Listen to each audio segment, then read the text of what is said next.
후에 저희 본 생방송 시작을 하도록 하겠습니다.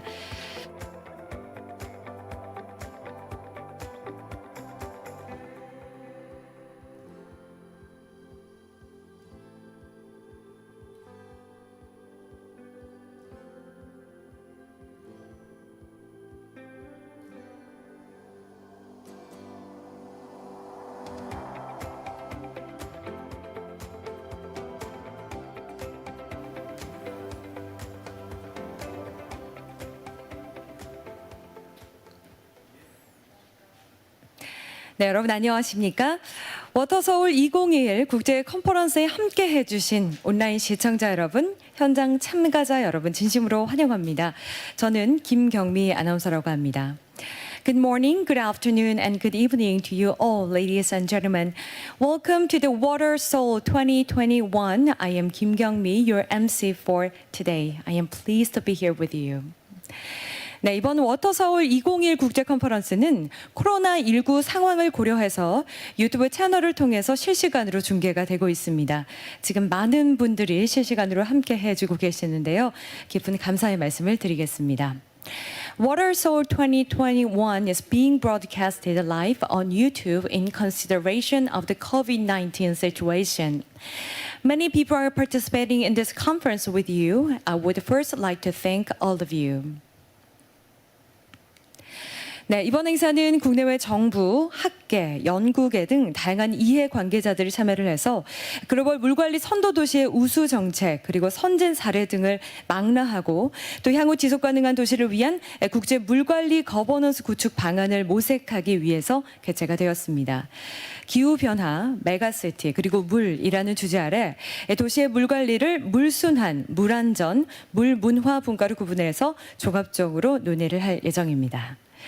Today's conference was put together with the participation of a wide range of stakeholders from government, academia, and research institutions at home and abroad to present best policies and practices of advanced urban water management and explore ways to establish water management governance to create sustainable cities. Under the theme of climate change, megacities, and water, we'll engage in extensive discussions in these sessions: water cycle, water safety, and water culture. 네, 오늘 행사는 개회식을 시작으로 서울시의 미래 물관리 전략 모색을 위해서 국제 도시의 우수 사례를 공유하고 상호 협력과 또 연대를 강화하기 위한 국제 도시 경험 공유와 토의 세션으로 진행이 되겠습니다. Today's event consists of the opening ceremony and the city's knowledge sharing sessions for presenting and discussing global best practices to help identify Seoul's future water management strategies and to increase mutual cooperation and solidarity. 네, 그럼 먼저 오늘 컨퍼런스를 위해서 이 자리에 함께하고 계시는 내빈 여러분들을 잠시나마 소개를 해드리겠습니다. 예, 성공적인 행사 개최를 위해서 많은 수고를 해주신 박준웅 추진위원장님을 비롯해서 추진위원 여러분들께서 참석해주고 계십니다. 감사합니다. 네, 여러분 박수로 환영을 해주시기 바랍니다. 그리고 추진위원장님 그리고 추진위원 여러분께 감사의 말씀을 드리겠습니다. Let me first introduce our distinguished guests who are present at this very meaningful event. First of all, we have present of the Water Seoul Steering Committee, Park Joon-Hong, and other committee members who have made great efforts in organizing this conference. Once again, thank you very much. 네, 그리고 워터서울 2021 컨퍼런스 참석을 위해서 멀리 함부르크와 또 LA에서 직접 방한을 해주셨습니다. 함부르크 펜시티 대학교의 유르겐 피에지 교수님 그리고 UCLA 마이클 스탠스트롬 교수님 함께해 주셨습니다. We also have a very important guest who have flown over to this conference from Hamburg and Los Angeles. 여러분 박수로 환영해 주십시오.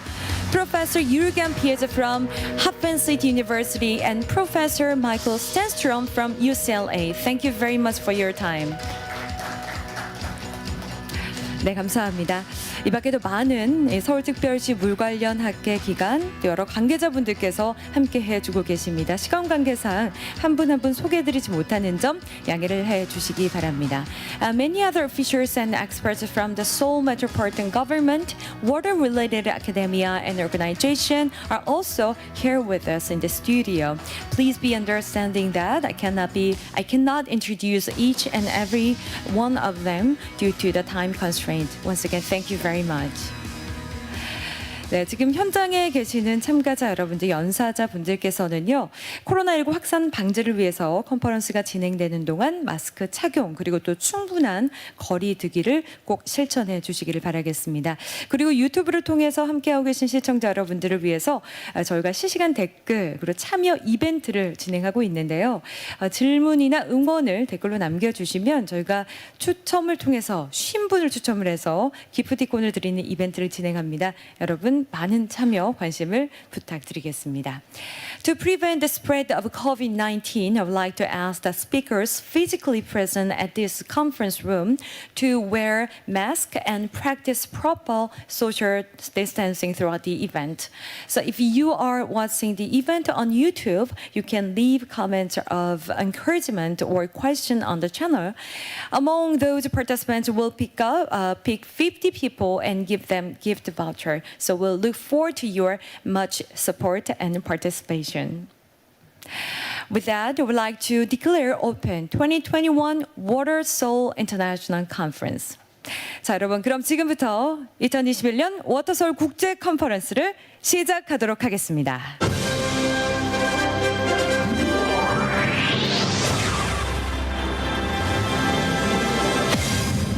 감사합니다. 먼저 주제 영상이 준비가 되어 있습니다. 도시 물 관리의 현재와 미래를 종합적으로 조망하는 2021 워터서울 국제 컨퍼런스의 그 주제가 담겨 있는데요. Now we are going to watch a video of the theme for 2021 Water Seoul International Conference that encompasses the present and the future of urban water management. So please turn your attention to the screen. 영상 지금 바로 함께 하시죠.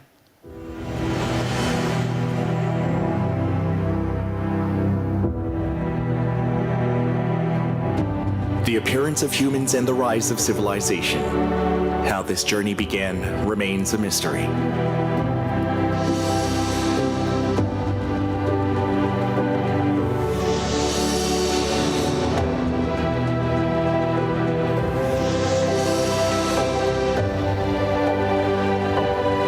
But there is one thing that has been in every moment of the journey,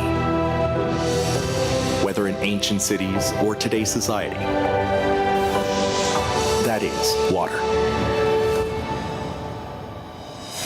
Where water from different directions meets, forms a river. And where a river flows, gather people. Water helps the city develop and provides its citizens with places to relax. Either as small water drops or as streams and rivers that run through a city toward the lowest point.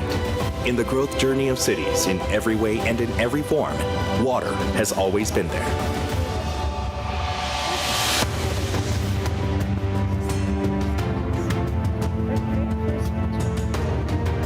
Many cities around the world have been making every effort to tackle the impact of accelerating urbanization.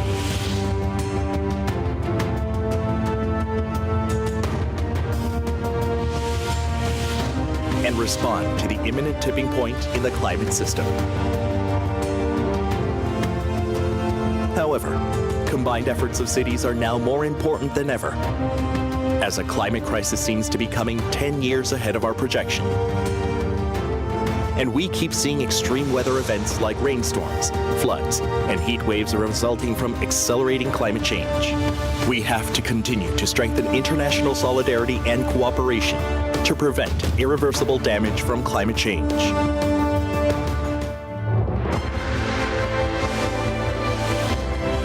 Water cycle toward carbon neutrality. Water safety for greater resilience to climate change.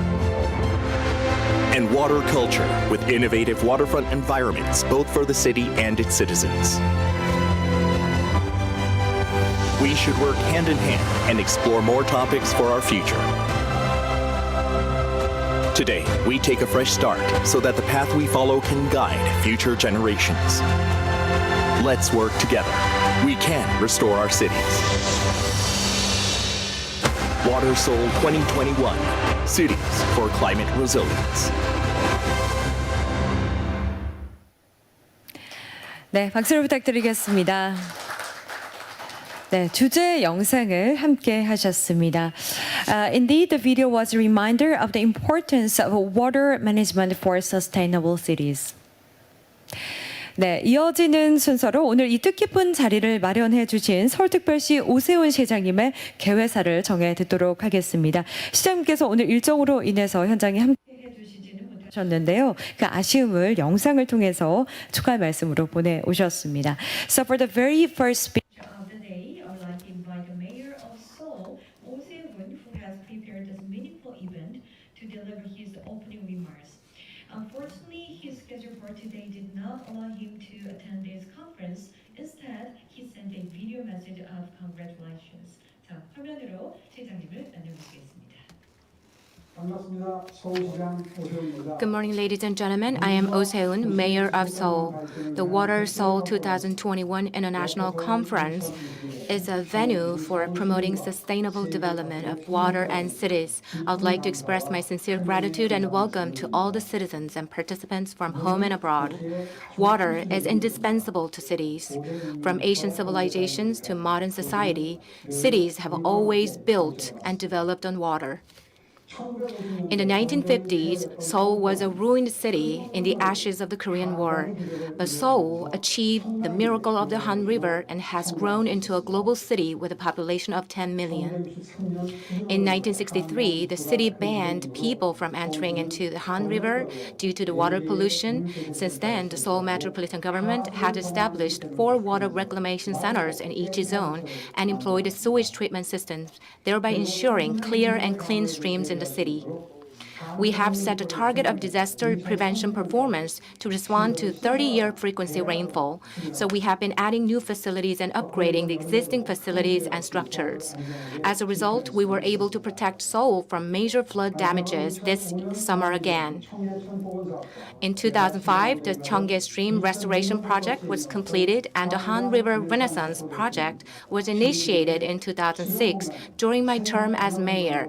These 2 initiatives brought waterfront back to the citizens for culture and daily activities. Now with the Han River Tributary Renaissance Project, Seoul is preparing to take another leap forward to become a waterfront city where cultural, artistic, and economic activities are enabled.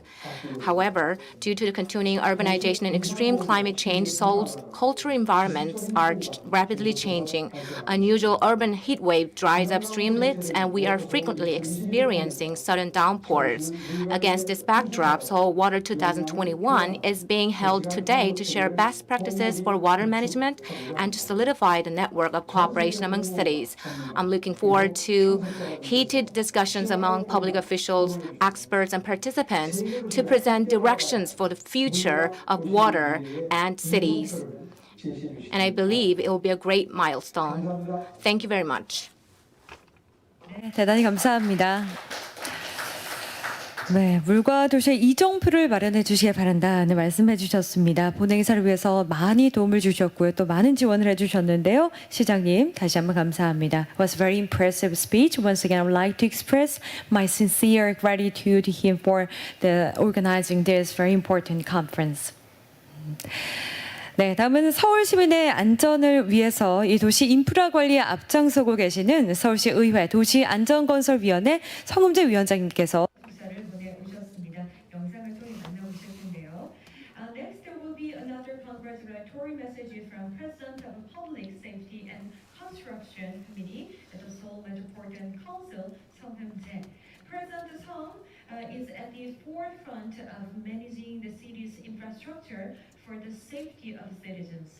He also sent a video message. Now, please look at him. Good morning, ladies and gentlemen.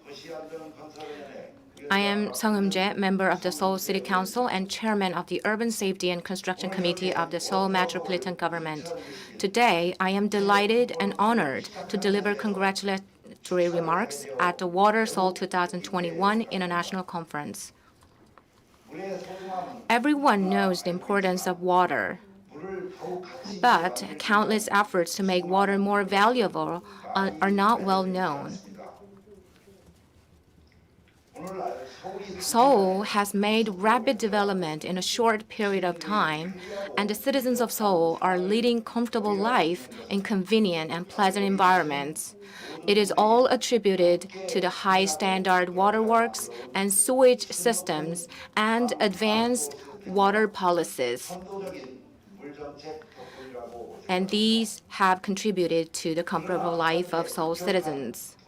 However, rapid urbanization and climate change is shaping the environment that we have known in a different way. This summer witnessed a later than usual monsoon season and tropical torrential rains, and these were hands-on experiences of changes from climate change for myself. As we transition from the era of climate change to that of climate crisis, I would like to ask all the experts here to work together with us to lay the groundwork where Seoul, a global megacity, can achieve a sustainable development building on water. And I'm looking forward to your inputs and contributions in this regard. In closing, I hope today's Water Seoul 2021 will be a productive occasion for Seoul to collaborate with other cities across the world and move forward to a bright future. On my part, I will make sure to listen to valuable inputs from each and every one of you, and the Seoul City Council will extend its best effort and best support to reflect them in the policymaking process at the Seoul Metropolitan government. Lastly, once again, I would like to thank Mayor of Seoul, Se-hoon, Director of Water Cycle and Safety Bureau at the Metropolitan Government, An Yu-seok, and many other officials and presenters and discussants. Thank you very much. In addition, I would like to wish all the health and success to all the online and offline participants. Thank you very much. 님의 따뜻한 말씀 함께 하셨습니다. Thank you very much for your great speech. 네, 이어진 순서는 기후변화와 환경 그리고 지속가능한 분야에서 그 누구보다 앞서서 대한민국의 발전을 이끌고 계시는 반기문 제8대 UN 사무총장님의 기조 연설을 듣도록 하겠습니다. Next, there will be keynote speech by the 8th UN Secretary General Ban Ki-moon, who is at the forefront of leading Korea's development in climate change, environment, and sustainability. Mr. Ban also sent a video message. 반기문 총장님의 기조 연설을 VCR로 시청하시겠습니다. 함께 만나보시겠습니다. Thank you for your warm introduction. Honorable Oh Se-hoon, Mayor of Seoul Metropolitan City, distinguished guests, ladies and gentlemen. It is my great honor to offer my warmest congratulations on the realization of the Water Seoul 2021 conference and speak to you at such an important juncture for all people and our planet. Today, we are facing a critical period as we strive to build urban resilience, address climate risk, and ensure sustainable development at all levels. Indeed, we stand on the precipice of a period of great change, one that will have profound implications for water, cities, the environment, and the future trajectory of humanity. My special appreciation goes to Water Seoul 2021 hosts and organizers, the Seoul Metropolitan City, Korea Society of Water and Wastewater, Korea Water Resources Association, and the Korea Water Partnership. Everyone gathered here today has a valuable insight to share and is admirably working to strengthen resilience and advance inner-city cooperation in the spheres of water cycle, water safety, and water culture. This is essential considering the scale of the challenges before us and the vital importance of cities for ensuring climate resilience in the post-COVID-19 period and beyond. Distinguished guests, ladies and gentlemen, today we find ourselves at the center of a variety of converging global crises and increased uncertainty. The ongoing COVID-19 pandemic continues to upend our economies, societies, and way of life. Climate change is rapidly worsening with the superstorms, extreme heat, flooding, fires, and droughts, all expanding in both frequency and intensity. Great power tensions and regional conflicts are growing, hindering global cooperation when it is greatly needed. At the same time, new technologies are altering how we communicate, live, and work. Sweeping advances in the fields of AI, biotechnology, and robotics are rapidly changing our countries, cities, and businesses. However, despite these challenges, we have made progress in key areas, and I believe we have invaluable opportunities to make a better world. But to do this, we need to work together through a driving commitment to resilience, sustainability, innovation, and the power of partnerships and cooperation. Today, I am excited to speak to you about the great importance of how the water sector can come together in partnership to holistically and urgently strengthening urban resilience. First, I will highlight the necessity of enhancing efforts to scale up adaptation to our deepening climate crisis. And second, I will underline how dynamic global cities are essential for elevating climate resilience and achieving the United Nations Sustainable Development Goals. Distinguished guests, ladies and gentlemen, first, as the worsening climate crisis brings dire threats to cities all around the world, we must fortify our great cities of today to flourish in the climate realities of tomorrow. Indeed, we need forward-thinking planning, adaptation, science, engineering, and innovation to make certain that our cities are resilient enough to absorb sudden shocks in the face of the cascading effects of climate change. This not only includes sea level rise, flooding, biblical rain, extreme heat, and other direct threats, but also expanded levels of hunger, resource depletion, migration, and security concerns stemming from the climate crisis. Recent events have elucidated the necessity of doing so.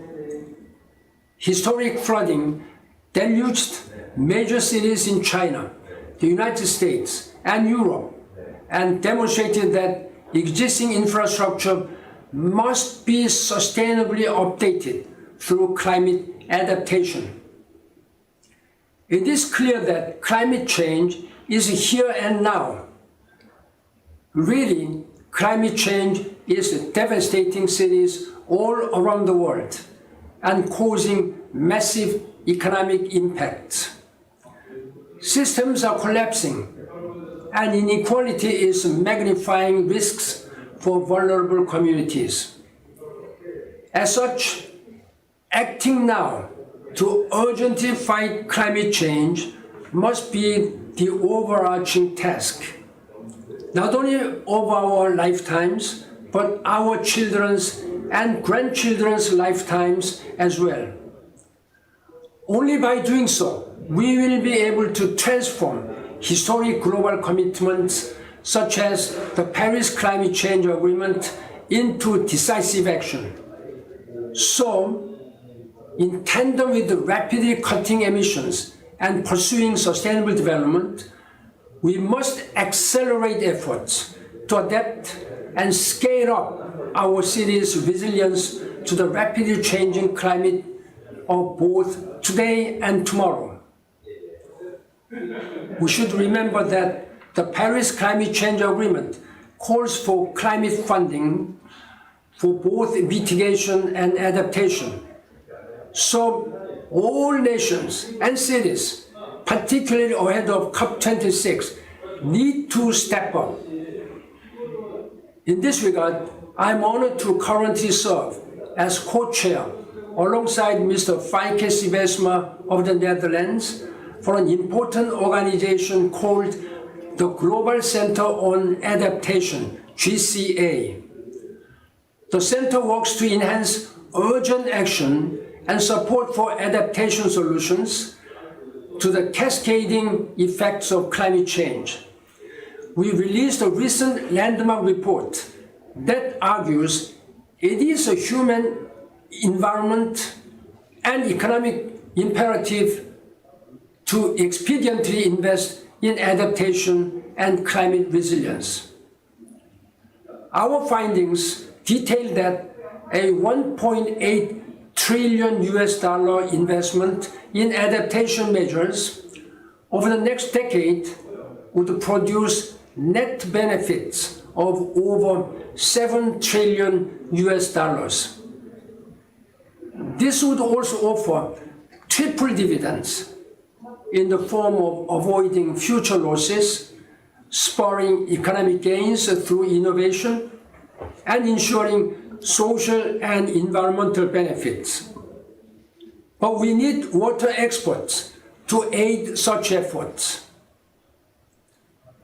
Distinguished guests, ladies and gentlemen, second, it is clear that urban communities will be critical not only for ensuring climate resilience, but also for achieving the UN Sustainable Development Goals. Current urbanization trends are further aggravating the sustainability crisis, which is proceeding rapidly, particularly here in Asia, but elsewhere as well. More than 100 million people are moving to cities each year, and 400 million people are projected to add to urban populations. According to the United Nations, 68% of the world's population is slated to live in urban areas by 2050. As such, sustainable, resilient cities are keys to transform our world for the better.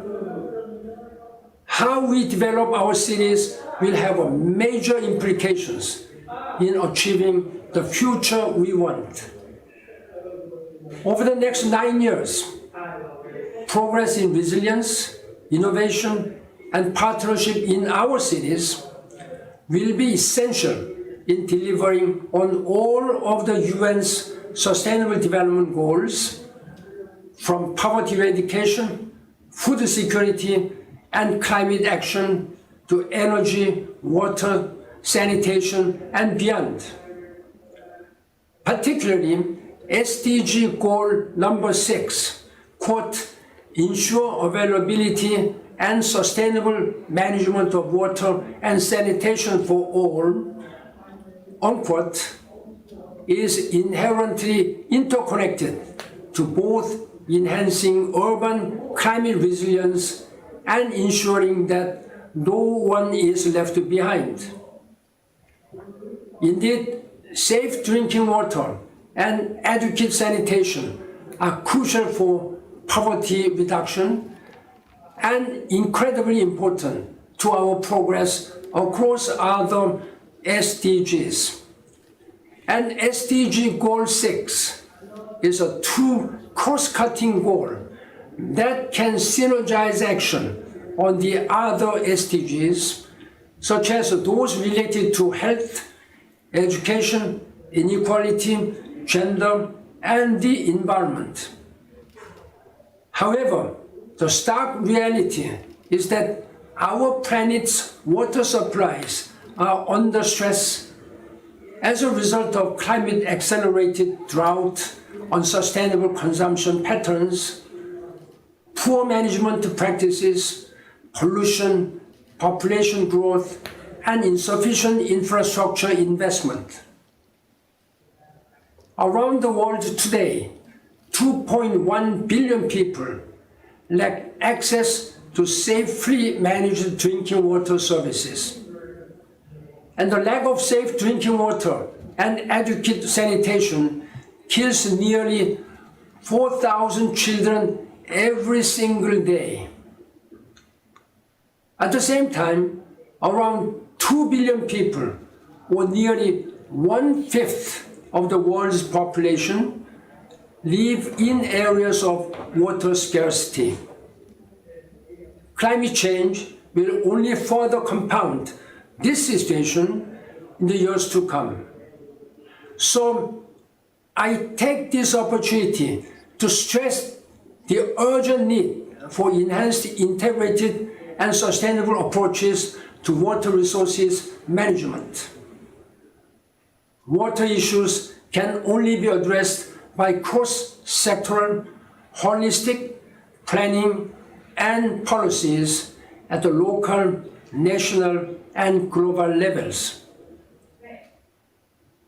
Distinguished guests, ladies and gentlemen, under this backdrop, cooperative global partnerships, including active participation of leaders in the fields of water, urbanization, and climate like you, are necessary to implement our development commitments.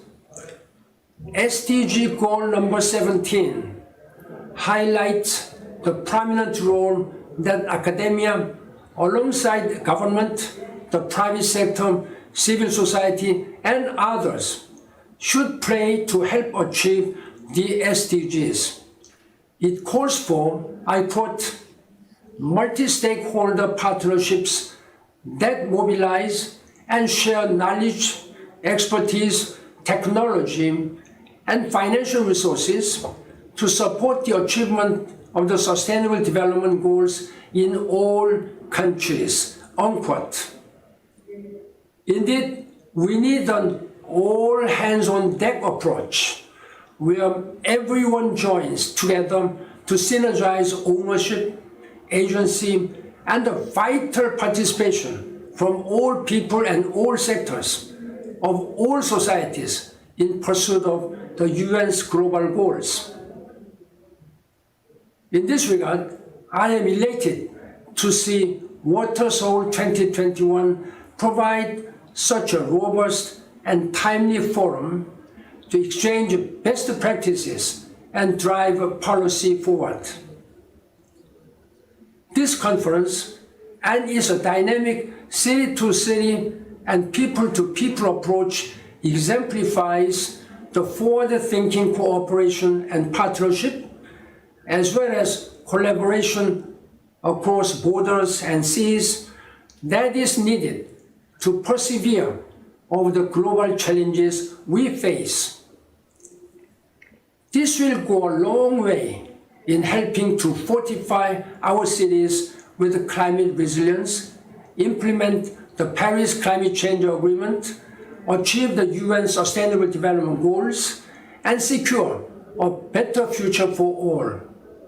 Resilient, sustainable, and inclusive cities underpinned with cooperative best practices from the water sector are the key to transform our world for the better.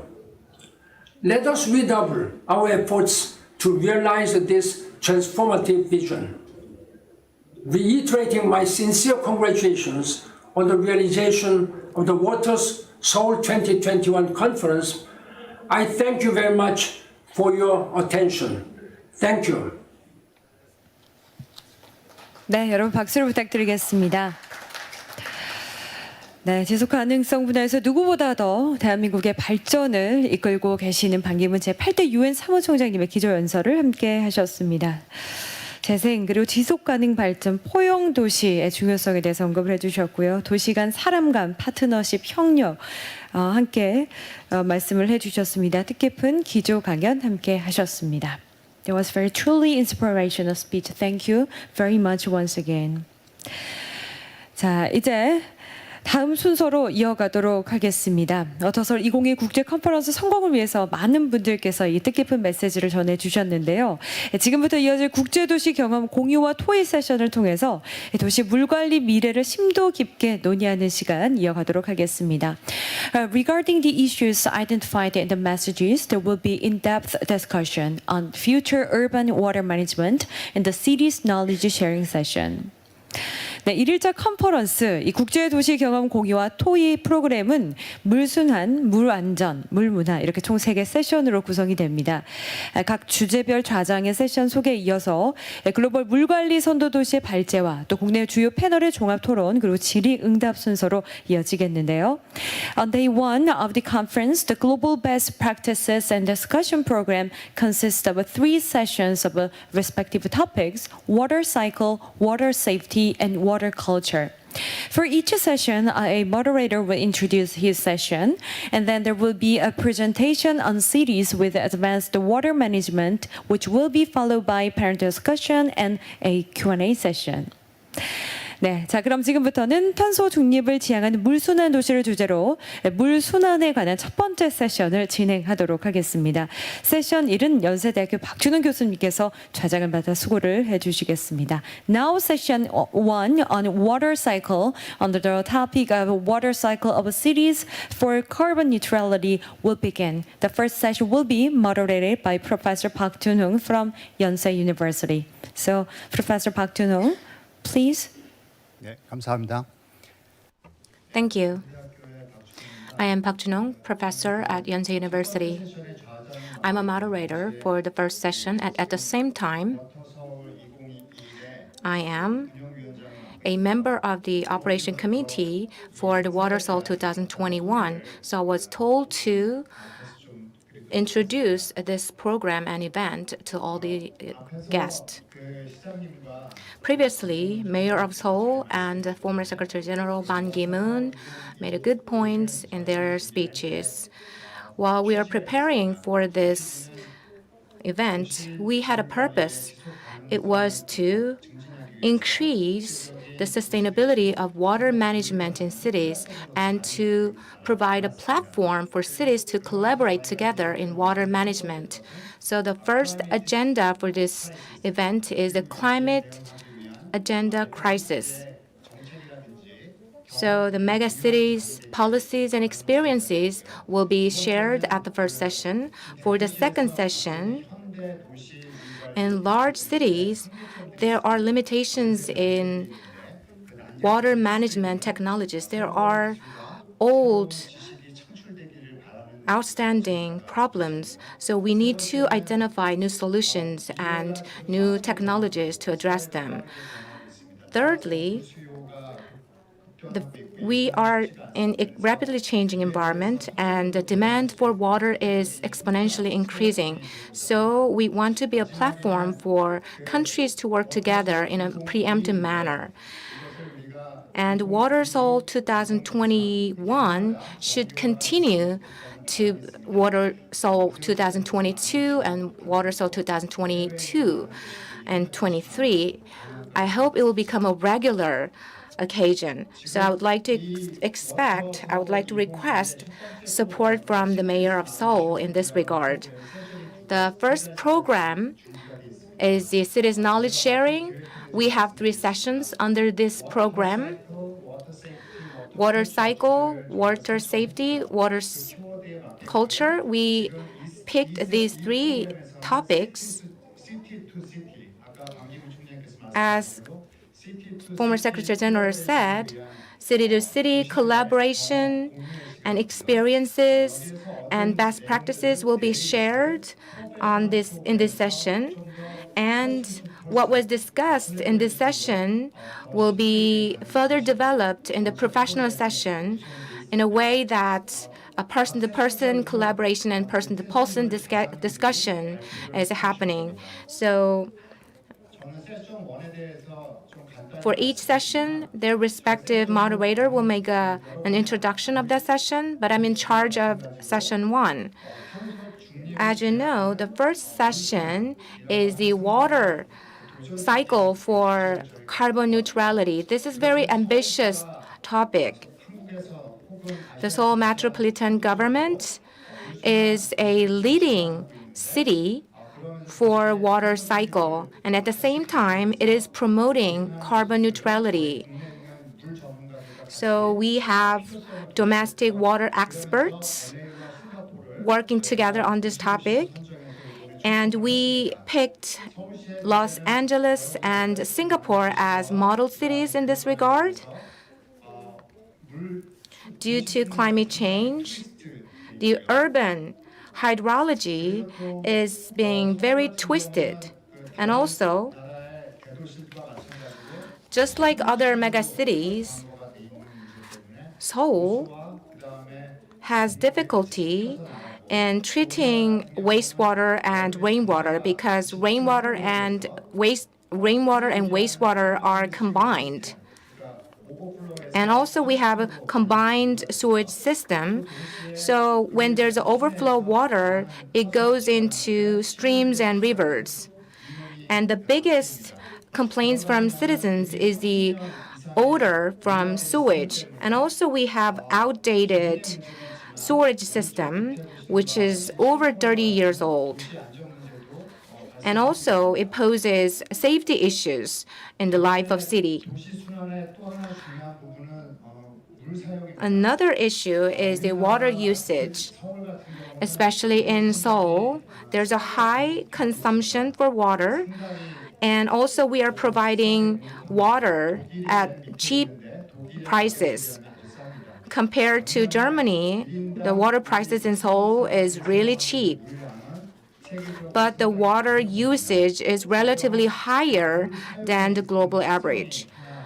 So that is the one of the characteristics of water usage in Seoul.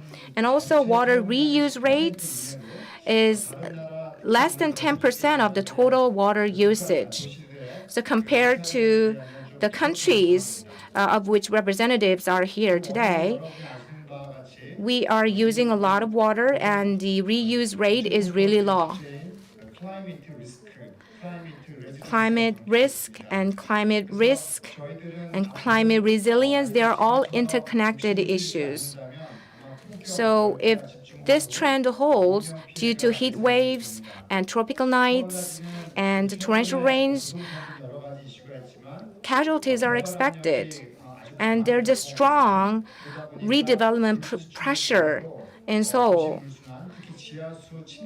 So the underground water is being depleted and the surface is being dried because less water gets penetrated into the underground.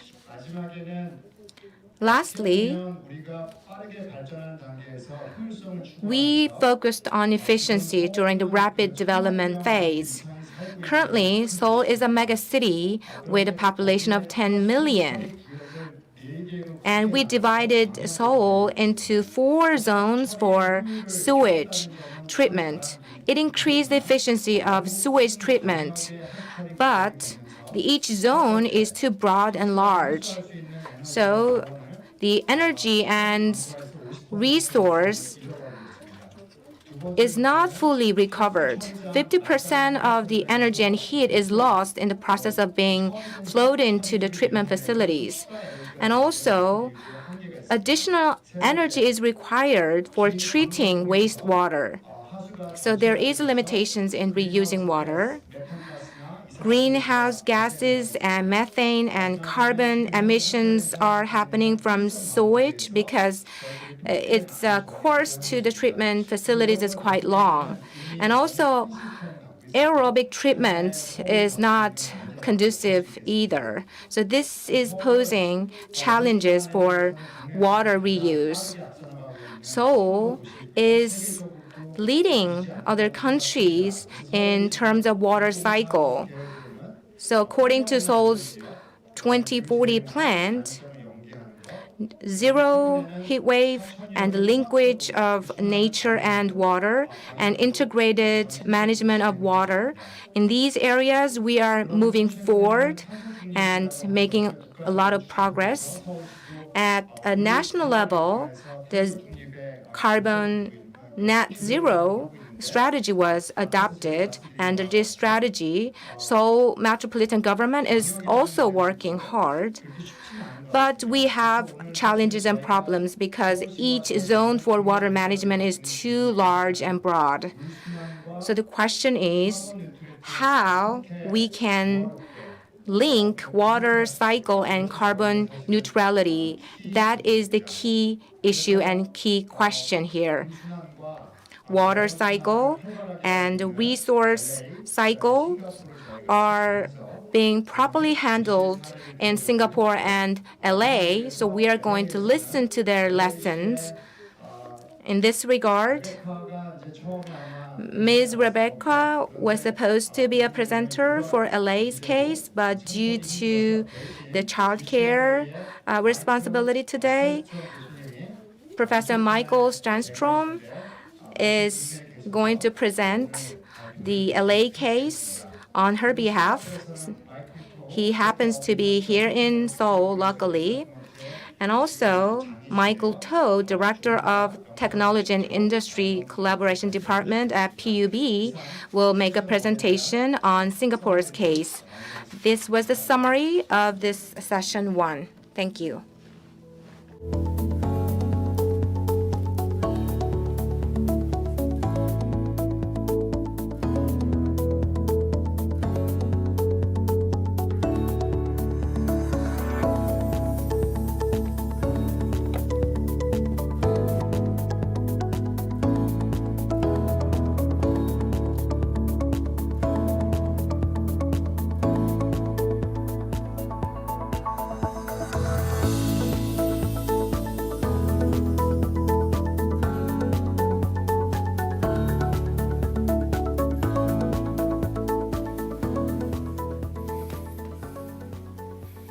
Well, thank you very much for inviting me to this conference. On my arrival, some of the staff asked me if this was my first trip to Seoul, and I replied no. I came to Seoul the first time in 1990, and I've had the pleasure of being here more than 10 times in different types of activities. I've also had the great benefit of being blessed by lots of good, hardworking Korean graduate students, many of whom have come back to Korea to speak and work. So my background is in environmental engineering, and I'm a specialist in treatment systems, especially for large treatment plants. And I'm into my 44th year at UCLA, and I'm called a distinguished professor, which really should be called a tired professor because you've worked a long time to get to where you're supposed to be. So I'm going to talk about water treatment, wastewater treatment, and cycling, and how we get to where we want to be, and how we improve sustainability, reduce carbon emissions, and improve sanitation and public health. So I don't have the advancer, so somebody has to advance the slides for me.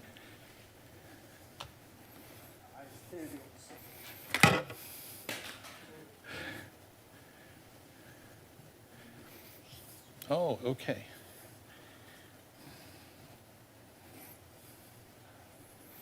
Good. So water use in cities and wastewater treatment. California is an example. And I think we're progressive in most things we do, and I think we're a good example. And this is sort of the outline of what I'm going to talk about. Cities need water. Current conditions in California are really desperate. We're entering a new drought, although I do note that the day after I left Los Angeles, we got approximately 1.5 centimeters of rain. And we only need about 100 more rain events like that to end the drought. So how to supply water in the most economical, carbon-free way, and examples of water supply and reclamation. That will be at the end of my talk. So I thought I'd provide a little background on how LA and Southern California and Central California get their water. We have many highly developed water conveyance systems, and this picture shows some of them. The oldest is the Colorado River Aqueduct, and it brings water from the Colorado River to Southern California. We have two other major systems as part of the California system, the state project and the federal project. The Los Angeles Aqueduct and is another that brings water down from Mono Lake. And so we've had these delivery systems to Southern California for quite some time. And indeed, because they bring water from different areas, the droughts are rarely in all areas, so we've been able to juggle water supply by using different sources. So this is a little different picture that shows some of the challenges we have of bringing the water together and the fact that it's of slightly different quality in different places. So we have to blend it to reduce the TDS and reduce the chlorine residual forming potentials. So it's something that our agencies have worked on for quite some time. And you can see the yellow area there is generally the area supplied by the Metropolitan Water District. And so in Northern California, we have these large reservoirs. And this is a picture of record. If I had the picture today, you wouldn't see any water. You would just see red clay behind the dam because the levels are so low. And these large reservoirs also generate hydropower. And you can see here's one of the generating facilities. We're working now to try to understand how to store energy. So only one of these has the ability to pump back water and store. But the various state agencies are looking for ways to store more water and provide energy in the peak periods and conserve in the low periods. And we're fortunate that we've had a very aggressive program for solar cells, which helps us in the afternoon. So the water supply and treatments are responsible for about 5 to 10% of our energy usage. And there's some numbers that are lower than that, but when you add up all the various sources, you get something like that. And that may be small compared to, say, what automobiles use, but it's a very significant part. And energy consumption is going to grow as we look for more remote, harder to get, harder to treat water sources. And this climate change that we're dealing with will make water supply more difficult. We don't yet know how the rains are going to be affected, but what we do believe is that where it rains now, it may not rain in the future. So many of these wonderful reservoirs that we've developed may not be as useful in the future. So where we have water now, we may not have it in the future. We'll be desperate for new water supplies. And new sources in the U.S. for water supplies really don't exist. We've got no more places to dam up and no more new reservoirs. So how do we provide water without dramatically increasing greenhouse gas emissions and cost? So this is a breakdown of the greenhouse gas emissions from a few years ago. It was in a paper we published. And you see that wastewater treatment up there is about 3.4%. And some of the methane that's produced comes from wastewater treatment, and some of the other results come from water and wastewater treatment. So what I did in my group is I worked to determine just how we could reduce greenhouse emissions from wastewater treatment.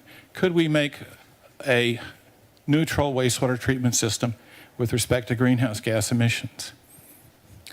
And so we examined the ways of understanding it and looking at treatment plant designs, and we concluded that they must evolve, and some of the methods are different than so-called conventional wisdom.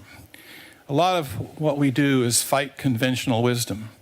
There's a lot of folks that don't want to change what they believe. So opportunities exist for greenhouse gas reductions and quality of life improvements. And so we looked at the most popular process, the activated sludge process, and looked at conventional treatment, which is sort of the null hypothesis for many situations. And then we looked at nitrification only and nitrification, denitrification, the energy footprints, and what I call laissez-faire, which was management of a treatment plant without concern for power and greenhouse gas emissions. And you can see just within the plants we have, we can reduce the emissions and achieve better quality, because the conventional plant produces water of a certain quality. The nitrifying, denitrifying plant produces not only water of much better quality, but it requires less energy and less cost. And that is opposite conventional wisdom. And when I talk to treatment plant people about that, they think I'm a little crazy. That crazy professor from UCLA is trying to tell us how to do our job. And yes, I am. So here's the picture of the carbon footprint. And we can get down to about the same carbon footprint for nitrification, denitrification. And so here's some of the various components. This is from a technical paper, which I'll be glad to share with you. I'm not going to dwell on it here because it's probably a little too technical for this audience. But you can see the components that we have include aeration costs, sludge disposal costs, and how much methane we can recover and use.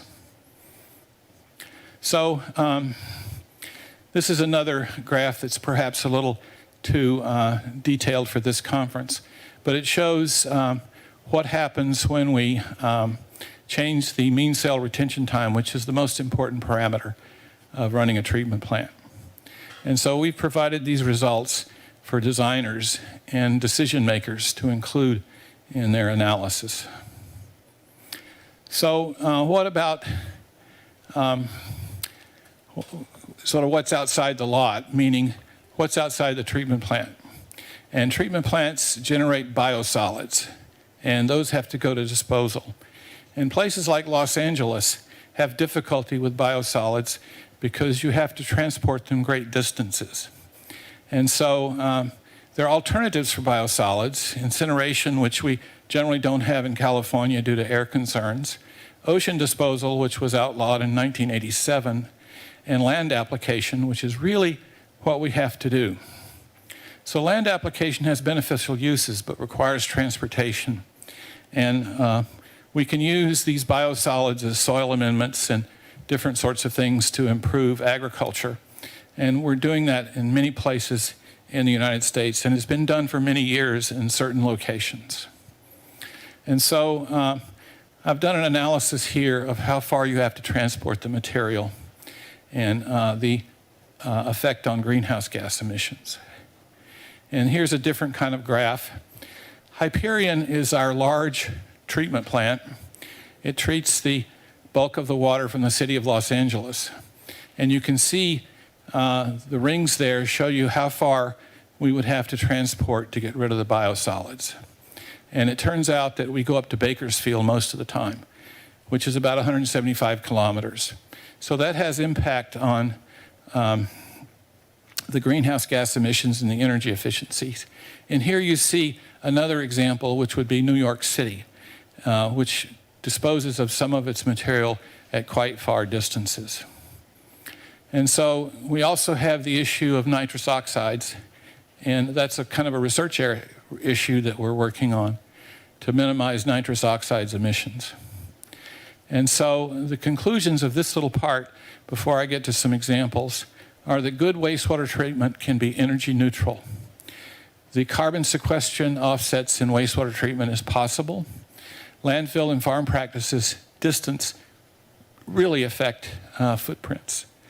And our nitrous oxide emissions are not negligible. And relative carbon footprints absorb variability, meaning that if you just look at the relative footprints, you don't see the different components. And so we also have a paper comparing anaerobic treatment to aerobic treatment, which was mentioned early in this session. So reclamation is another thing that we're doing. And it's important because of the fact that there's no more water supplies. We have three major types of reclamation in Los Angeles. Non-potable Title 22, which is happening throughout California and is the easiest method. And it's used to provide irrigation waters and so forth. We have indirect potable, which has been practiced in California from maybe 1960 in the earliest cases up to the present. And that type of reclamation is continuing. And then we have direct potable in the near future. We anticipate that some of the plants that we build will be able to take their effluents and pump them to the influence of drinking water treatment plants. And you'll hear more about that in the upcoming years. So this is an example from one of my papers about two possible types of what's called indirect potable treatment. The first at the top is more common, and you have a wastewater treatment plant, and then you have a water reclamation plant providing further treatment. Then you inject it into a groundwater basin. Well, in this case, it's a reservoir. You put it in a reservoir where it mixes and loses its identity and gives you retention time. And then it comes out in a drinking water treatment plant. The other is using groundwater recharge, which is more common. And you see we have the same type of water reclamation. It's pumped down into groundwater basins, and then it's pumped out as drinking water. And that solves the problem of the distribution system as well. So some example projects. I'm going to use the West Basin project, which is very close to where I live. It uses treated wastewater from Hyperion, our big plant. As an example, it has three types of water reclamation. The non-potable type, the industrial reuse. We have this plant providing water to petroleum refineries and other industries, even to the point of making up boiler feed water. And we have ammonia removal, and we have groundwater recharge. And this plant is, at the time that I wrote this slide, is 115,000 cubic meters per day of reclamation. So these are the two systems I'm going to describe. The one on the left is the West Basin project, and you can see the circle around the Hyperion treatment plant, which also includes this reclamation plant. It's within that circle. The one on the right is a larger system that I will cover second. So here is the West Basin service area. So we have water being delivered to all of these locations that's reclaimed water. And it includes beaches, oil refineries, various industrial sorts of things, movie studios, and residential. 1 million people served in 17 cities. It's a big success story. This is a picture of what the plant looks like from a slight elevation. You can see the various processes and tanks and so forth. And there's a lot of RO involved, reverse osmosis. And here are some of the pipelines that are produced. This is the infrastructure that you have to build. And it's over 150 billion gallons recycled so far. And these are pictures of the usages. Tertiary water, which goes for irrigation. Nitrified water, which goes to some of the petroleum refineries. And then a reverse osmosis barrier water that's injected to keep the seawater out. And then we have single and multiple pass reverse osmosis to make boiler feed water, highly purified water. And so this is the area where we're using this reclaimed water to push back the salt water. So this is the other project, the larger project. And Earl Hartling is one of the engineers for the sanitation districts. And some of these slides come from his presentation. But this is the general area of the plants. And you can see JWPCP down there, which is the large plant for them. All the other words that you see are for smaller inland plants.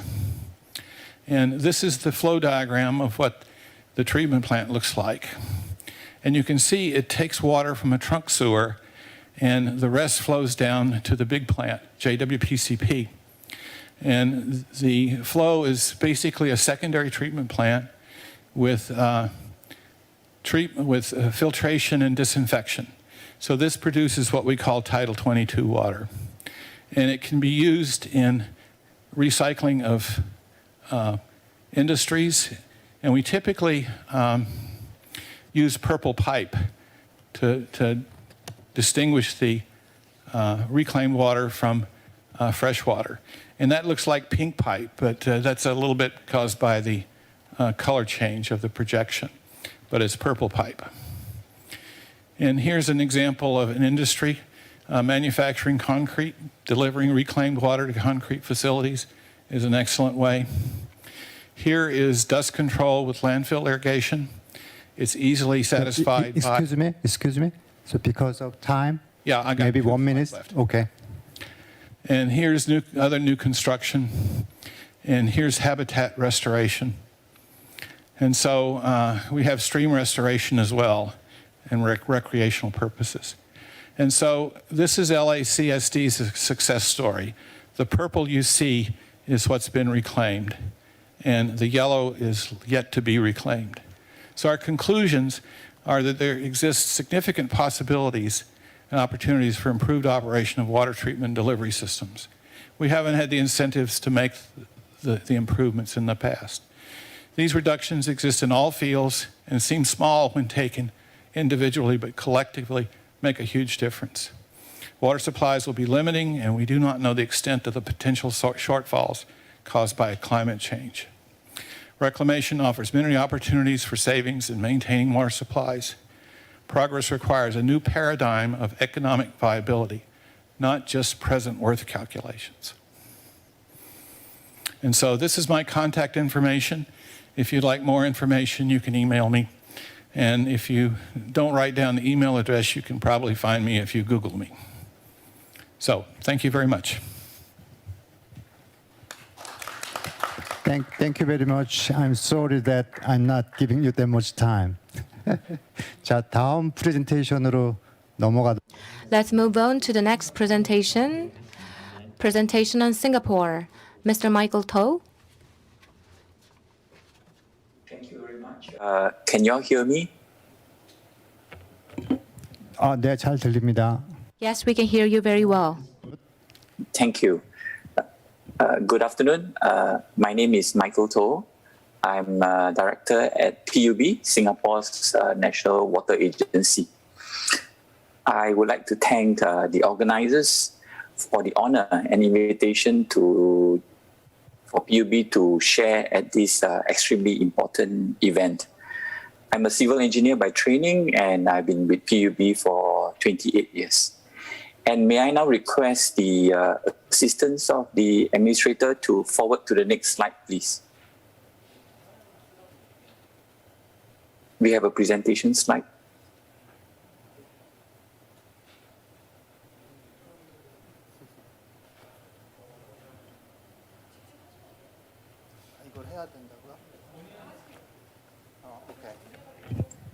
Okay. Yeah, we can see that now.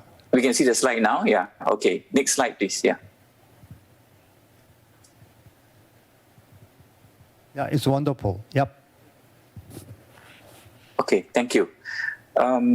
For Singapore, water is an existential challenge. Singapore is one of the most water-stressed countries in the world, in spite of being located in the tropics. We receive a lot of rainfall, but we are not able to collect and store all the rainwater because of our limited size. Therefore, every day, our engineer, our people at PUB search tirelessly and endlessly for ways to overcome our water challenges, which include rising water demand, climate change, land constraints, and rising public expectation. To share, we have learned a lot from many countries, including Korea and the United States. And we are clear. Our mission is to make sure that we do not go thirsty. Next slide, please. Our mission is to make sure we supply good water, reclaim used water, and tame stormwater, and resist rising seas. The first three statements are typical of a water utility, but the last mission statement was recently added to reflect PUB's role as a national coastal protection agency. As the National Water Agency, there are three key strategies in PUB's approach to water management. Next slide, please. Our first strategy is to capture every drop of water that falls on Singapore. As I mentioned earlier, Singapore is blessed with a lot of rain, and therefore it makes sense for us to harvest every drop of rain that falls on this tiny island. Our second strategy, as the professor has shared also, is to reuse water endlessly. How do we use water endlessly and in a sustainable way? Water can always be reclaimed and retreated, and it can be used again. And the third strategy is to desalinate water. Being an island, we are surrounded by the sea. Desalination is a viable and attractive option for Singapore. It also works likewise for countries that have a strong and big coastline. Next slide, please. In Singapore, we manage the entire water loop as a whole. PUB, Singapore's National Water Agency, looks after production, treatment, collection, and distribution of water and manage stormwater. There are a few critical factors which I want to share to enable us to close the water loop successfully. First, the responsibilities of the sewerage and drainage were entrusted on PUB in 2001, in addition to the existing role of managing potable water.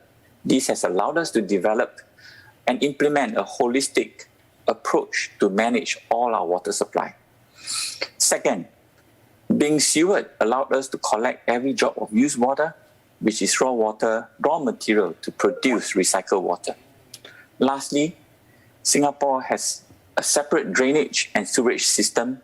This enables us to collect rainwater for drinking and collect used water for recycling. Next slide, please. Hence, Singapore now has a robust and diversified water supply system, which we call the 4 national taps. There are local water catchment, imported water, high-grade reclaimed water, and new water, as well as desalinated water. The diversification of supply sources has also allowed for more robust and sustainable water supply. The use of new water and desalination has also lowered our dependency on rainfall and makes Singapore more resilient against dry weather. We have a total of 5 new water plants and 4 desalination plants in Singapore today.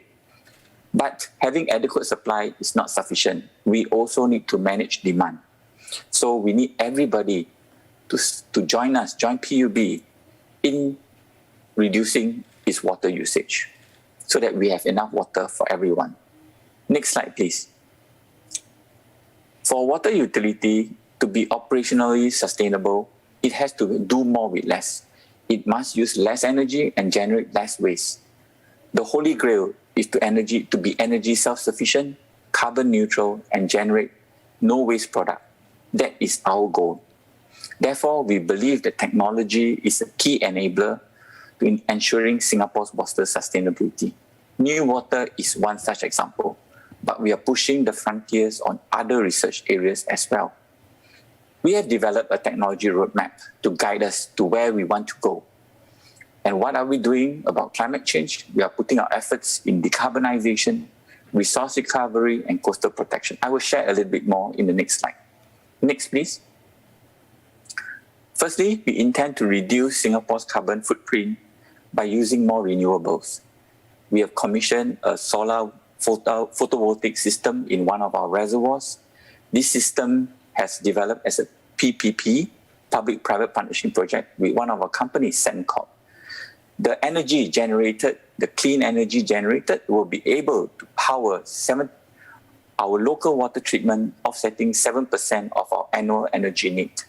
Gradually, we will build more of such farms and potentially eliminate 20% of our carbon emission.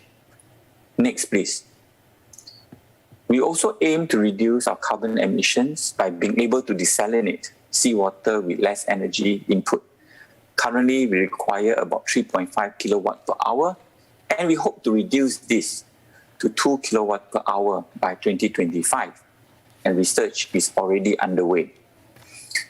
This is one of our newer plants, Marina East Desalination Plant.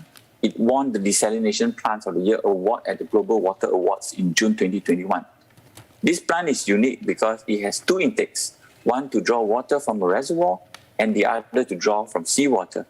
The ability to draw raw water from a reservoir enables the plant to produce potable water with a lower energy footprint. Next, please. Secondly, we want to reduce our waste. We are committed to be a zero waste nation, and a near-term target is to reduce the amount of waste sent to our landfill by 30% by 2030. We intend to do this not only to reduce the amount of sludge, but also to find new ways to reuse the sludge and the ash that is produced. For example, we are exploring pyrolysis and gasification of sludge to produce biochar and slag respectively. These can be sold as soil ameliorant or activated carbon or used as fertilizers. Next, please. Thirdly, climate change is an existential challenge to Singapore, a small island. We are surrounded by the sea and no hinterland, so there is no retreat. So we are, with our projection, parts of Singapore could be submerged, with sea level projected to rise more than 1 meter by the year 2100. Either we adapt or we perish. So therefore, we have undertaken our role as the Coastal Protection Agency to lead on long-term strategies to protect Singapore from the threat of rising sea levels. We have started a 4-year study to protect our coastline from rising sea caused by climate change. Next, please. In our plans to leverage on technology and overcome our challenges, we are clear we cannot do it alone. We work closely with the industry, the research institutes to achieve water sustainability. We work with the 200 water companies and 25 research institutes that is in Singapore. We work with them to closely develop solutions and with funding from the National Research Foundation in Singapore to develop solutions. We have spent almost $750 million Singapore dollars for water research. And we provide the lead demand for testing these ideas. And we help companies to build a track record. Next, please. In addition, we have also provided a dedicated built-for-purpose building to house our water companies. It's called the Singapore Water Exchange. We have 30 water companies in this exchange. The idea is really to work together and push the frontiers of innovation and business growth. And therefore, it complements our effort at the Singapore International Water Week, where we hope to share and co-create innovative technology. Next, please. We are also keen to learn and to share knowledge, just like this platform. Therefore, we have also established the Singapore Water Academy with courses conducted by international experts and senior PUB officers. We have the Water Management Series that conducts courses on issues that faces cities and urban water management. We hope that you can join us for the sessions stated in the slide. Lastly, complementing the work of Seoul Water, we are also pleased to organize the Singapore International Water Week, which brings together stakeholders to talk about solutions and challenges. We hope to be able to do physically the next Water Week event, which will take place from the 17th to the 21st of April. I have come to the end of my presentation, so I thank you all for the attention, and I look forward to the question and answer session. Thank you. Thank you very much. 자, 그럼 지금 So then we will move on to the panel discussion. I'd like to introduce some of our panelists. Right next to me, we have Professor Michael Stenstrom from UCLA. Please welcome him with a big round of applause. And next to him, we also have a Korean participant, senior researcher Lee-ho Kim from the Korea Institute of Construction Technology. And next to him, I'm sure that you all know him very well, Professor Ik-hun Choi from Yonsei University. And of course, he has also been the department head of the Korean Water Works. And from Seoul Metropolitan City, Director Tae-gyum Kim. Hello.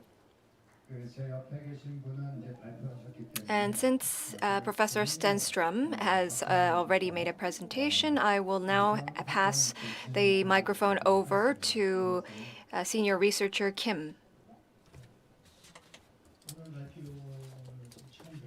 So thank you very much for your presentation, both of our speakers. So I will now base my questions on the presentations. You mentioned that there's about 1.5 centimeters per precipitation in the LA area, and the energy cost is around 5 to 10% for the water. And a lot of greenhouse gases are methane, carbon dioxide, and N2O. And you actually mentioned the treatment costs as well as the footprint, and you showed us that matrix about it.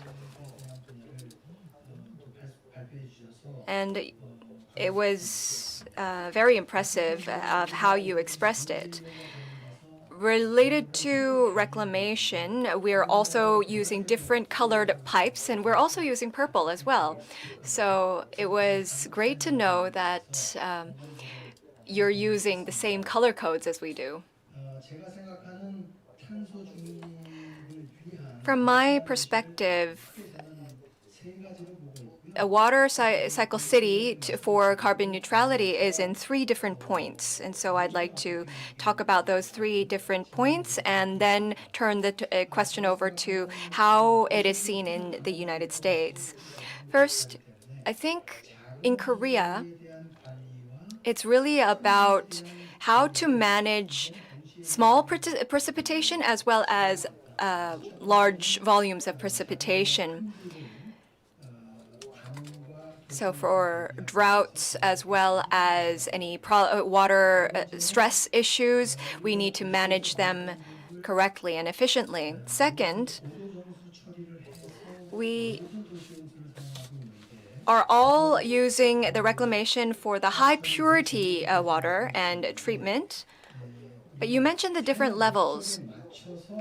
I guess providing the right quality for the right usage is also something that's necessary in order to make strides to become a carbon neutral city. And third,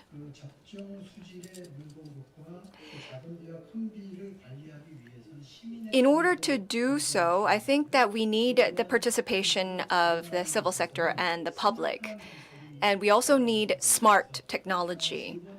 So in the third arena, in our direction for carbon neutral, we need smart technology and we need to act in a smart way. So that's why I have put it into these 3 different categories. So for small and low precipitation, you have a lot of pollutants included in the water. So if you just include that without treating it, then it's actually quite dangerous. And that's why I believe that it's also necessary to flow it over to nature so that it can do the filtration on its own. And maybe from 10 millimeters to 30 millimeters, put it into the soil so that we can save it for later use. And for larger amounts, in a lot of the floods, I guess that you have to prevent any sewers from overflooding. And so you need to have a place to save it and then afterwards reuse it or treat it so that you have a good stock of water whenever you need it. I believe that in those different levels and phases, you'll be able to save up energy use as well. So I want to make a comment and a question. For rainwater that is included in low precipitation,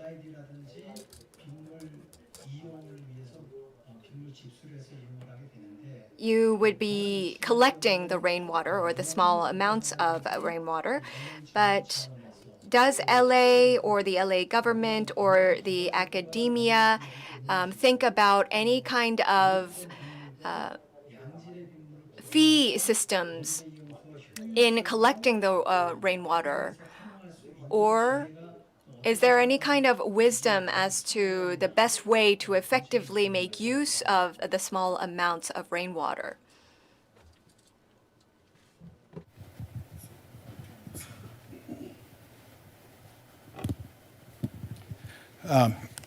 My microphone is on, yes? Okay, well, thank you very much for the comments. I'm pleased that we have so many common ideas and ways of doing things. I want to be clear about what I said about the storm. What I mentioned was just what occurred the day after I left. We get in the order of 300 to 350 millimeters per year of rainfall, and we have big years and short years. We're trying, with respect to your statement about runoff and capturing runoff, we have separate sewers. We're blessed with separate sewers, so we don't have CSOs. Sometimes we have an SSO, but we don't have CSOs. And our regulatory agencies are requiring in gradual steps that properties retain about the first 15 millimeters of any storm on the property. And that requires that impervious surfaces be removed. It means that you have to have rain barrels and various and sundry ways of percolating the water downward. And that's just the opposite of what we used to do. We used to require all the gutters to be connected to the streets to convey the water away and into the oceans without reuse. So we are making progress on retaining water on site. And it's difficult because a lot of the places in LA have already been developed. We talk about low impact development, but we developed things a long time ago. So we're in many cases looking backwards and seeing how can we do now what would have been good to have done 20 or 30 years ago. So we are working to retain things. We are working in some cases to use sewers for storing high flows so that they can be worked off gradually and more easily reclaimed. Those are all important aspects of what's being done there. And the reclamation schemes using groundwater injection allow us to store. In some years we can raise the water table. In some years we overtax the water table. So we're trying to recover that. And I mentioned the seawater barrier, pushing back the seawater. Previous overpumping brought in seawater, and that's a big problem because it contaminates wells and makes certain water supplies unsuitable. And our friend from Singapore mentioned reverse osmosis technology. We're trying very hard to make that as efficient as possible because it's a big energy consumption. And one thing we're doing is looking at reclamation versus importing. What is more carbon neutral?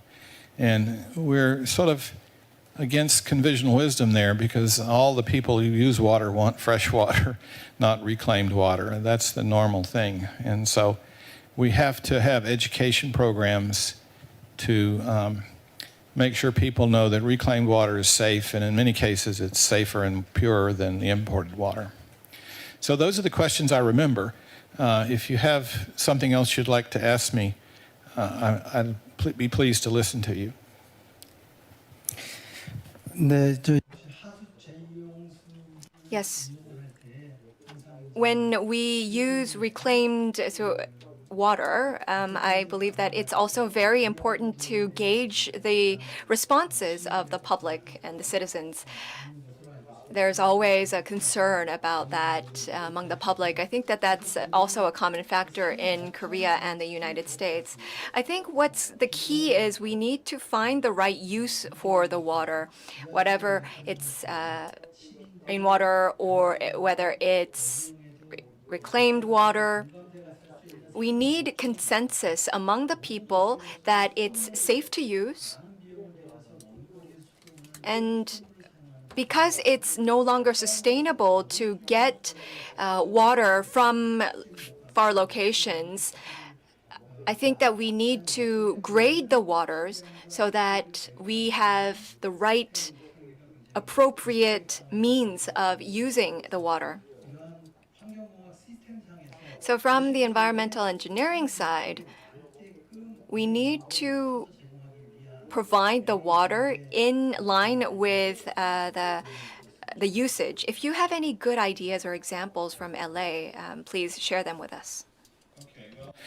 I do recall you talking a little bit about that in your original question, and we do have different grades of reclaimed water, and we have worked on the problem of public acceptance.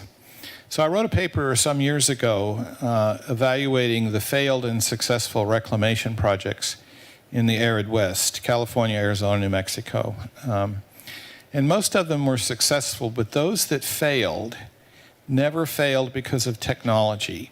They failed because of public support. And typically the agencies would announce what they're doing, ho-hum, nobody would care much about it. Construction would begin, and then the public would say, guess what they're doing to your water supply? And there would be problems, and perhaps the project was canceled. So I think our agencies have learned that they need to educate the public about reclamation. And Orange County, south of Los Angeles, is a perfect example because they talk about reclamation in grade school. So the fifth graders know about reclamation, and that's something we have to do everywhere. Because I can tell you from the projects that I've done that we can make reclaimed water much purer and much safer than what's supplied from our surface water supplies. I agree with you about trying to take the polluted stormwater, especially the first flushes, and figure out some way to treat it. We did a lot of studies on Caltrans, which is the paved areas. One solution is just to try to eliminate impervious surfaces as much as possible.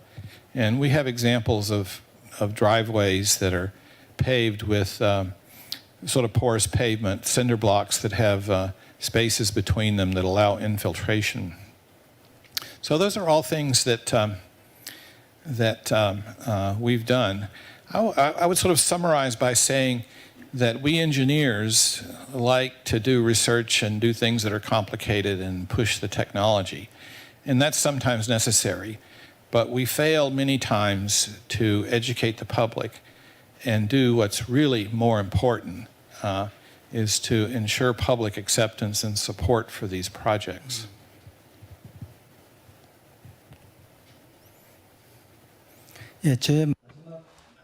Yes, then lastly, I'd like to ask you one more question. In the urban environment, you have the architecture and the roads, and you have the greenery and the parks.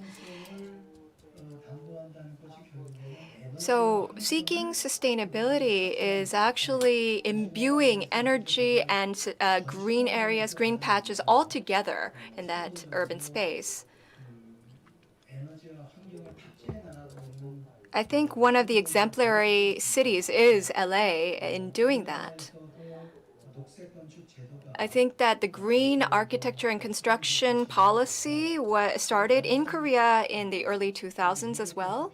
And we have 7 different evaluation criteria, which one of them is water cycle, runoff usage, water preservation, and of course, monitoring of the sewage as well as the water usage systems. And we also know of the LEED certificate. Compared to LA, I guess Seoul has abundant use and provision of water. Of course, we do have certain drought issues. However, we do have important structures for large stormwater and the sewage as well. So related to groundwater, how is LA kind of linking the groundwater usage and the system with the green architecture and green construction? I think that it has to go hand in hand with the construction and architecture in order to provide cleaner water resources for the future generation. So if you have any comments on that, please. Yes. Well, I'm giving another talk tomorrow, and in that talk I have some pictures of what I would say is LID retrofitting. And we've taken some of the parking lots, for example, some of the paved areas, and rather than just connecting them up to a storm drain so that 100% of the water flows into the storm drain, we're connecting them up through green belts in places where infiltration and biotreatment can occur. And I show some pictures of that in several places, and I'm very proud of that. I published a paper in 1988 that showed a parking lot with a green belt around it. I would also indicate that the city of Portland in Oregon has done very well in this regard. So that's one success story that we have. I think your comment about linking the right water quality with the right application is important, because you need to exhaust all the opportunities for things like Title 22, reclamation that doesn't require such high purity. You need to exhaust all of those before you really embark upon some fancy reverse osmosis scheme. And we researchers, we love to do the fancy reverse osmosis research. But the public's not going to accept that kind of water until you've exhausted all the other possibilities, like using reclaimed water for dust control in roads and all the other sort of things that you can use reclaimed water, industrial reuse, watering golf courses, all those sorts of things. 네, 감사합니다. Thank you very much. 자, Now, let's turn the floor to Professor Se-hoon. I guess he's going to ask questions about Singapore's case. Glad to meet you. Professor Park Joon-Hong made a great presentation on behalf of Korean representatives, and Dr. Michael and Director Michael, 2 Michaels, made a good presentations. Thank you very much. Both of you talked a lot about water reuse. Regarding water reuse, before I ask questions about it, let me introduce Korea's water reuse strategies. In Korea, in 2011, we enacted Water Reuse Facilitation Act. From 2000 already, in the Storage Act, the concept of water reuse was reflected. But in the Facilitation Act, how we can promote and facilitate water reuse, that idea was reflected in the new act. As Director Michael said, when it comes to water reuse, membrane technology and reverse osmosis methods are used, and they consume quite a lot of energy. So when you reuse energy, so we need to run a energy independent project. So sludge and methane from wastewater treatment facilities, we provide them to the RO and membrane technology used facilities. In terms of the usages of water reuse, you can face public disagreement and backlash. So we conducted a project of using reused water for industrial purposes. So first of all, we use the reused water for cooling purposes at the shipbuilding and steelwork factories. And also we provided reclaimed water for cooling purposes in manufacturing panels at Samsung plants. So we didn't use reclaimed water for direct potable use. We just started using it in the industry first. So much talked about already about reuse of water. But when you set rigid standards about the usages of reclaimed water, it presents a lot of limitations in terms of flexibility. So I think we need to be more flexible in terms of using reclaimed water. And also, as Professor Michael talked about a selective concept of discharged water, and my question about Singapore's case is, in your presentation, there was a slide about R&D challenges. As Professor Park mentioned, carbon neutrality is directly related to energy consumption. In Singapore, new water desalination project, many projects have been carried out in Singapore.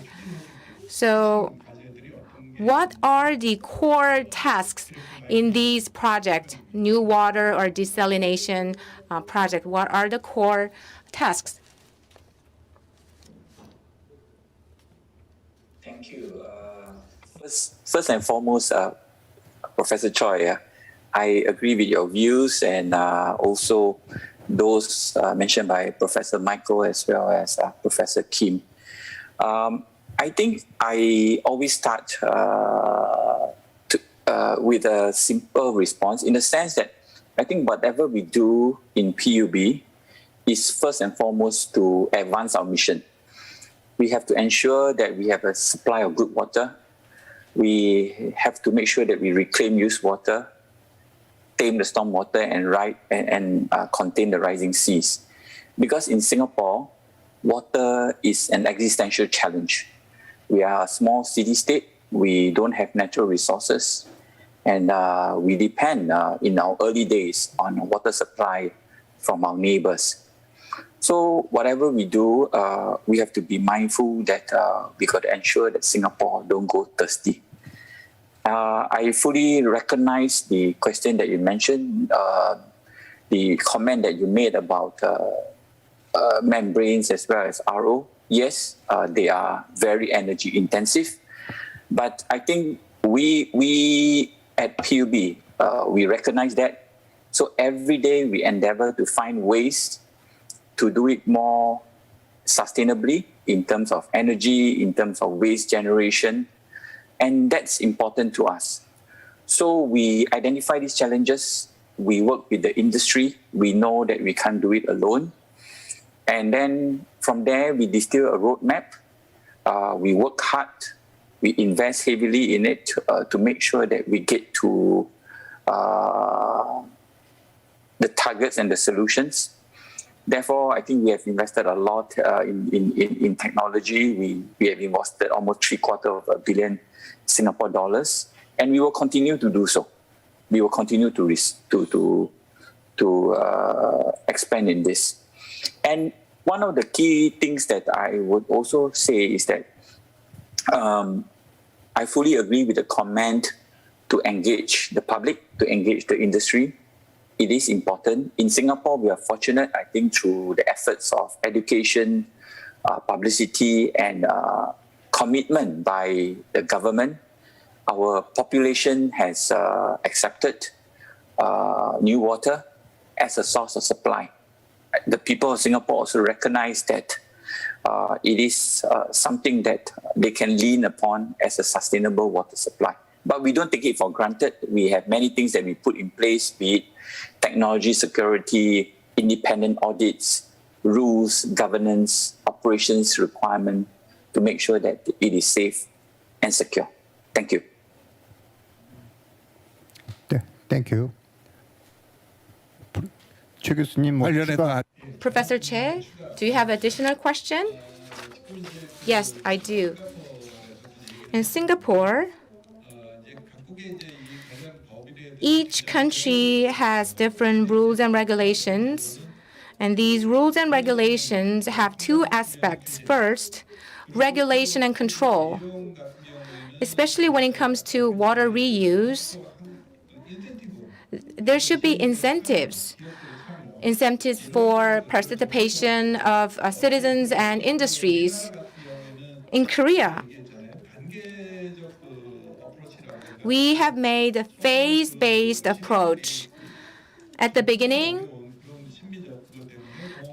we knew that the citizens will not accept it, so we first started with the industrial use for reclaimed water, and then we moved on to the next phase. So participation of citizens is important. So in Singapore and the United States, how did you harmonize regulations on the quality of reclaimed water and incentives for participation of citizens? First, Professor Mike.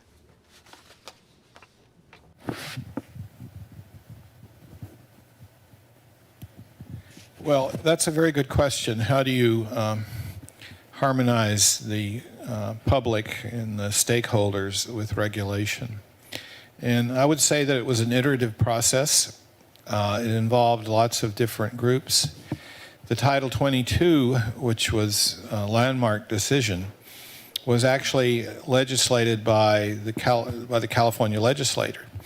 There was some disagreement between the public health authorities who didn't want any reclamation because they were worried about cross connections and so forth, and the need for reclaimed water. So what might be considered an unusual event, the legislature showed some real leadership in promulgating those rules. I can't emphasize enough that the water agencies need to reach out to the public. And one of our more recent opportunities for reclaiming through indirect potable involved our Department of Water and Power, and they created a users group. There was about 50 people. They met once a month. They met in convenient locations. It was facilitated by the Department of Water and Power by providing the right environment, the coffee breaks, and just making it easy for these people to come and speak. And that's in dire contrast to what was done 20 years ago. So I think the water agencies cannot do too much in involving the public.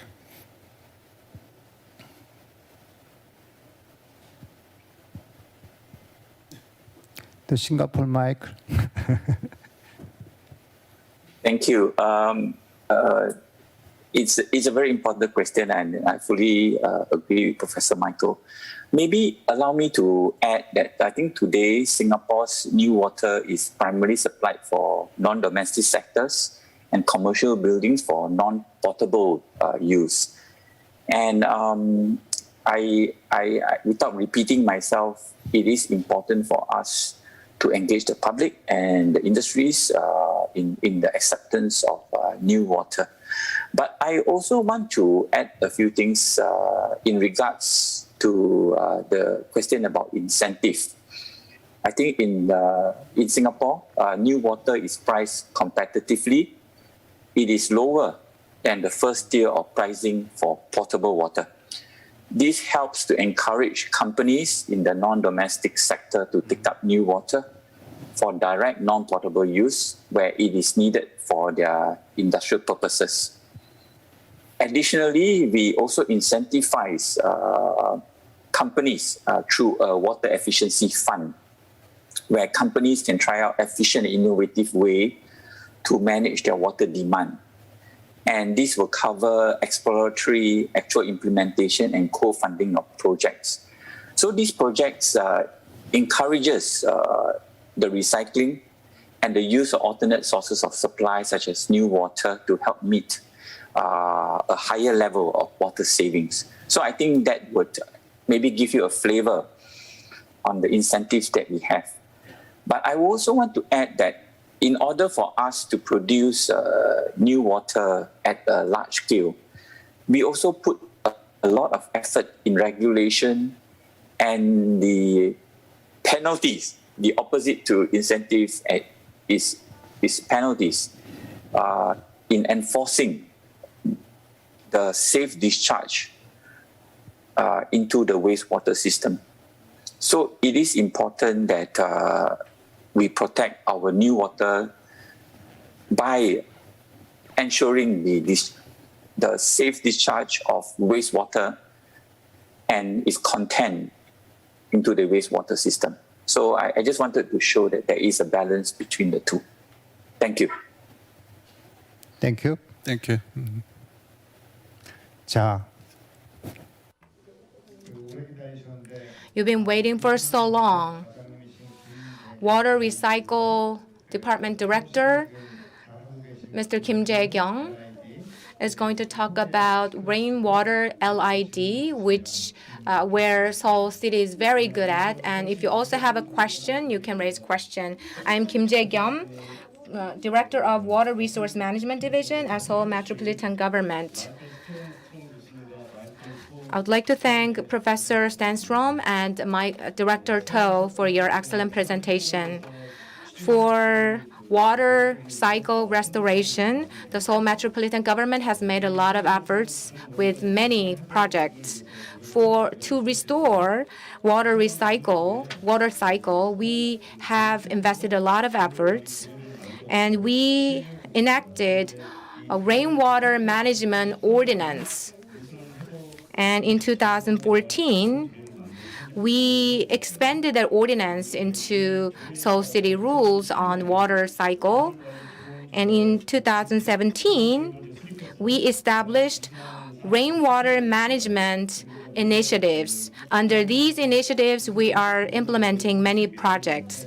And based on these initiatives, we are going to establish another initiatives. So we are preparing to reflect what we have learned from the past initiatives in our new initiatives. And also we have a consultation body.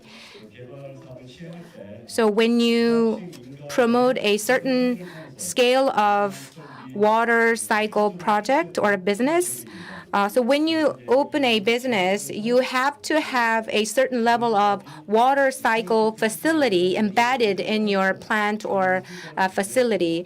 So this one has produced a certain result. And we also are carrying out many projects. So we have been carrying out water collection and water management projects. We have established water management facilities. Since the zone was quite wide, so the result and effects of these facilities were not really felt by people living there. So we not only using rainwater, but also the underground water and also gray water.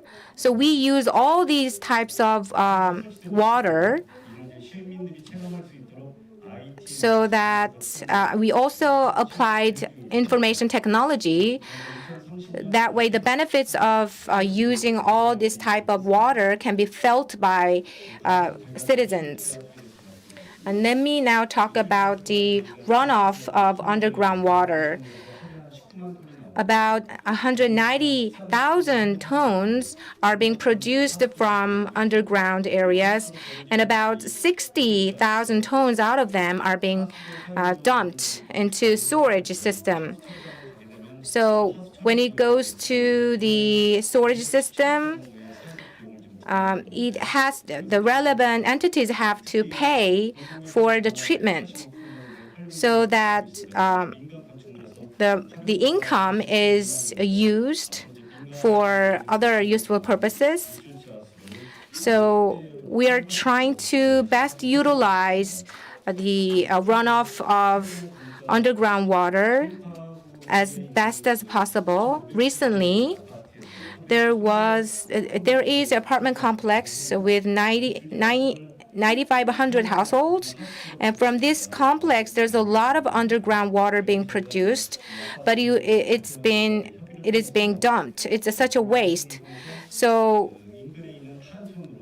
we are trying to guide that underground water to go to the nearby Tan stream. That way we can utilize that underground water. And we will expand this type of project to other areas. And we are trying to apply LID to roads. That way, nature cycle project to be further expanded.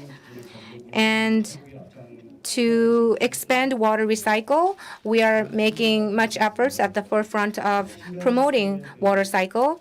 Now, let me ask a question. My question goes to Director Ko in Singapore. This is a very simple question.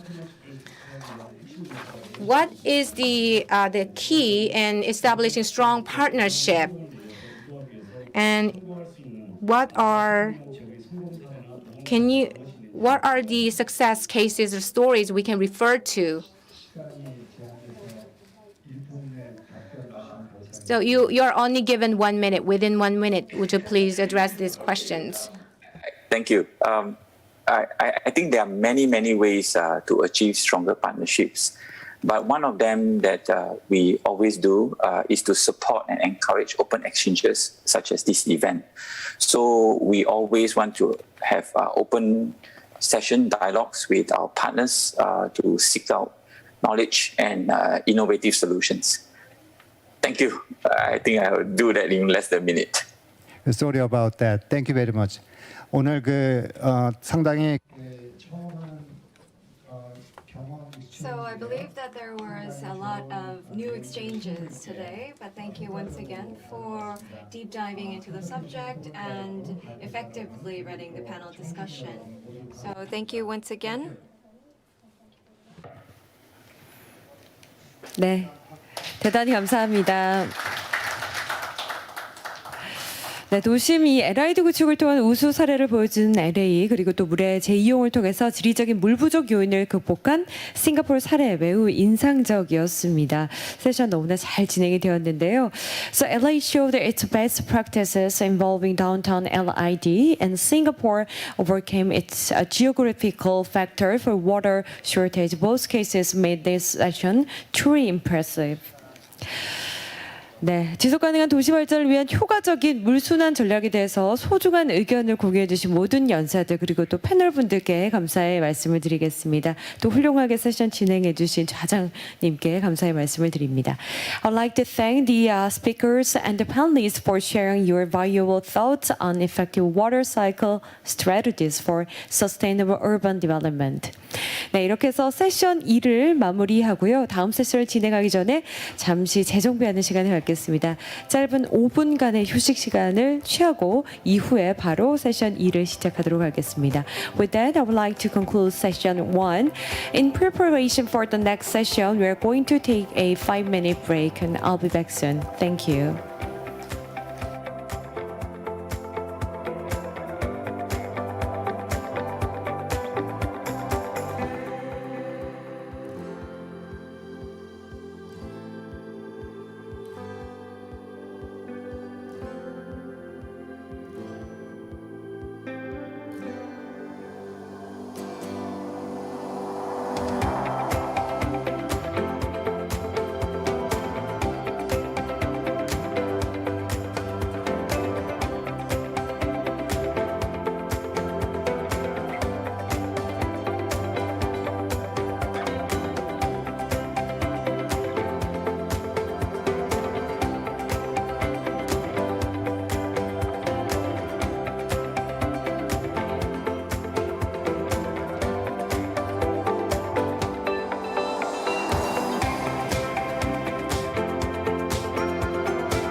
네, 여러분 편안한 휴식 시간 되셨습니까? 이제 세션 2를 시작하도록 하겠습니다. 세션 2에서는 기후위기 대응력 확보를 위한 도시 물안전을 주제로 컨퍼런스를 이어갑니다. 좌장님의 진행하에 발표와 토론이 이어지겠습니다.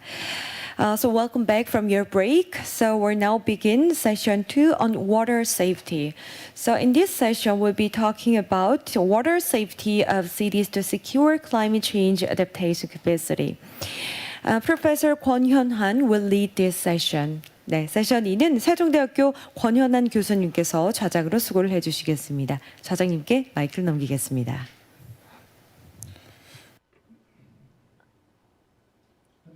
Hello, I am Hyunhan Kwon, the moderator of session 2. So we talked about water cycles in session 1, and now we are moving on to water safety. Before I begin, I'd like to briefly introduce the second session and the background of why we have selected water safety, and of course, what Seoul Metropolitan City is doing. So for the next 5 to 6 minutes, I'd like to briefly present to you. We have 3 major topics. First, climate and climate change. Second is the greater floods triggered by climate change. So those risks regarding floods that are a result of climate change. And third is our plans for securing the capability of climate change response. So we will have presentations from Chicago and Japan, Tokyo. We mentioned climate and climate change, and I'm sure that you've seen a lot of these graphs and slides, but temperature is increasing all over the world, and the Paris Accord is limiting atmospheric temperature rise to lower than 1.5 or 2 degrees Celsius. It's not only about extreme heat, but with more moisture in the atmosphere, you have higher risks for heavy rain. This is a pessimistic view. However, from the urban cities, it's kind of like a homework for us and a challenge that we must overcome. Let's move on to the current status. This is the rain gauge that was used from the 1770s. And so if you look at the overall graph of precipitation from 1770 to 2018, if you look at the average red line, you have the blue bar graphs that exceeded the average and red that did not meet the average. And last year, we had huge floods. Seoul was quite protected from that, but nationwide, there were a lot of damages done by floods. There were a lot of water-related damages. And if you look at this graph, you can see that the overall flood risk is increasing as time goes by, as well as the amount of precipitation is increasing as well. But if you look at the precipitation, we have monsoon season, which is centered around the summer seasons, and then we also have to think about droughts, and we have to worry about lack of rainfall. If we expect about 3 degrees of temperature rise, we'll be able to see 500 millimeters to 520 millimeters. And taking this into account, how should we manage these climate factors? I think that we have to talk about 2 different issues. We'll talk about the infrastructure first. Due to urbanization, there are some negative aspects of water cycles. lack of penetration, and there's a lot of water that comes up to the surface. And that's why we're talking about low impact development and better water cycles. If we cannot address the problem, then we also need to think about the wider climate change response. There's structural and non-structural aspects. First, we need to advance the monitoring of precipitation. And secondly, you have the diagrams here and the pictures here, but also we need to manage systematically the sewage system and build a safer construction site. And lastly, we have to optimize the management and operation. So out of these four, we'll be able to discuss and hear examples from Tokyo side as well.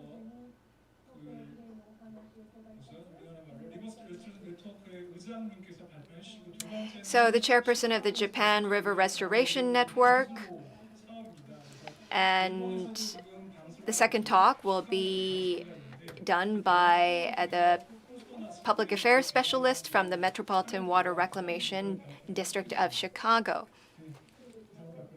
With this, I'd like to conclude my part of the presentation.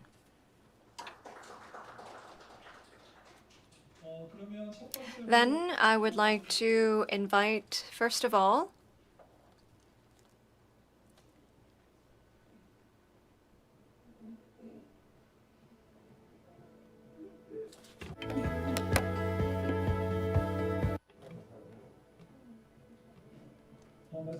yes, as I mentioned, we have two speakers.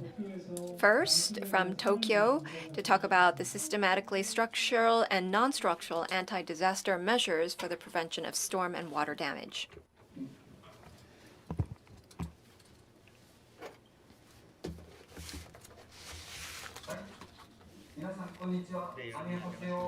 Good afternoon, ladies and gentlemen. I am Tsuya Nobuyuki.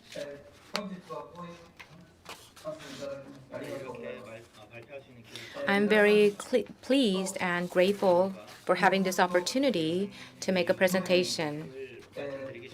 Before I dive into my presentation, I'd like to talk about Korea and Japan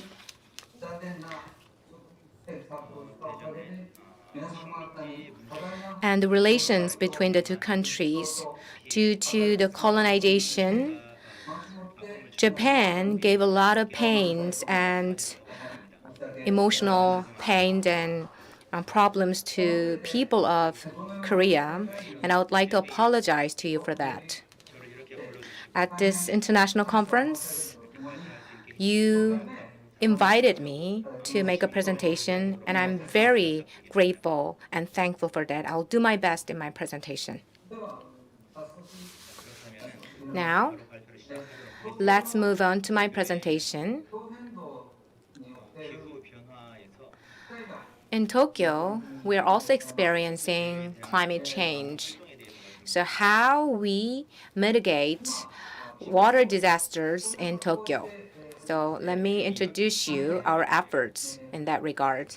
This is the map of Tokyo. It is a horizontally spread, especially the district where I live. It is called Seoul District.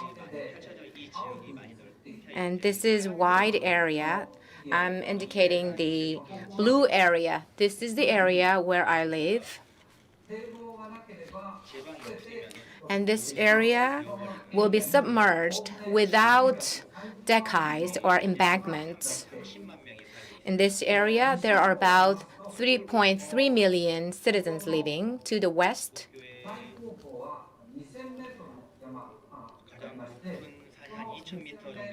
there is the highest mountain, which is 2,000 meters above the ground. And from there, there's a long line of stream starting. To the east, There's the Ara River and Edo River. You see the red lines? They represent rivers managed by the government. They extend about 147 kilometers long. And these blue lines, they are also rivers. They span about 700 kilometers long, and they are managed by the province of Tokyo. So we have prepared many water disaster prevention measures. So our measures can accommodate 50 milliliters per hour. So to this end, we excavated the stream or river, and also we expanded the width of the stream and river. So far, these efforts were enough. But recently, we see rainfalls which are more than 50 milliliters per hour, sometimes 70 milliliters per hour. Recently, we saw heavy rains of more than 100 milliliters per hour. So to respond to such heavy rains, we adopted a method involving regulating reservoirs. So we are making regulating reservoirs which can store water. So we create reservoirs, and also we create box-type regulating reservoirs. So there are two types of reservoirs. On the surface, we create reservoirs. Underground, we make box-type reservoirs. This is the box-type regulating reservoir in the Meguro River. How can we store water here? On the sides of the stream, there are outlets for taking in water from the stream. When the water level goes up in the river, that flooded water goes into the outlet.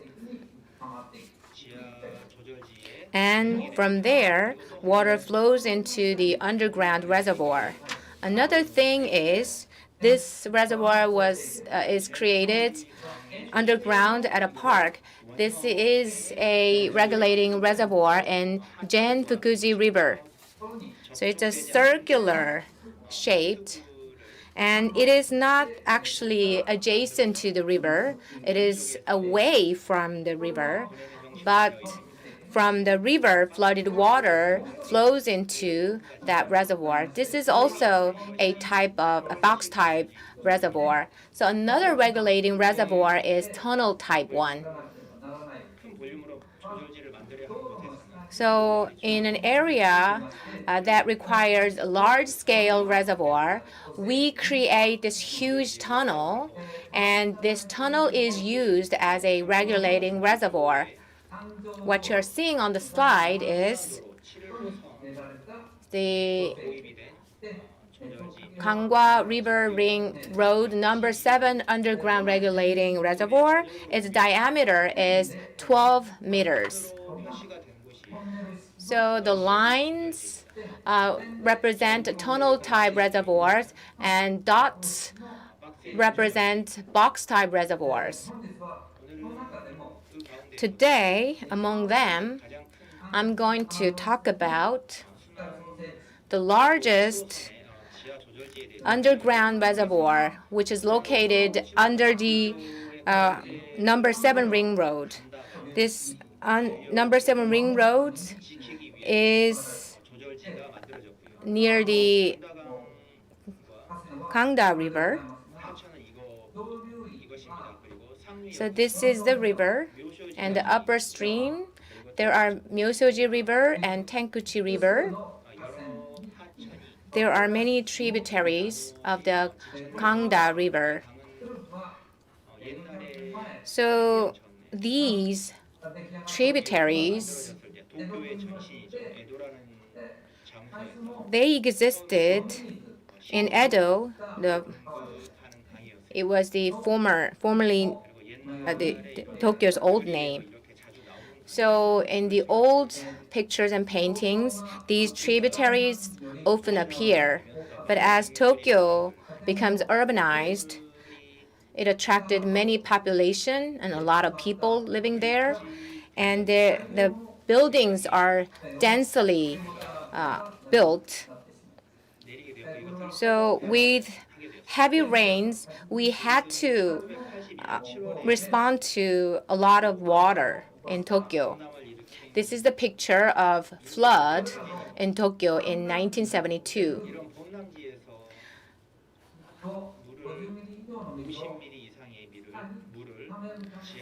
So in order to store 50 milliliters per hour from this flood, so we created a regulating reservoir under the ring road number 7. In reality, intake from the Gangda River and intake from Sensukuji River. So all these waters taken in from these rivers flow into a underground tunnel type reservoir. When water is flooded from the river and it is guided into the tunnel, the flooded water goes through drop shaft. It falls in a spiral way. So we designed it that way. Why it falls in a spiral shape?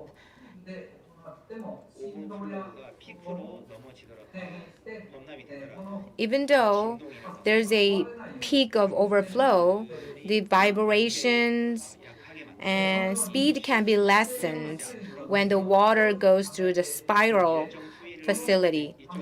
structure. The certain amount of water is stored in the upper part, and the water drops to the bottom. That way, it decreases vibration.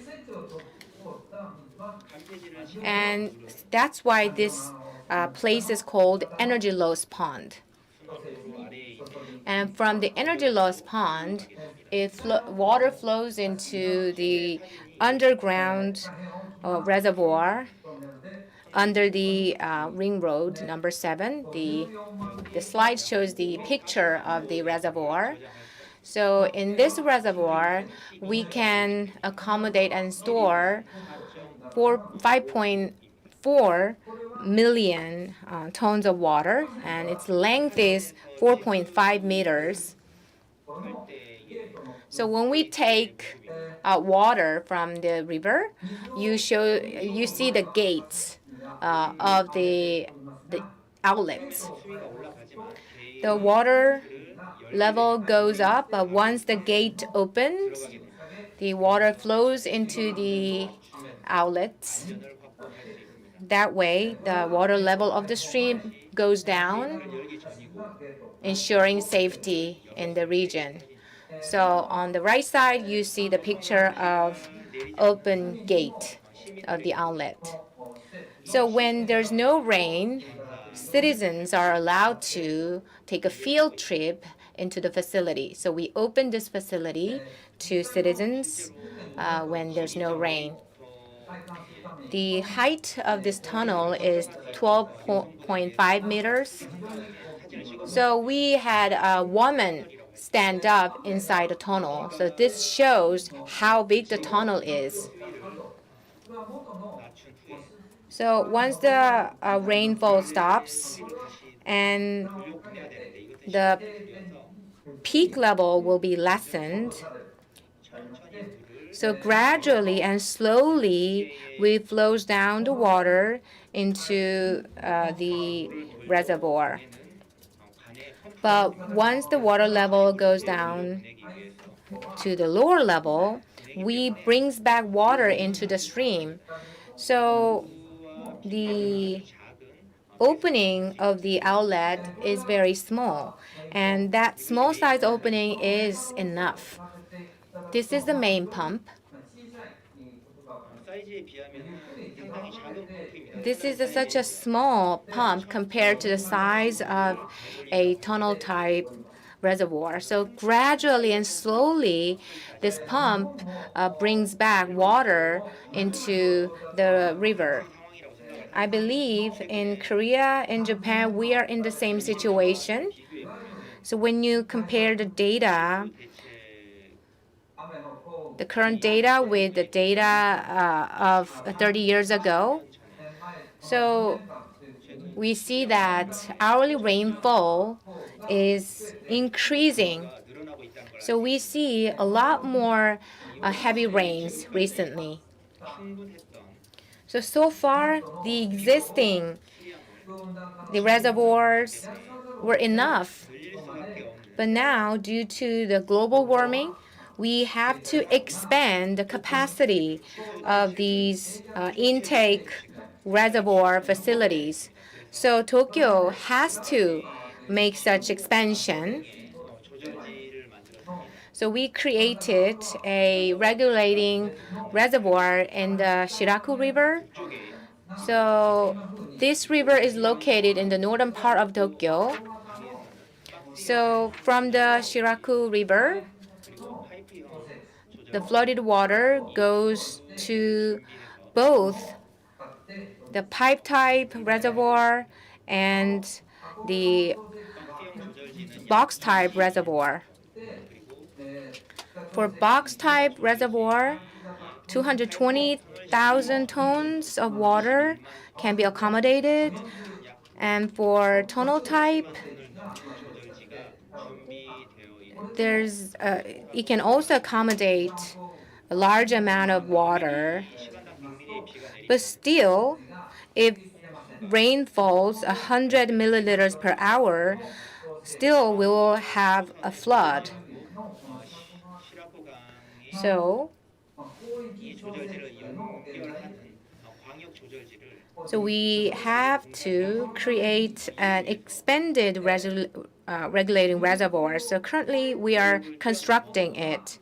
So beyond the basin area, if there's a huge rainfall, then that water in the basin can go beyond that basin parameter.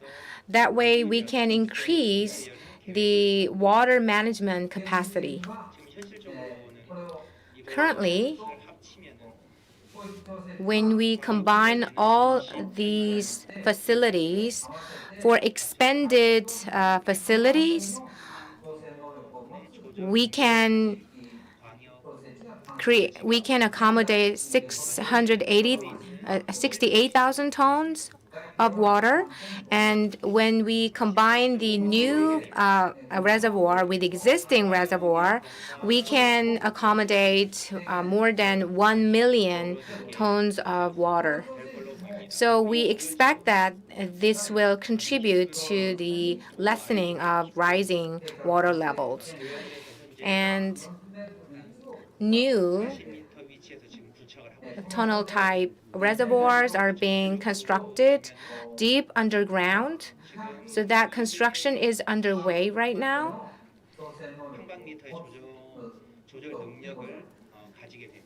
So if we complete the construction of this new one, it can accommodate 2.1 square meters of water. And also, we will increase more box-type reservoirs. So currently, with the planned reservoirs and everything, our target is to accommodate a total of 3.6 million milliliters of water, 3.6 million tons of water. That way, We want to reduce the flood damages, and with these efforts, we already have seen the decrease in water flood damages. Global warming and typhoons and storms.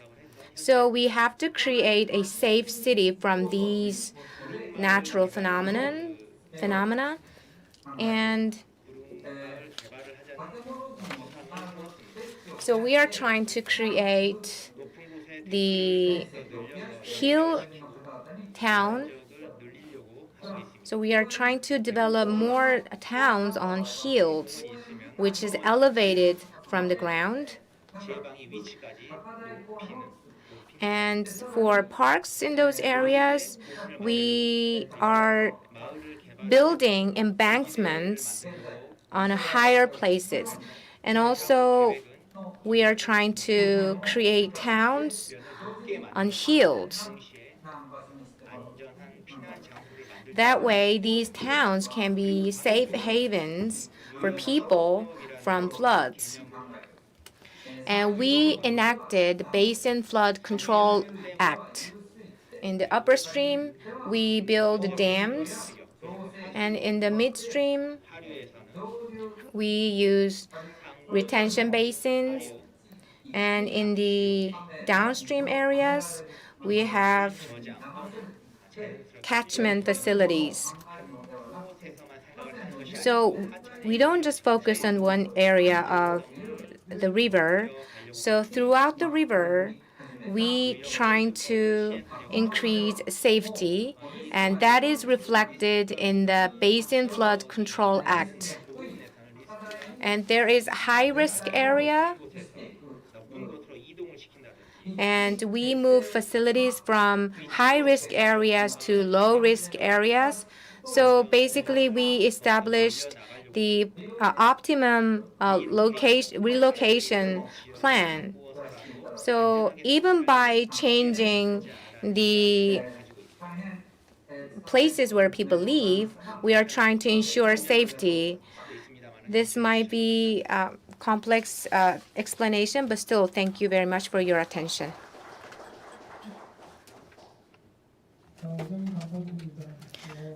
Thank you very much. I should have let you know earlier.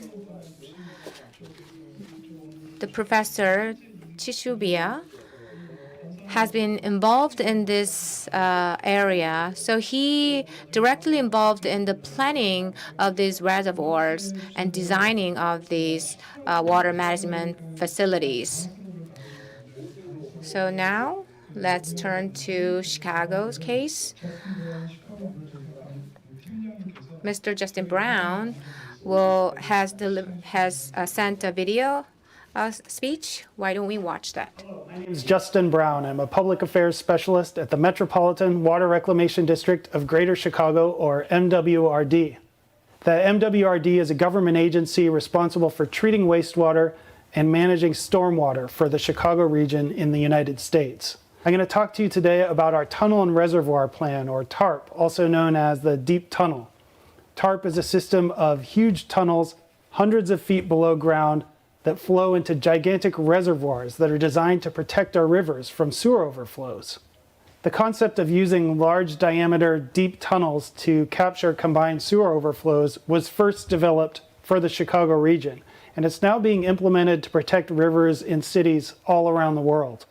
I'm going to talk to you about how the project was planned, funded, and built. We'll go inside a tunnel. I'll show you a reservoir in operation, and we'll look at some of the results that we've seen as portions of this huge system have come online in recent years. The city of Chicago is located on the shores of Lake Michigan, one of the Great Lakes in North America.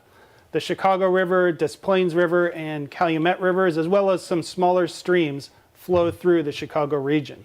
The Tunnel and Reservoir Plan wasn't actually the MWRD's first huge influential project. We were founded in 1889 to excavate a canal to reverse the flow of the Chicago River. The Chicago Sanitary and Ship Canal, which at the time was the largest canal in the world, was built to connect the south branch of the Chicago River to a lower point on the Des Plaines River in Lockport, Illinois, which is on the other side of a watershed boundary. This was done to provide drainage for the Chicago region and to protect Lake Michigan, our region's water supply source, from pollution. The excavation methods we developed for this project were later used for canals around the world, and our chief engineer on the project went on to work on the Panama Canal a few years later. Today, the Sanitary Ship Canal is part of the Chicago area waterway system, which consists of 76 miles of canals and altered portions of natural rivers. The waterway system was completed in 1922. To understand the need for the tunnel and reservoir plan, though, we actually have to back up to the 1850s when Chicago began work on their sewer system. Chicago's sewer system was designed to do two things: to provide drainage for rainwater, to carry it straight into the river, and to also carry sanitary sewage from homes and businesses straight into the river. As you can imagine, this wasn't great for water quality. This is the 39th Street sewer outfall, which discharged untreated sewage straight into Bubbly Creek, which is a small tributary to the south branch of the Chicago River. This is another view of Bubbly Creek here. In the early 20th century, the MWRD developed wastewater treatment technology, and we built a system of intercepting sewers to carry the sewage to our plants to be cleaned. So here's Bubbly Creek before, and here's how it looks today. This dramatic improvement is the result of wastewater treatment technology. When we get heavy rains here and more water enters the sewer system than can be cleaned at the sewage treatment plants, these sewers are allowed to follow their original course and overflow to the rivers. These combined sewer overflows are bad for a couple of reasons. They impair water quality in the rivers. They also add extra water to the river systems, which increases the danger of flooding.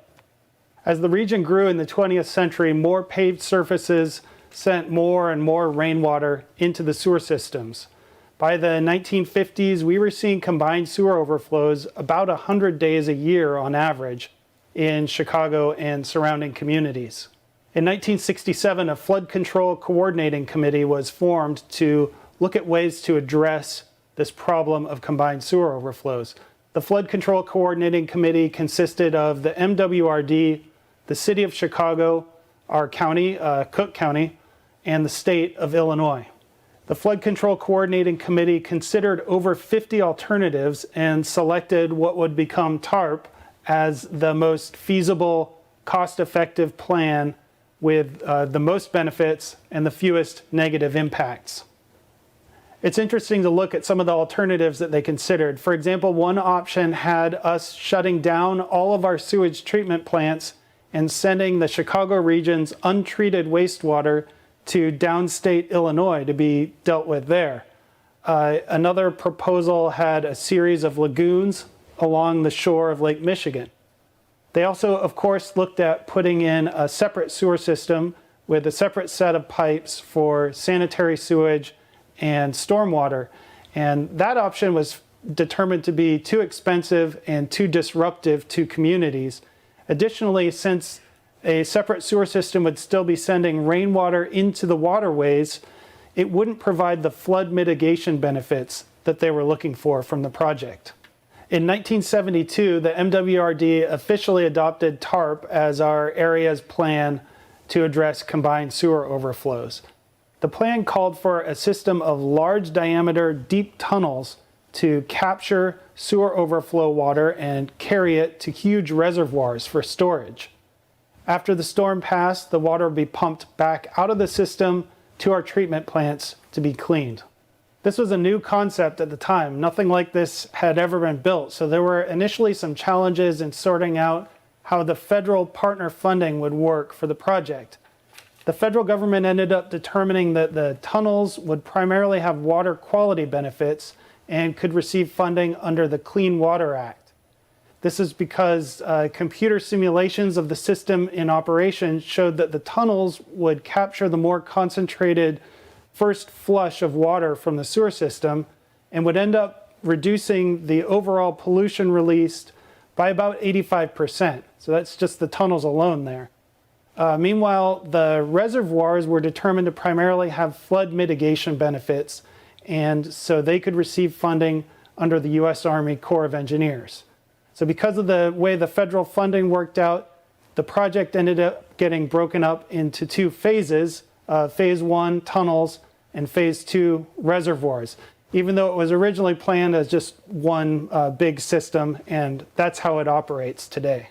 TARP serves a 352 square mile area with 3.75 million people living in it. The system protects 1.5 million structures from flooding in Chicago and surrounding communities. It has 4 tunnel systems that follow the course of the rivers that they protect. The tunnels are connected to the sewer system by drop shafts, which catch the overflow before it reaches the rivers. Drop shafts are pretty much just deep holes that allow the water to fall down to the level of the tunnels. They're divided in half, so water goes down one side and air can escape out the other side.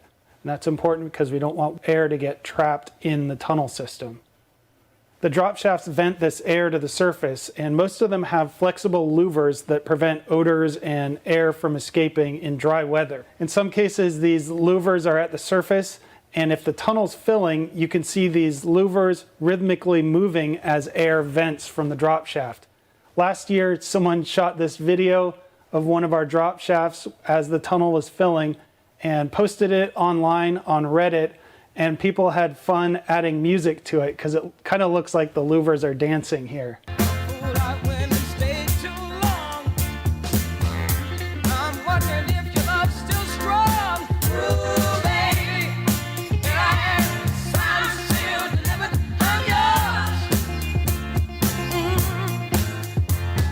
The 110 miles of tunnels have a combined capacity of 2.4 billion gallons and flow to 3 huge reservoirs.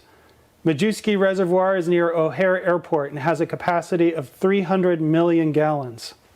Thornton Reservoir was completed in 2015. It has a capacity of 4.8 billion gallons for TARP and also additional capacity to relieve overbank flooding on nearby Thorn Creek. So its total volume is 7.9 billion gallons. McCook Reservoir is being completed in 2 stages. The first half has been in operation since 2017 and has a capacity of 3.5 billion gallons. When complete, McCook will have a capacity of 10 billion gallons and will be about a mile long. Water is pumped out of the TARP system and 2 treatment plants to be cleaned by huge pumping stations. Excavation began on the tunnels in 1975. We used tunnel boring machines, which were new technology at the time, to excavate the longer stretches of tunnel. These machines were first used at scale on TARP. They're much more efficient than previous methods of tunneling through rock, and they allowed us to continually excavate as rock was removed out the back of the machine. All right, I'm going to take you on a little tour of some tunnels now. As a public affairs specialist, when I go into the tunnels, one of my job duties is to shoot photos and videos, so I'm going there to do that usually. To get into the tunnels, they lower us by a crane in a cage down an access shaft. An access shaft is basically just a really deep hole in the ground. In this case, we're going about 300 feet down into the Des Plaines connecting tunnel. This particular time I put my phone on the floor of the cage to get this view looking down, which I thought was pretty cool. Today we're going to be visiting some construction areas, not live tunnels. The TARP system was planned so that as portions of it were completed, they could be put into operation. So the tunnels have been in operation beginning in 1981, and then all of them were completed in 2006. So the tunnels are all in operation. These connecting tunnels were being built to connect the existing tunnel systems in operation to the reservoirs which were being completed. So you can imagine what it feels like. It's about 55 degrees year-round. So if you come here in the summer, you have to remember to bring a sweatshirt or something to keep warm when you're in the tunnels. On the flip side, if you come here in the winter, it's very cold in the winter in Chicago, and I've made the mistake of wearing a heavy down coat in the tunnel system, and you can get overheated pretty quick.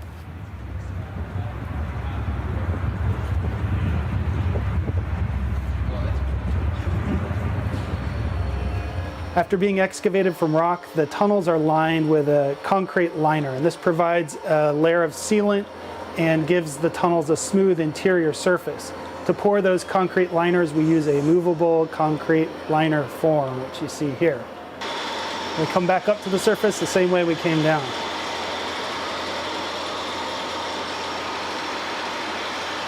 We partner with commercial quarry operators to excavate the large tarp reservoirs, and this is a win-win relationship for us because they know how to dig large amounts of rock out and they have an economic use for it, and we want the hole in the ground when they're done removing the rock. This brings us to the huge explosion part of today's presentation. This is Thornton Reservoir. That's about a 100-foot high rock face there, and we're going to see 36,000 tons of limestone getting blasted out. So enjoy.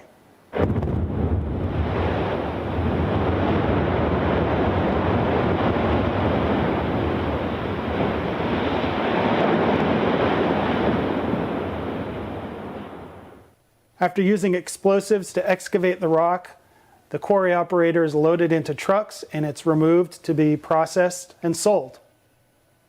McCook Reservoir is being completed in collaboration with the U.S. Army Corps of Engineers. They're in charge of design and construction of the reservoir, and we're responsible for overseeing excavation. We had a similar agreement for Thornton Reservoir, but due to inadequate federal funding levels and the need to get the reservoir in operation soon, we took the responsibility for design and construction at Thornton Reservoir in addition to the excavation work. At McCook Reservoir, the rock begins about 40 feet below the surface, so this overburden, this dirt, had to be removed before rock mining could begin. We used this overburden to make an artificial hill a few miles away at a location on our property that we leased to the Forest Preserve District. Centennial Hill is over a mile long and 60 feet high in some places. It's planted with native flowers and features a bike path. The Chicago region is pretty flat, so having a hill like this is actually a pretty nice amenity. McCook and Thornton Reservoir are sealed with grout curtains to protect groundwater. Grout curtains are made by injecting grout under pressure into an array of holes around the perimeter of the reservoir, and this keeps water from being able to seep through the porous limestone. Meanwhile, just below the floor of the reservoirs, there's a layer of impervious shale that holds water in. So between the shale underneath the reservoir and the grout curtain around it, we're able to keep the water from seeping out of the reservoirs. We also have groundwater monitoring wells that we use to confirm that everything's working as designed. Thornton Reservoir went into operation in 2015. Stage 1 of McCook Reservoir was put in operation in 2017. This is a video of water first entering McCook Reservoir in early 2018. This is a 33-foot diameter tunnel here, and you can see the water flowing out of it. These block structures are here to diffuse the kinetic energy of the water entering the reservoir. These are solar-powered aerators, which are there to aerate the top layer of water in the reservoir to reduce odors, and they're anchored to these tall towers that you see here. This is a time-lapse of another fill event at McCook Reservoir. This is that same 33-foot diameter tunnel. We're going to see 3.5 billion gallons fill stage 1 of McCook Reservoir over the course of about 24 hours in this clip here. You can see the water coming up pretty fast here. Interesting to note that the reservoir continues to fill even when it looks like it's not raining here. And that could be because either there was still water in the tunnel system that was making its way through, or it's possible the system is so huge, the other end of this tunnel is about 30 miles away. It's possible there was still a rainstorm happening there as the reservoir continued to fill. The final capacity of TARP will be 17.5 billion gallons. A rain barrel, which is used to capture rainwater from roof gutters for reuse, holds 55 gallons. So the volume of TARP would fit in over 300 million rain barrels, enough to circle the Earth 7.25 times. All right, I've been rattling off these gigantic numbers and talking about how huge the system is, but the real question is, does it work? Well, when the tunnels went online, they reduced the number of days per year that we saw sewer overflows from an average of 100 to 50. So they cut the number of days with sewer overflows in half. When Thornton Reservoir went online, it almost completely eliminated sewer overflows in its service area. There were a few instances of overflows that were due to a faulty gate structure that was repaired. McCook Reservoir is being completed in 2 stages, and since stage 1 went online, it's captured 66 billion gallons of combined sewage that would have otherwise ended up in the rivers. We've been collecting extensive water quality data on our rivers since the early 1970s. So we can look at that water quality data and track improvements as TARP has come online. The Chicago River is actually one of the most scientifically studied rivers in the world, thanks to our work. This is one of our field technicians removing a water quality sampling sonde on the main stem of the Chicago River downtown. A lot of our water quality data can be found at our online mapping tool, which you can navigate to through our website, mwrd.org. In addition to looking at the water itself, another way you can assess the health of a river system is by looking at what lives in it. And we've been doing that too since the early 1970s with our biological monitoring program. This is one of our biologists driving an electrofishing boat, and they're sampling fish on the south branch of the Chicago River. The electrofishing boat just stuns some of the fish in the water, and they're brought back to a larger research vessel where the fish are weighed, measured, and identified. Our fish data really illustrates how much things have improved in our rivers. For example, at one location on the North Shore Channel in the early 1970s, we would fish there for an hour and we'd catch 5 fish. That's it, 5 fish. Today we go back to the same location and we catch about 300 fish. So there's just been a huge improvement in the fish population in our rivers. Thank you for giving me the opportunity to talk to you about the Metropolitan Water Reclamation District of Greater Chicago's Tunnel and Reservoir Plan. I bet a lot of you might be looking for more detailed technical information. If that's the case, I encourage you to go to our website, mwrd.org. Look up the TARP status report. It's a report we produce annually that's packed with figures and up-to-date information.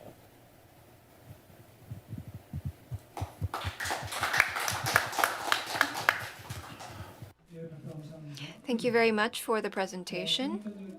And now we will move on to the panel discussion. So you've probably seen from the presentations, and the characteristics are different for the 2 projects, but you see that the ultimate goal is the same. Before we move on to the panel discussion, I'd like to introduce our panelists. On my left, Mr. Yoon Kang-seok, Director of the Korea Institute of Civil Engineering and Building Technology. And he looks into flooding and flooding prevention and control. And next to him, you have Professor Kim Tae-woong from Hanyang University. He also is looking into various different research on water resources and facilities.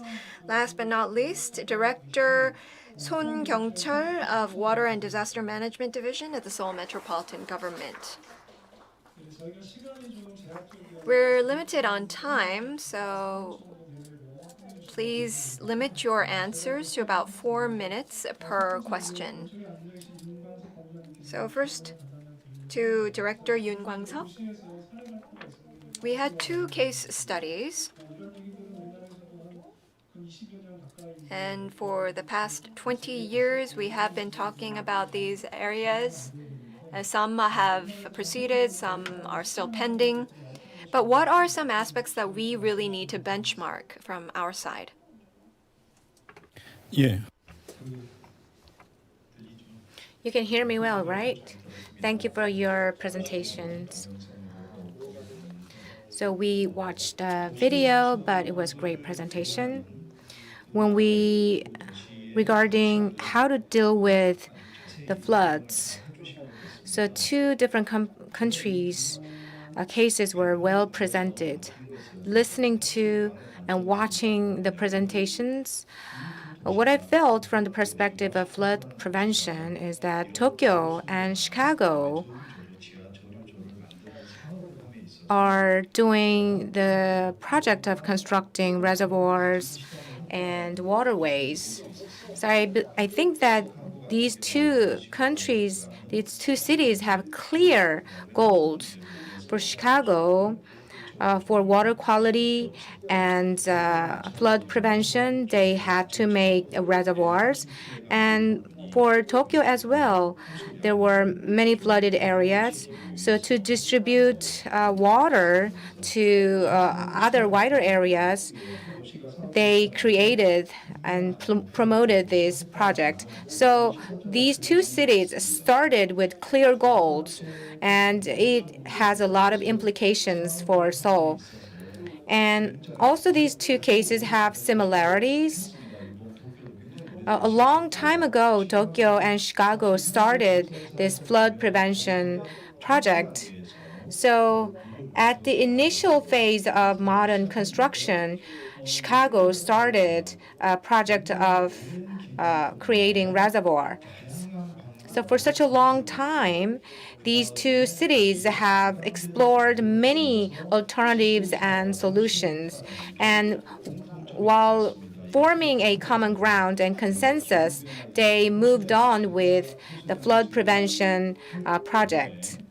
And they also projected the frequency of flood will go up. So these two cases are presenting good lessons, and we can refer to these cases for our implication. And in the United States, in Japan, each province, each state have different policies and measures. So we cannot just copy their cases. I'm not sure we can make the exact same approach as they did. But each country has their own characteristics in terms of precipitation and geography. And in LA, there's a 300, 400 millimeters of rain. But in Japan, they have a lot more rainfalls. So we need to look into all these different aspects and characteristics when working on those projects. So in Seoul, and we also have many other large cities. So due to climate change, precipitation will increase.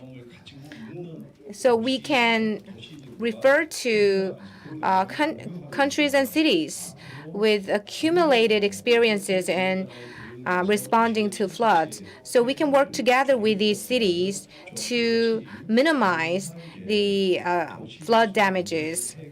So that will be the key to addressing urban flood problems.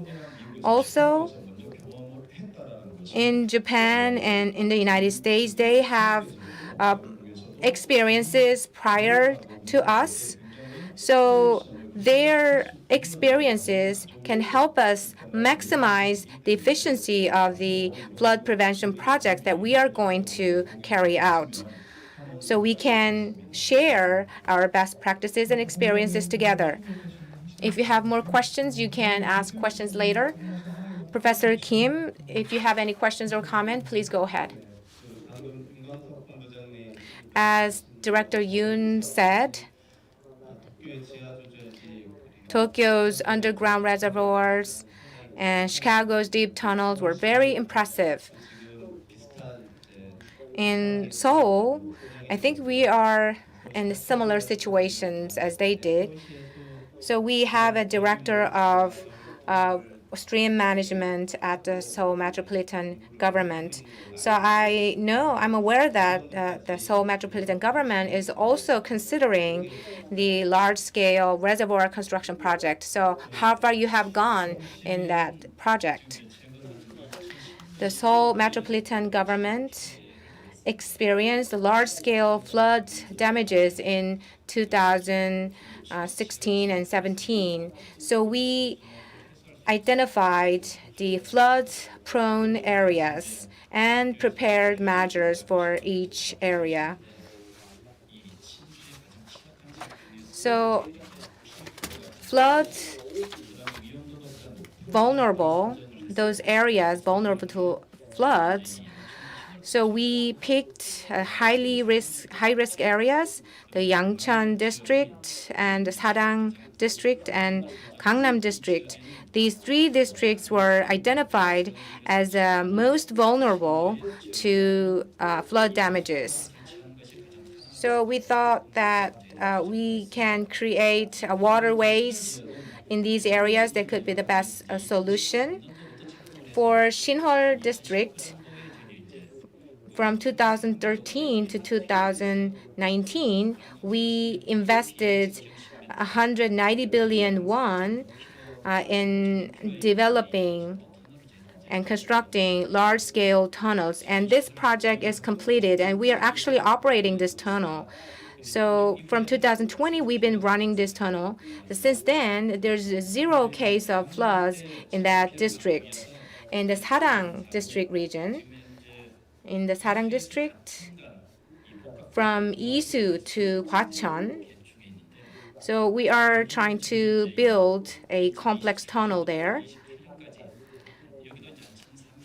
So we are trying to invest 130 billion won into this project. So 60 meters underground and the 6.7 diameter. So this tunnel will be created to accommodate rainwater. And we also we are considering the facilities that separate drainage systems to prevent floods. In the Gangnam Station area, we often see floods in this district.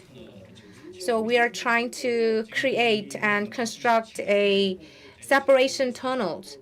So we embarked on the construction in 2017, and next year this project will be completed. And we invested 664 billion won, so 1.8 kilometer long facility will be created. So excavation is completed. So this summer, we actually utilized this one because excavation is already done, and we saw a dramatic decrease in floods in the Gangnam district. I think that Seoul City might have some questions to Tokyo City as well. So if you have any questions, please. So related to the presentation, thank you very much for your great presentation. We did visit Tokyo to benchmark your works as well. As I mentioned, Seoul City also looks into the multifunction tunnels for drainage and sewage and various different areas. But if you look at the operation, planning, design, and management, we're still in the initial stages, so we're still in the research stage. So for Tokyo, which has had these facilities for a long time, will probably have a lot of experiences. What are some of the difficulties and challenges?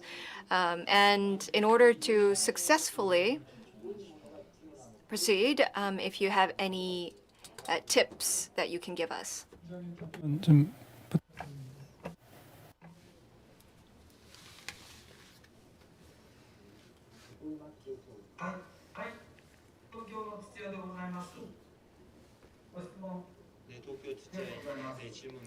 Thank you for the question.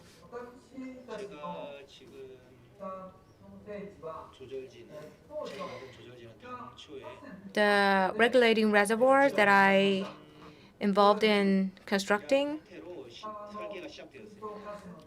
it was designed in relation to the streams. So all the mid to small size streams will be connected to the sea with these tunnels. But it was really large scale projects requiring a lot of investment, so we couldn't get approval from the government. So we made 4.5-kilometer long underground tunnel under the Ring Road number 7. And with that, we already saw the effect of avoiding floods from the Gangda River. And residents were really amazed at the effect, and also they were very grateful to what we've done.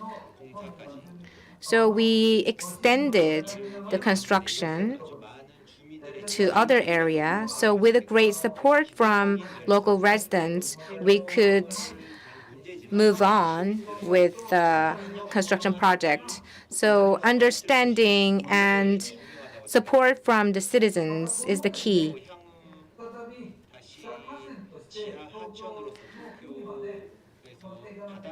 From the underground, if you have a situation where you need to have the water flows into the underground areas in Tokyo, we are considering those possible situations and discussions are underway.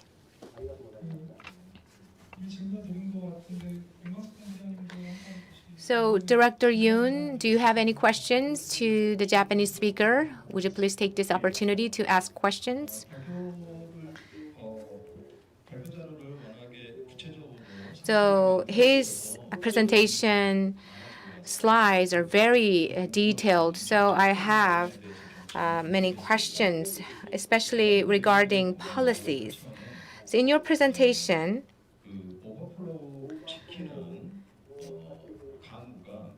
there is precipitation that causes overflows of the river. So if the rain falls over 50 milliliters per hour, an overflow will happen. But in general, when we talk about urban floods, we discuss hourly 50 milliliter or 70 milliliters of rainfall. But when it comes to streams, we talk about frequency. Even if the rainfall rate is 50 milliliters per hour, but if the frequency matters,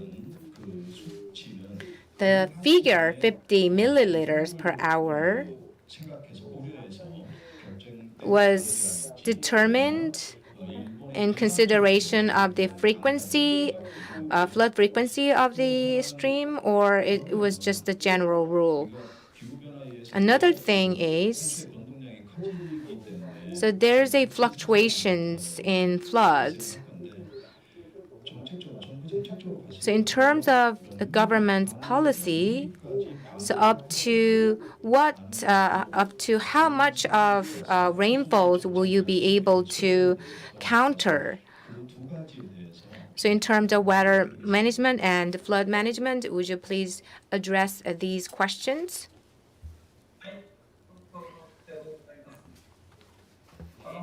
Yes. For the first question, so to what level of precipitation and the frequency will we address the flood prevention measures? When we established the first regulating reservoir, so we thought the flood happens once every 8 years and 10 years.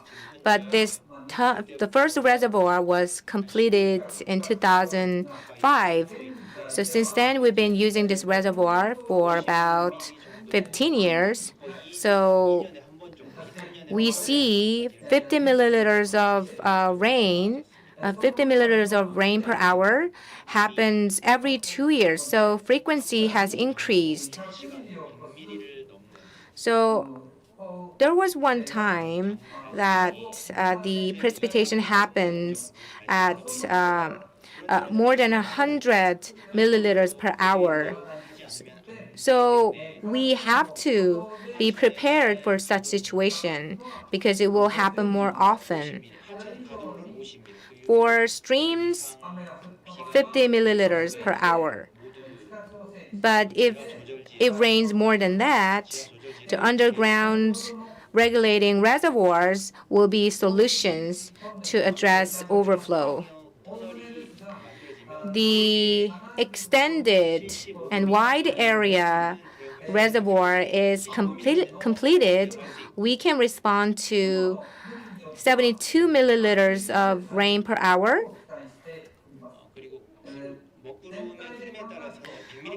Depending on the movement of rain clouds, we can respond up to 100 milliliters per hour. But right now, the capacity is not enough. So in my presentation, I talked about the large streams, right? And in these streams, the frequency of flood is once in every 200 years. But recently, the frequency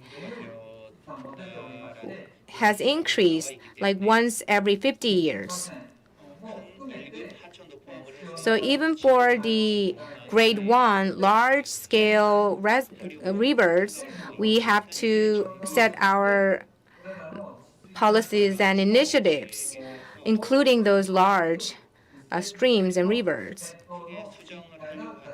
So we are trying to modify the existing policies, and the deliberation committee has been opened. I think that the situation in Japan is quite similar to Korea as well. We're also thinking about raising the level of the protection in Korea too. So if you look at Tokyo and Seoul, there are some limitations to responses that we can do from the city side. It's not just about flood protection, but there's many other areas as well. Can you just tell us about some of the key aspects that we can benchmark or think about? Yes. So Chairperson Nobuyuki also mentioned that a lot of the infrastructures will not be able to withstand the climate changes coming forward. I think that that was also quite impressive. I think that it was the same for Korea. If you look at the streams and rivers projects, up until now, it was okay with the management and the operations. But last year, during the monsoon season, it rained for 54 days in total. It was the longest monsoon. And there were a lot of flood damages as a result. If you look at Busan, Seoul, Gwangju, there were a lot of floods and heavy rainfall that actually exceeded the control ability for flood protection. And so if you think about the extreme rainfalls due to climate change and with overpopulation of urban areas, with the distortion of water cycles, there's an increased risk of floods. And as a result, we have a higher frequency of flooding. I think it's due time that we really need to think about better protection measures. If you look at the data, we probably have 60 to 70% of focused precipitation in the summer months. For Seoul, in summer, we have seen the precipitation increase annually. So it has been increasing to 40%. And so it's now up to the 950 milliliter level. Recently, in the next 20 to 30 years, there's some research that states that this could actually go up to 1,000 milliliters. We looked at this in the previous session. Seoul City's impermeable surface is up to 50%. So the highest figure is 72% worldwide.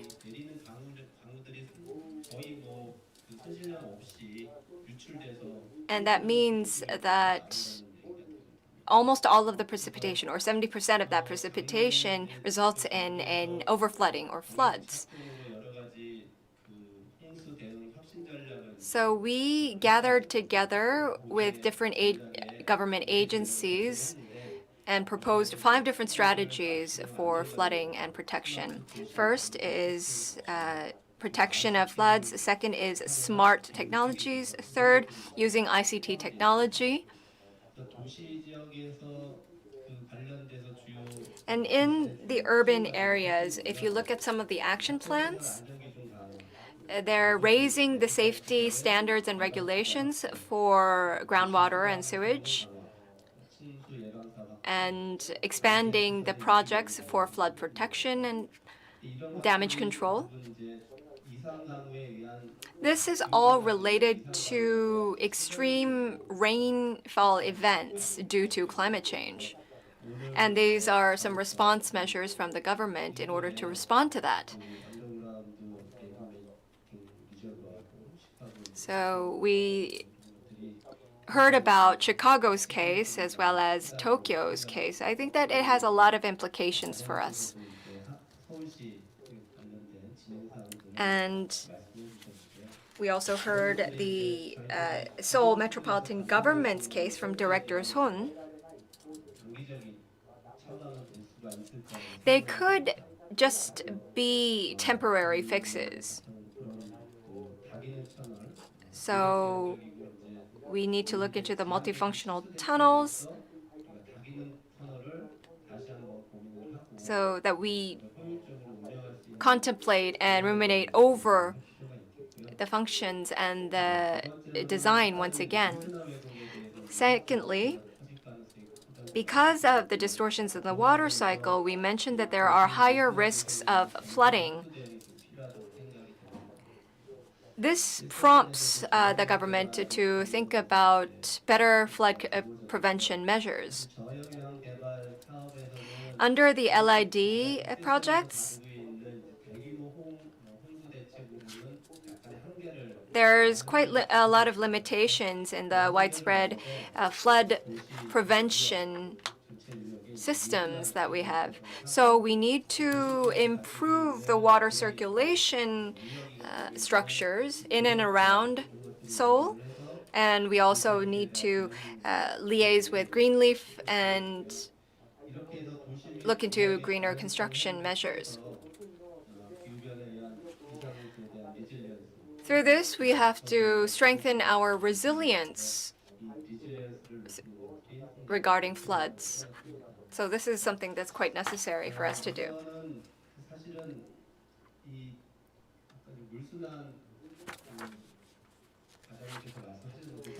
So previously, Director Kim has mentioned that the Seoul Metropolitan Government has invested a lot into water cycles and water circulation. I think that we really need to set it in from the urban planning stage and implement it, and not just something on top of land use or something that comes after all of the planning is done.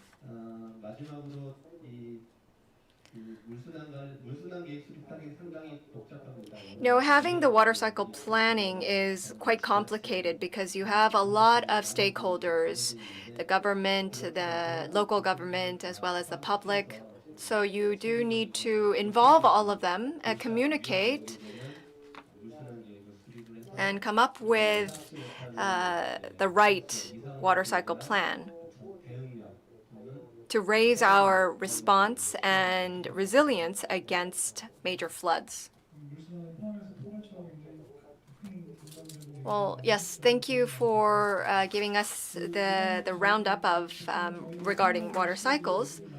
We heard a lot from the Seoul Metropolitan government side, but if you have any questions catered towards Seoul Metropolitan government, please go ahead.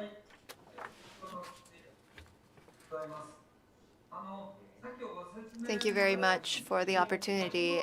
You mentioned about the multifunctional tunnels. In fact, here in Japan, we also have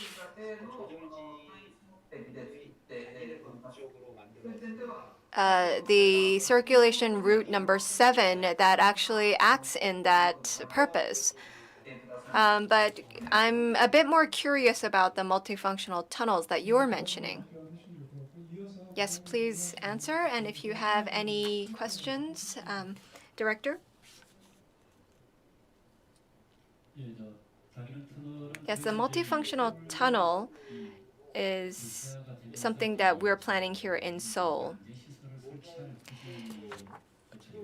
We didn't have a lot of room or these buffer zones to have any flood prevention or control areas or the facilities. So that's why you have some underground walkways and streets and roads. So we wanted to minimize the damage, flood damage,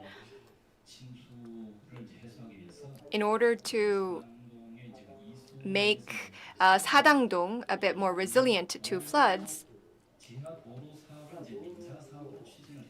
We had promoted the refurbishment project of streets and underground pathways as a civil project and a public project. So these road tunnels as well as the water circulation pathways all work together.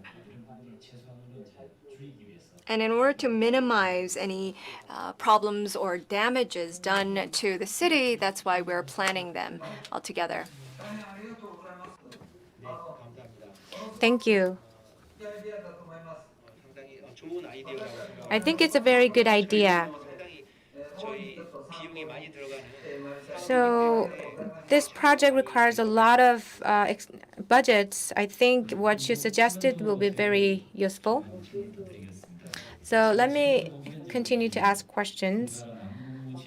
Recently, in the southern part of Korea, we see more than 100 milliliters of rain per hour, especially during typhoons. And even in China, we see heavy rains of more than 200 milliliters per hour. As Director Kim said, we see frequent cases of heavy downpour in Japan. So Seoul, after experiencing the heavy rains and floods in 2016 and 17, so we are trying to respond to 30 milliliters per hour of rain. So in this regard, we are working to construct flood prevention facilities. But we often see bigger, heavier rains that exceeds our capacity. So we see that even after completing those flood prevention structures, we'll see bigger rains that the structure cannot accommodate. So is there any extra safety net that you are planning to respond to such situations in Japan, that like the facilities cannot accommodate all the heavy rains?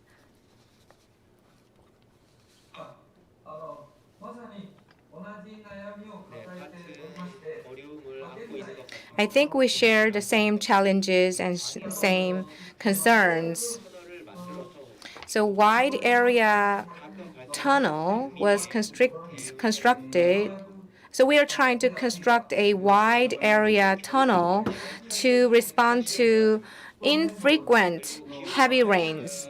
So we are a bit relieved with that tunnel.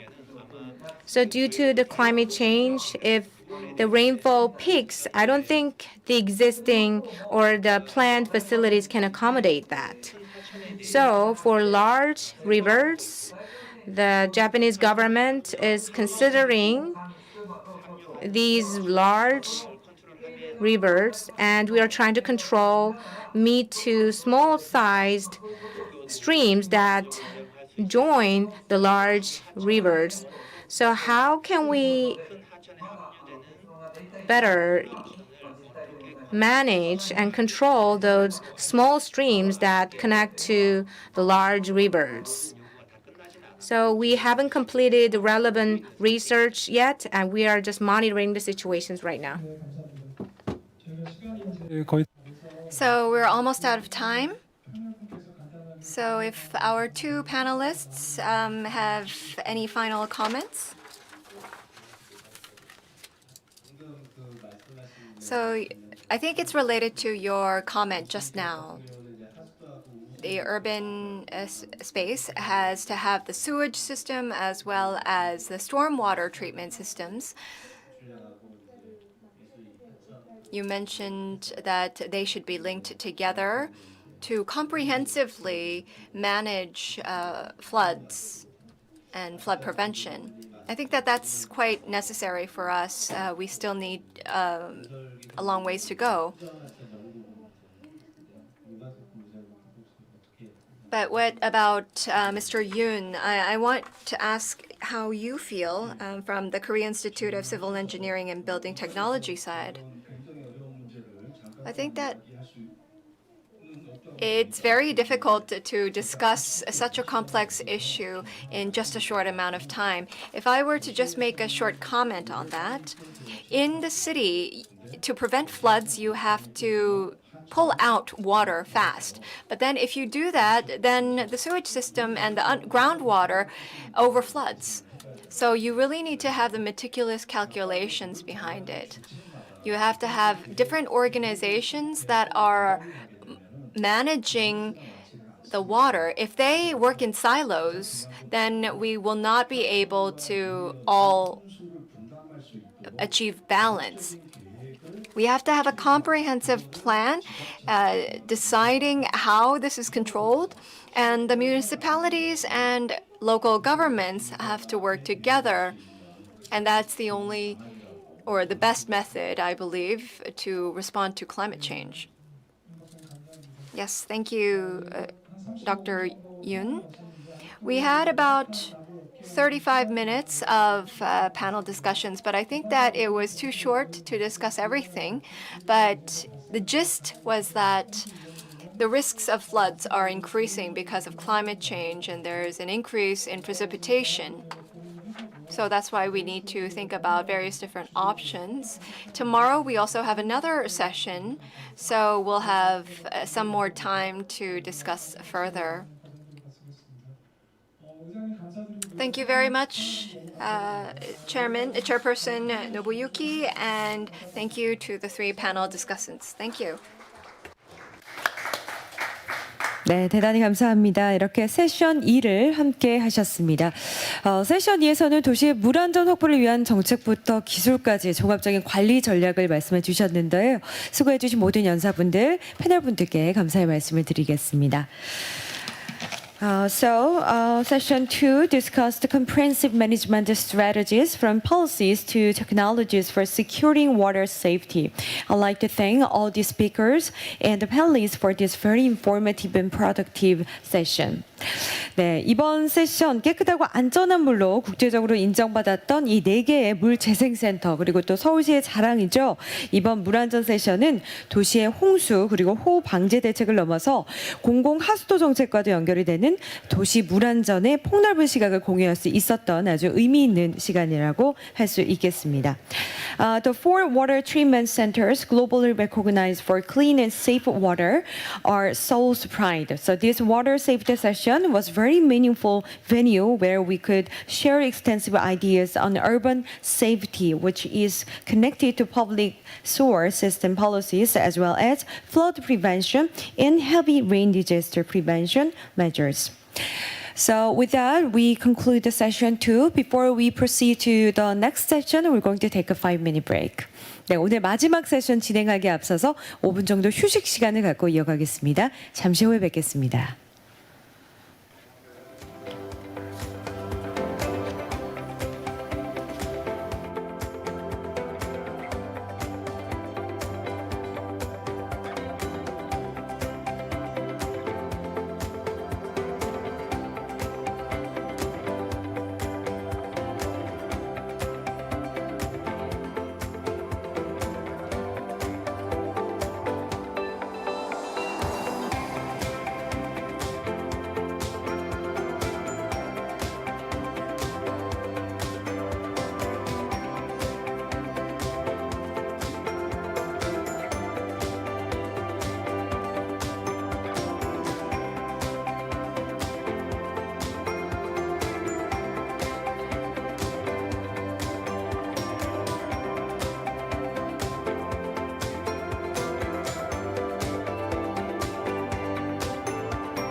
네. 자, 이제 마지막 세션의 시간이 돌아왔습니다. 워터 서울 2021 오늘 끝까지 함께해 주신 여러분께 감사의 말씀을 드립니다. 마지막 세션은요. 얼마 전 발표된 서울 비전 2030에서 지천 르네상스로 표현된 서울시의 도시개발 비전과 관련돼서 많은 주목을 받고 있는 영역입니다. 3세션은 물 문화, 시민 행복과 도시 경쟁력을 위한 수변 공간 혁신을 주제로 논의를 이어가도록 하겠습니다. Now it is time for the last session of the day. The topic of this session receives much attention as it is related to the Seoul Metropolitan Government's urban development vision called the Renaissance of the Han River tributaries. 네, 세션 3은 이 서울연구원의 박연찬 선임연구위원께서 좌장을 맡아 수고를 해 주시겠습니다. In the session 3, we're going to engage in discussions under the topic of water culture, innovation of a waterfront to increase happiness of citizens and urban comparativeness. From the Seoul Institute, researcher Park Hyun-chan will lead this session. So, Mr. Park, please. Good afternoon. I am Park Hyun-chan from Seoul Institute. I am moderating the last session, session 3. Would you please show the presentation slides that I prepared?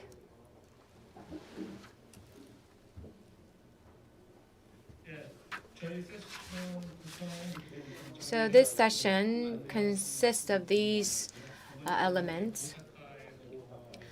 We're going to listen to Osaka's experience, and after that, we're going to look into Happen City's case, and also we're going to explore the concept of sponge city. And additionally, there'll be a panel discussion about presentations, and that will be followed by a Q&A session. Seoul has made a lot of efforts,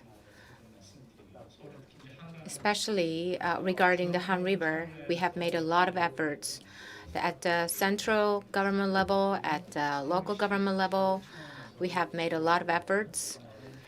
So many initiatives and projects have been carried out. Recently, the urban stream management practices around the world is centered on integrated problem-solving approach. So in this session, we have many different topics here. Just like that, we are making integrated approach towards the water cycle management.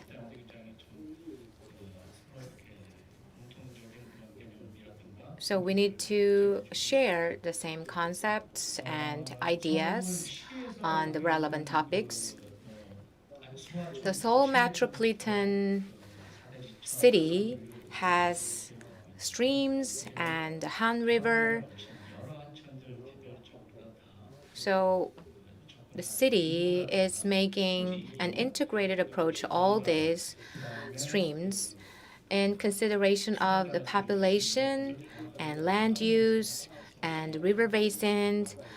The Seoul Metropolitan Government is making policies and implementing policies and projects. So the city government is managing the ecosystem of the city by reflecting the climate change challenges.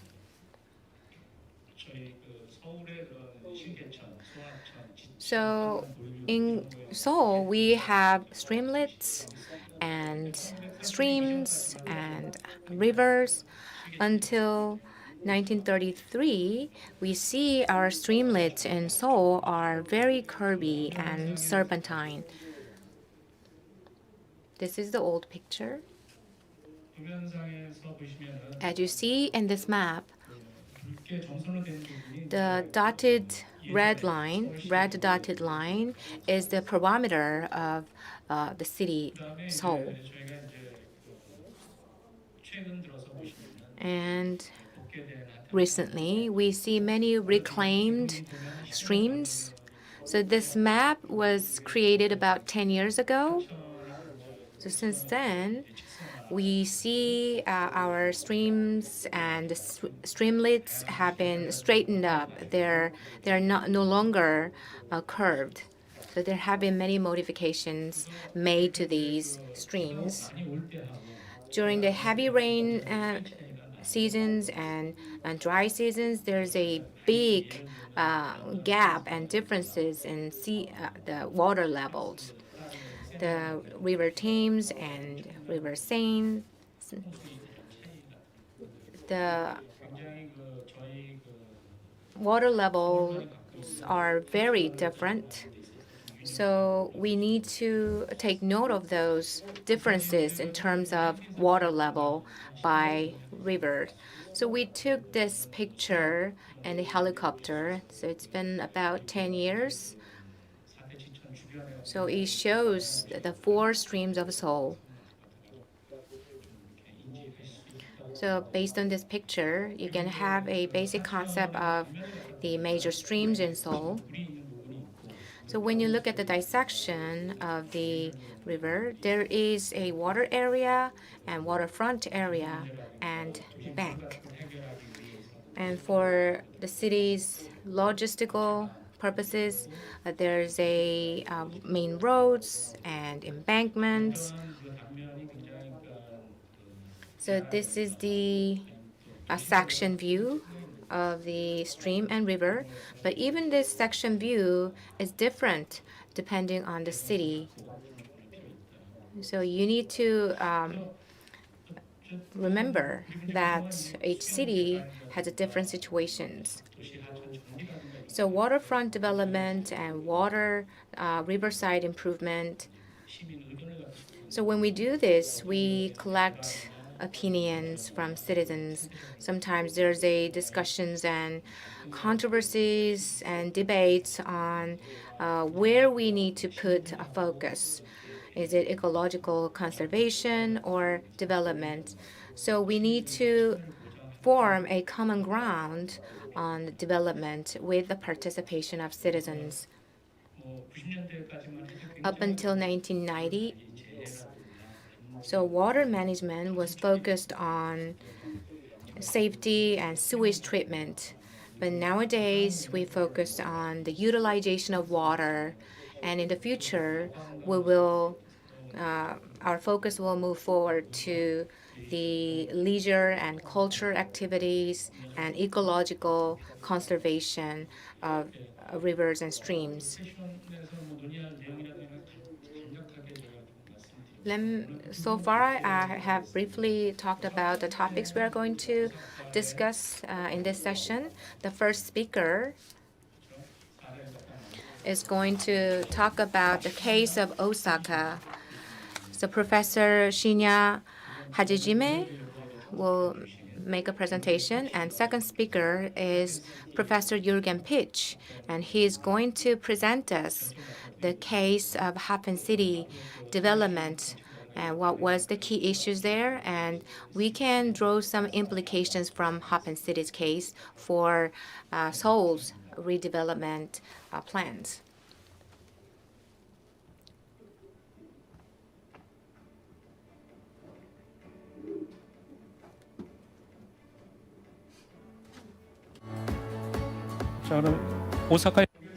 So do we have Osaka online now?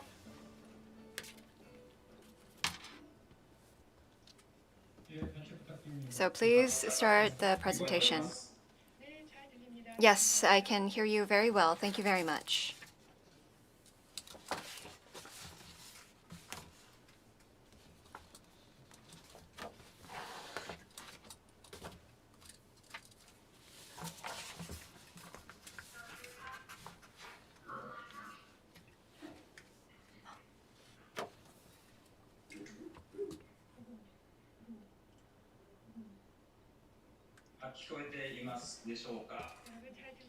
I hope that you can hear me well.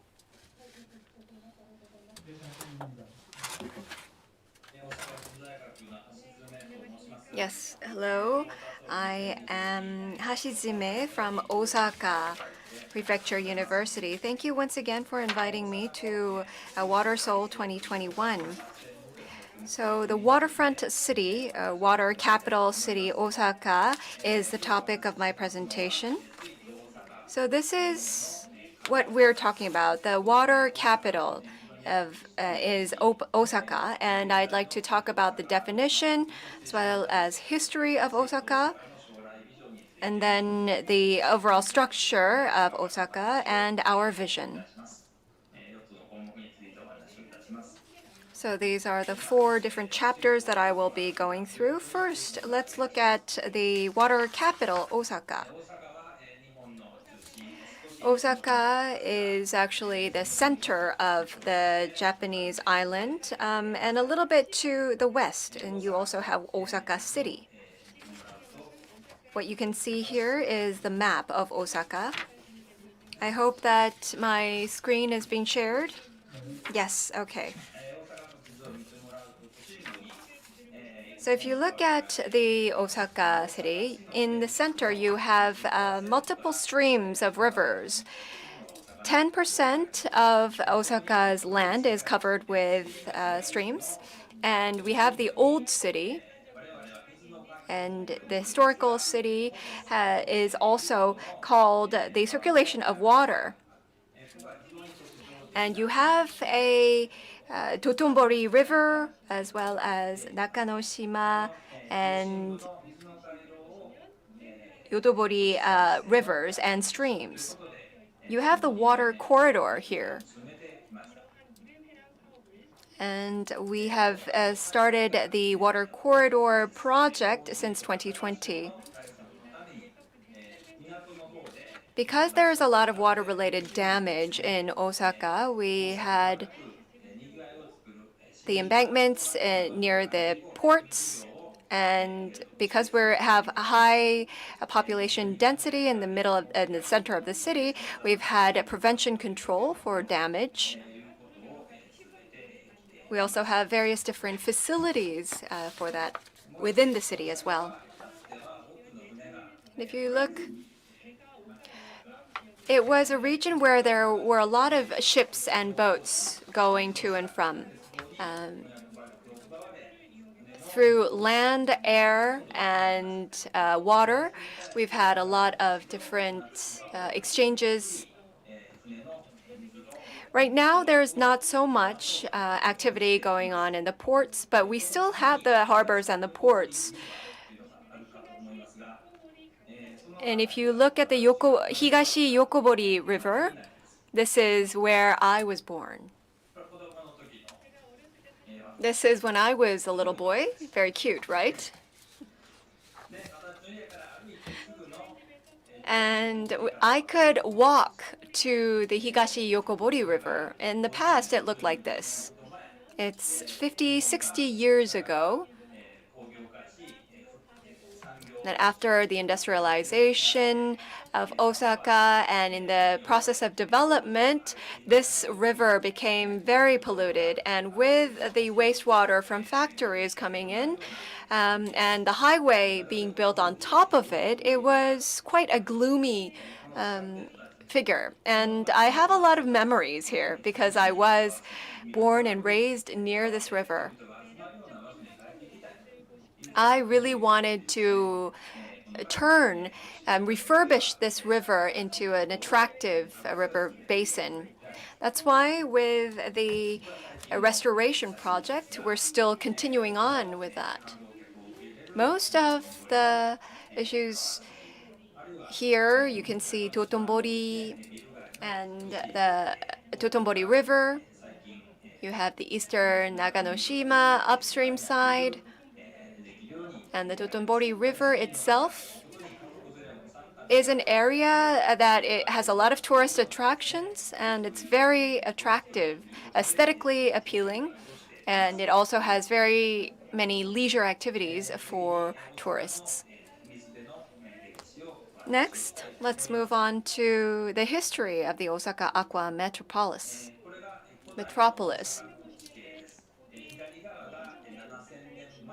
This is what it looks 7,000 years ago. On the right-hand side, it's 240 years ago.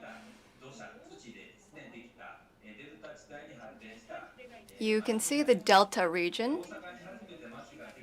and that's where the city flourished. In the 7th century is when the cities came in, and it was actually the harbor that connected Korea and China with Japan. And in ancient times, they actually connected to each other through this city. So it's a very historic city, and an ancient city as well. So this is after the 16th century, when the construction of the castle town was completed and the waterways. And you also had the reclaimed land.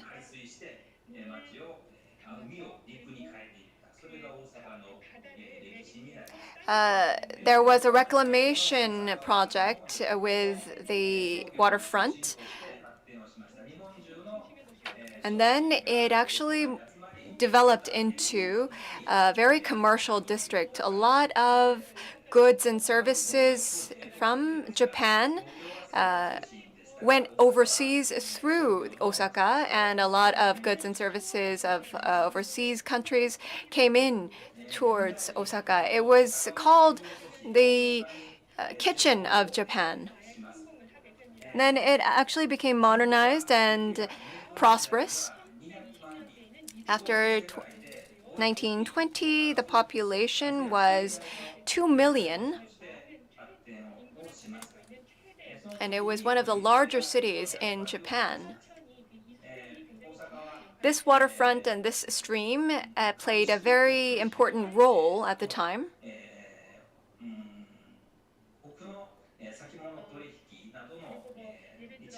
And there were a lot of different traditional markets and commercial districts that flourished in this area. This is a photo of Osaka. They call it the Venice of the East. I asked an Italian, and he didn't really know about that name, and he never heard of it. But anyhow, we also are called the Paris of the East. If you look at the urban design back then, you can see the waterfront leisure areas. And this lion is a symbolic monument. One of the architects actually saw it in Paris and reenacted it in Osaka. We had a major industrial zone right next to the stream. And in 1920, they even called it the Manchester of the East. And then the Paris of the East and Venice of the East. And also the financial hub was this area. So we actually called it the Manhattan of the East.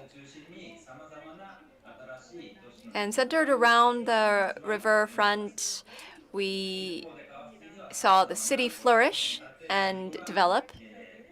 Of course, entertainment facilities also came in. If you look at the Dotonbori River,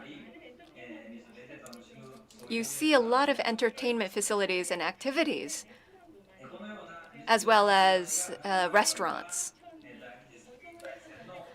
It was very active back in the day, but after 1945, you had the highways being constructed on top of this stream, and you had the embankment. And of course, because it was for disaster prevention, we couldn't do anything about it, but then we closed off the streams and rivers as such. One moment, please.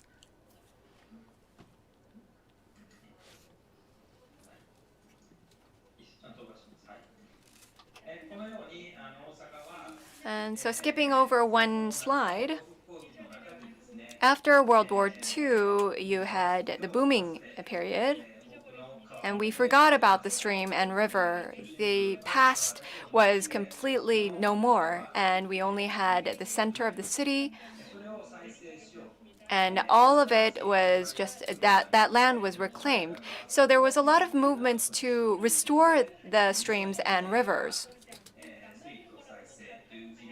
And some people actually said, let's not reclaim that or restore the river. Let's do what we can with whatever we have left of the streams and rivers. So it was the aquafront or the aqua metropolis. And in 2009, we built the Osaka Aqua Metropolis. And that's a turning point in which Osaka really experienced a turnaround. After 2011, there were a lot of different changes.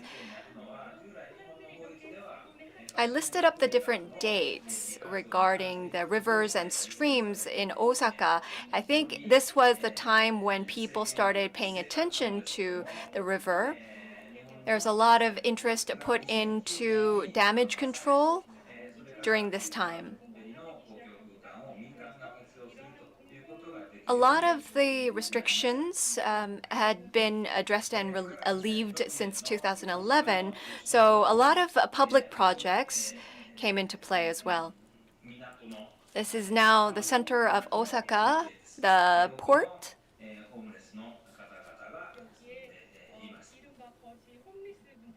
And you can see that there's a lot of homeless who are living here. This is in 2008. We started the new event, and the overall structure and the atmosphere was cleaned up.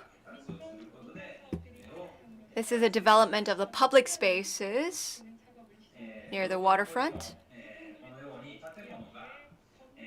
And the Totombori River all saw the buildings come in. You had beautiful buildings, but it wasn't as clean. So that's why we had the refurbishment activities. So a lot of tourists came into the Totombori River Walk, and that's why there were refurbishment projects.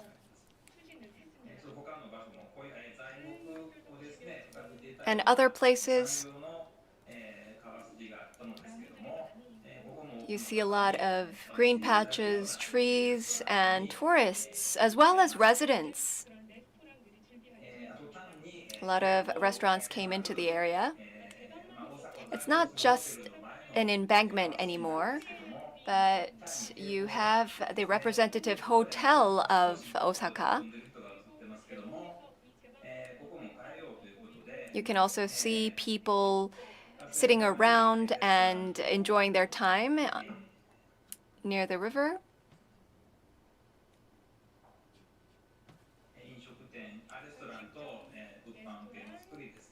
Restaurants, beautiful stores. And from the riverside, this is a project that we have recommended to create a very beautiful night skyline. We wanted to decorate the bridges. Because it's the Aqua Metropolis, we wanted to have the basic blue lights, and the embankment now glows with a blue iridescent light. And in 2009, I mentioned that it was a turning point, and we had a very important event, which was Osaka Living with Rivers. And we had various different programs in which the residents could participate in. We had various workshops, symposiums, and various activities. If you look at the art and culture program, we have the illumination program, and of course, the rubber duck program I thought that it was actually from the Netherlands, but I realized that it was a Frenchman who designed it, the huge yellow rubber duck.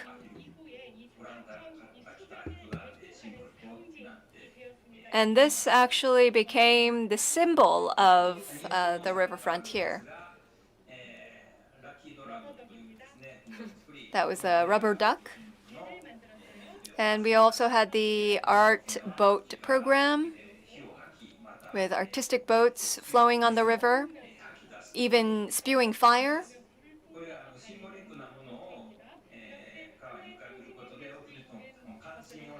They kept on creating various different symbols for the river to conjure up images and, of course, memories of the river. This is the night program, the illumination, and beautiful lighting. It wasn't just a one-off event, but it was a movement to change the mindsets of the residents. It was another program where people could gather at the boat landing area. Before this, people had just forgotten about the river, but this was a restoration project for the river as well as the riverside. Another one was the cruises held during the cherry blossom season when they are in full bloom. It was a program or a campaign to attract people to the river. And we continuously thought of different ideas to beautify the river and to create different activities on the river. So this is where I am from. The Higashi Yokobori River became a landmark or a milestone. And we created these facilities that make the most of the waterfront. It's not so huge, but still, it is used as an important place and a community center for the residents. So lastly, I'd like to talk about the vision for Osaka. After April 2013, we had the Council for the Promotion of Urban Planning for Water and Light. So it had various different companies, municipalities, local government, and I also participated from the academic side. And under this council, we had public and private partners. We also created a river authority to change the waterfront. So these are some of the movements that we're pursuing. And now we're engaging the private side as well. So we're still contemplating how to move forward with this. And lastly, I'll talk about the vision a little bit more in detail. We'll have the Expo 2025 in Osaka. We'll have this at the waterfront of Osaka, and the theme will be Designing Future Society for Our Lives. So in order to achieve the SDGs, this is a bid to expedite the achievement of the goals. It's a program that will be connected from the rivers to the sea, and not only Osaka, but will also connect Kyoto and Kobe, which are close by. They're 30 kilometers to 50 kilometers away, and they each have their own characteristics. So we'll be able to use those cities as well to appeal to the wider public overseas. With this, I'd like to conclude my presentation. Thank you very much for your attention. Thank you, Professor Hashinya. So it was a great presentation. Let's move on to the second presentation. Professor Jürgen Peach will make a presentation about the case of Hafen City.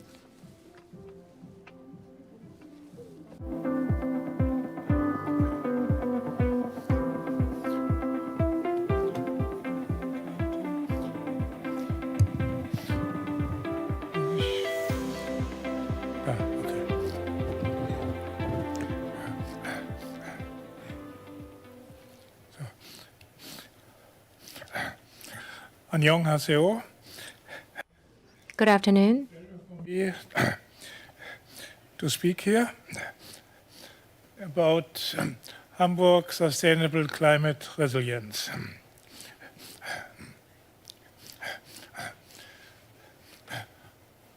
Hamburg urban development from flood protection to sustainable climate resilience. First, about Hafen City overview and flood protection, and in context about Hamburg water cycle, strong city and ecological diversity, and at last, cultivation thinking.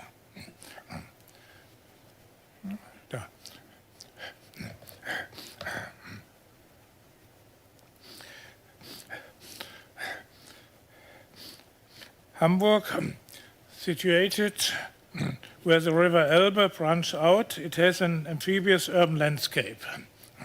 Located on the water's edge and infiltrated by waterways. Hydraulic engineering has been the foundation of Hamburg's development and design, the very DNA of the city's planning. Yet Hamburg's amphibious character has been increasingly had to make way for a more land-based concept of city planning. Current initiatives are working to reinvent water as a flowing free space. This view is to the east of the harbor city with the highest building in Hamburg, but it's under construction.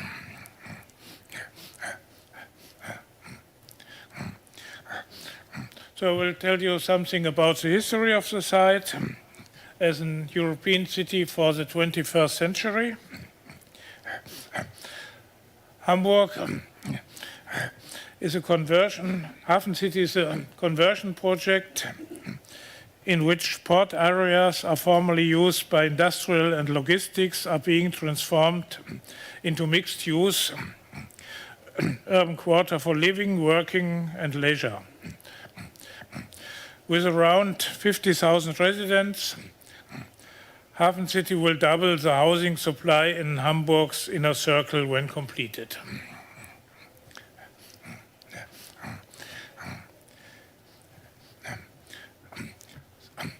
The master plan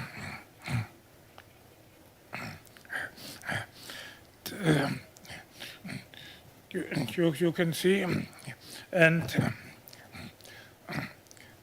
the development begins on the left side in the west and goes to the east. Some facts and figures. Total area,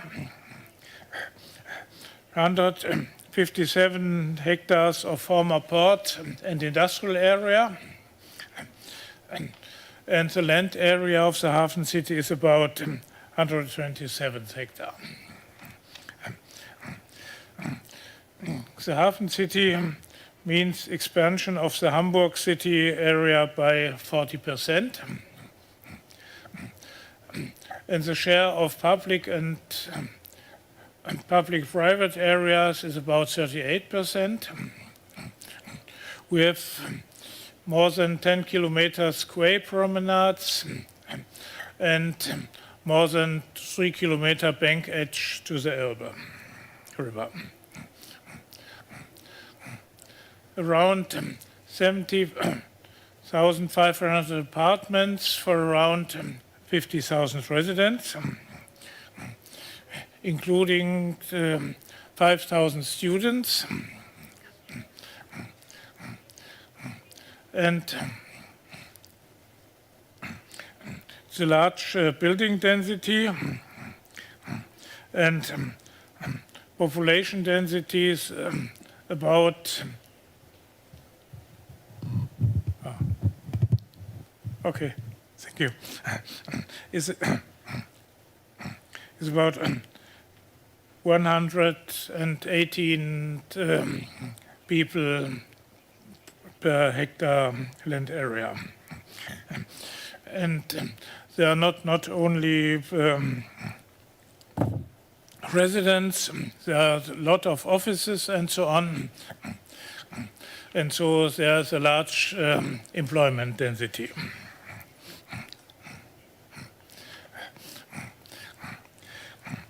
The Hafen City development process, following an intensive phase of several preliminary studies at the end of the 1990s, the master plan marks the first milestone in the urban planning of the Hafen City. Despite its prominent role, the master plan was intended from the outset as a flexible concept that could be updated and refined and fleshed out in the further planning and development process. On this picture, you can see the Santo Harbor, an historic restored harbor basin, as an example of the reuse of historic structures.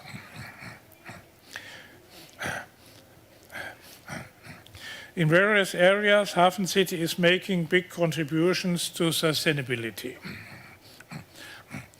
It's not only urban development and infrastructure that contribute to the sustainability of Hafen City, but also each individual building, the financial amount of approximately 10 billion euro invested by developers alone, as opposed to approximately 3 billion euros spent by the public sector, demonstrates the crucial importance of the properties being built in terms of the ecological quality of the district, but also its social and cultural quality. Hafen City's first buildings meet the highest statutory building standards in Germany and are already contributing to a much more sustainable building stock in Hamburg as a result. Certification was made in condition for the award of planning options on building plots in 2010, and since 2017, only buildings to the highest platinum standard have been planned in Eastern Hafen City. So far, 36 buildings in Hafen City have been certified and pre-certified with an eco-label.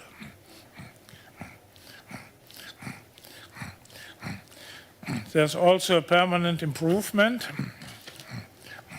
In course of the 2010 revision of the master plan, this locational advantage was significantly better exploited by densifying the urban design and improvement the physical and social infrastructure.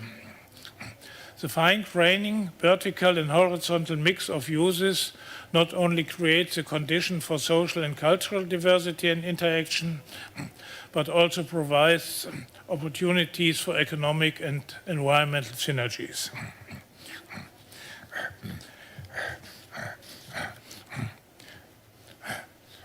But you must know, Hafen City is different from Busan Northport.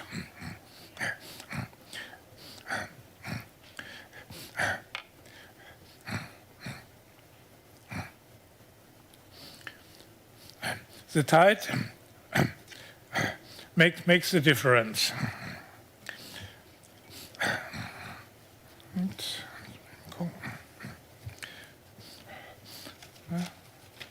Okay. the mean tidal range, the average difference between the water levels is 36 meters.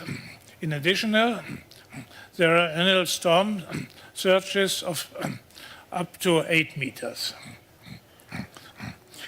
So we need a special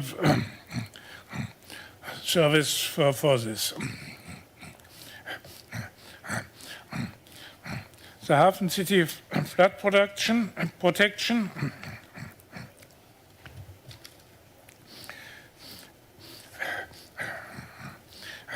And here you can see an aerial view of the Hafen City and upside the older city of Hamburg. And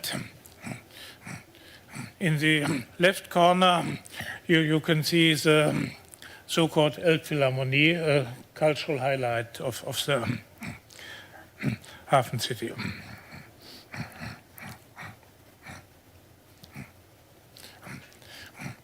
In potential flood areas, more than 326,000 people are living in Hamburg. And this area means about 45% of the total Hamburg area.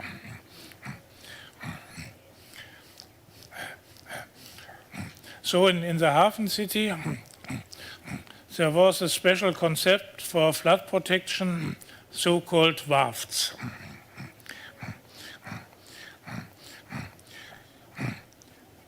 Above all, there's a flood protection by raising the level of the area of about 7 meters.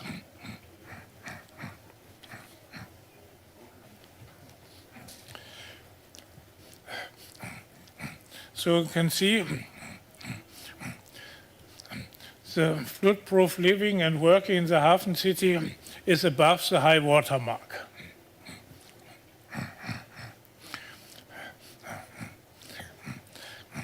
And in parts of the Hafen City,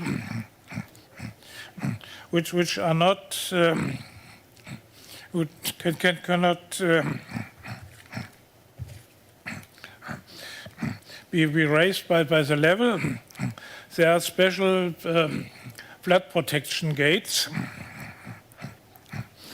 at the lower entrances of the Hafen City.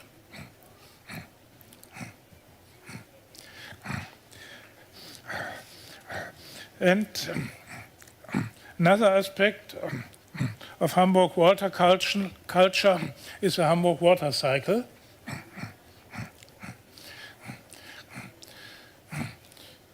It integrates rainwater, grey water, and also black water system.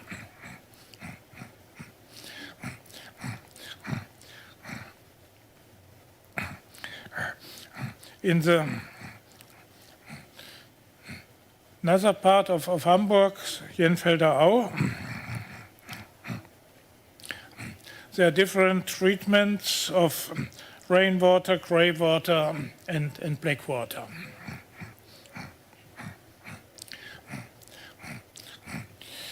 With different development stages, you can see on the time axis.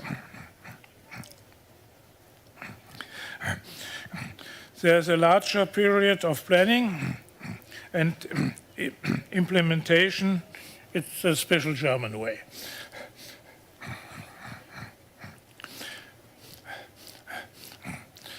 But we have heard today much more about the climate change.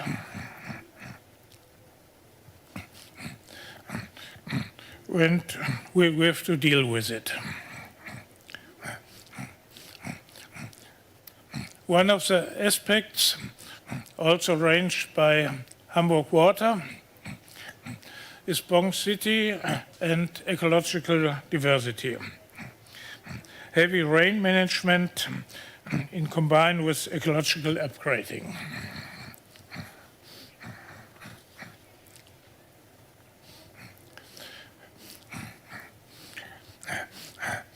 We have to combine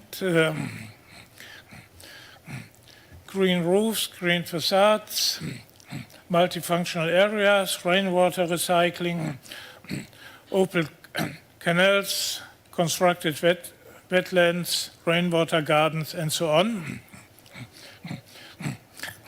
Some aspects you have heard today before.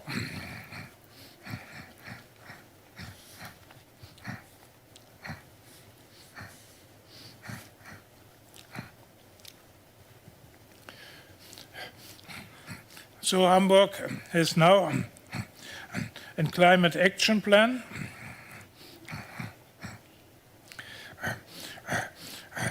And such aspects flow into this climate action plan. The climate adaptation is an ongoing process.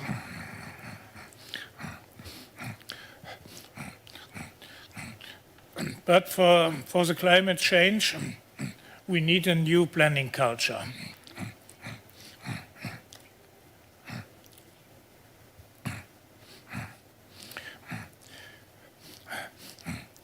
So, urban resilience from response, prevention, and recovery, we have to integrate in this new planning culture.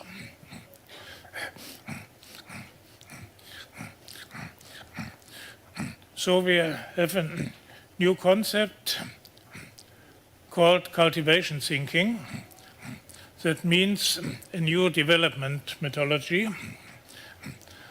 identification of structures and processes in ecosystems, analyze relevant ecosystem connecting processes and their driving factors, qualitatively and quantitatively, and predict the efforts of interventions, energy, water, material balances, biodiversity patterns on ecosystems.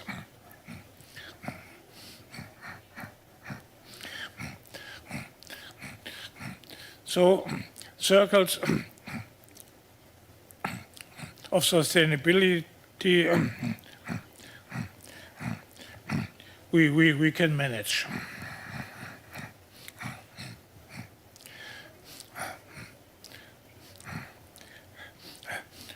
With cultivation thinking, structures perception, action, learning, adaptation, motivating, attention and expectations of the future are ecosystem supported and networked.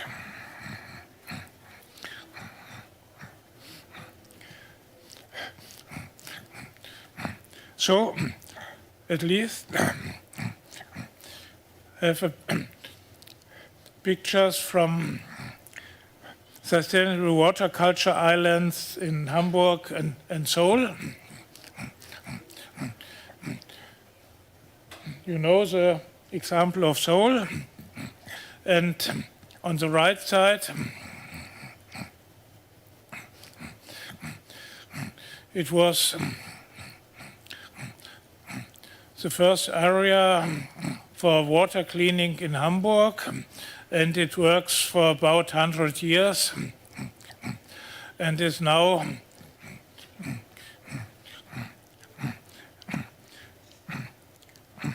as well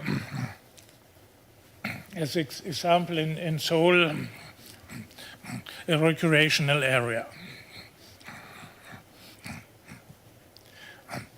So I have to thank you for listening.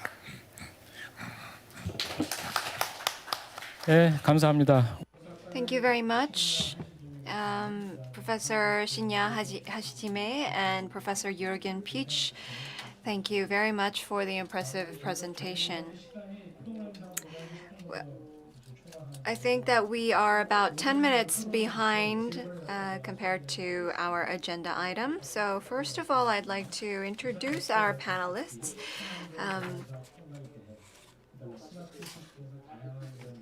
And he's actually in charge of Mr. Yang Du-sik, or Professor Yang Du-sik, is in charge of the Busan Smart City.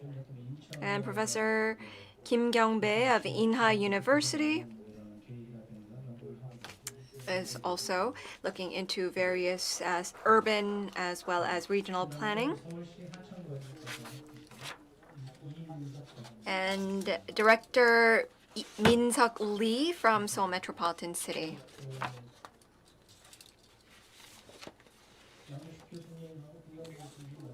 So let's have Professor Kim Kyung-bae and Professor Yang Du-sik go ahead first.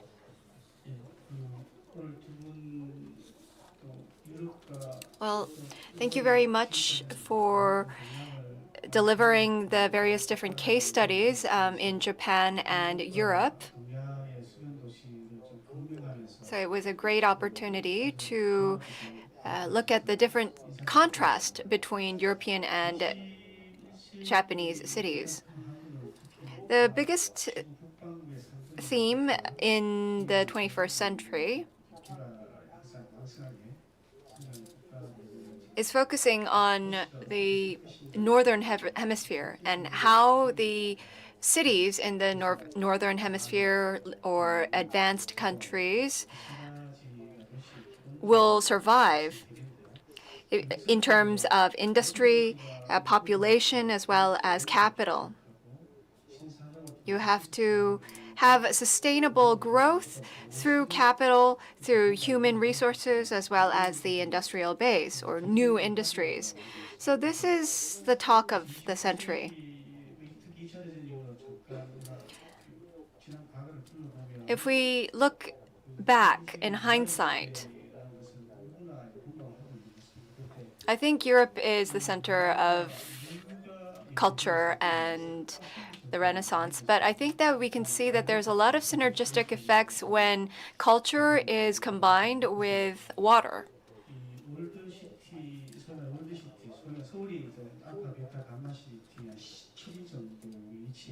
I think that Seoul is the 17th in terms of cities, along with Moscow. But if you look at various different aspects, finance, accounting, advertisements, and culture, we talked that how Osaka was the little Venice, or the Venice of the East.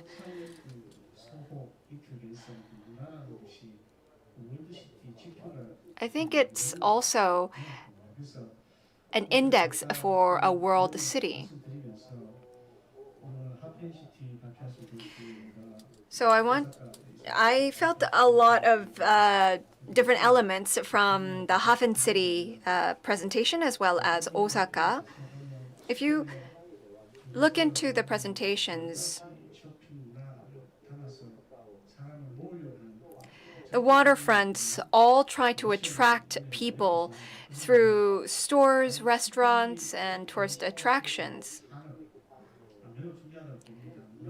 I'm sure that the waterfronts will continue to be a very important place later on in the future. But in Japan, they're pursuing various different activities to attract tourists. But in terms of industry, how is Osaka leading the megatrends of the industry? I have a lot of expectations, and I'm very curious about it.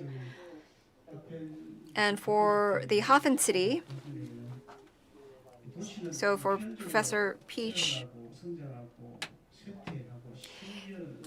there is a cycle of being born, growth, maturity, and demise.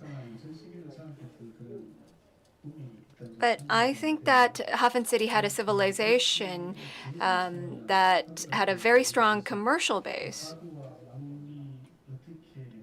How does that connect with water, and how are you looking into various different ideas to rebrand Hafen City after the strong commercialization growth phase?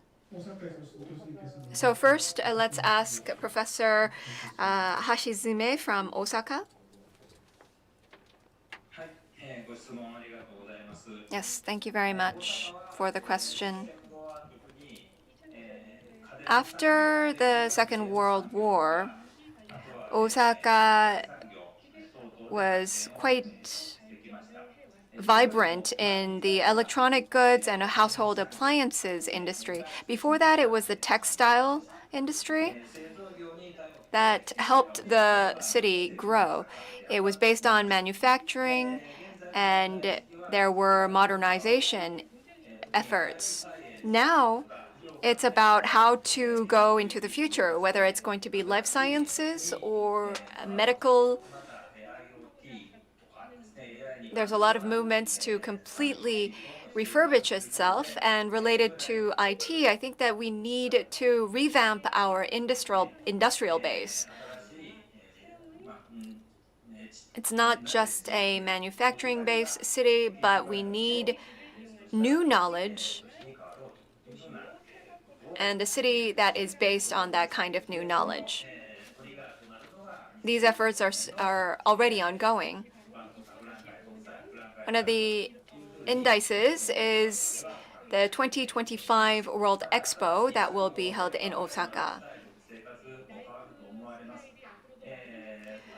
We'll continue to transform lifestyles in the future, but as a stepping stone, we will use the expo to lead the other cities in the region and come up with a new direction for a new society and promote a new industry. I think that it will be a test bed for us. For example, we'll have drones fly over the rivers, and we'll have residential areas next to the waterfront. And also have transportation methods on the river as well, using boats. So making use of the river and streams and making use of the waterfronts, I think that that's our biggest goal and objective.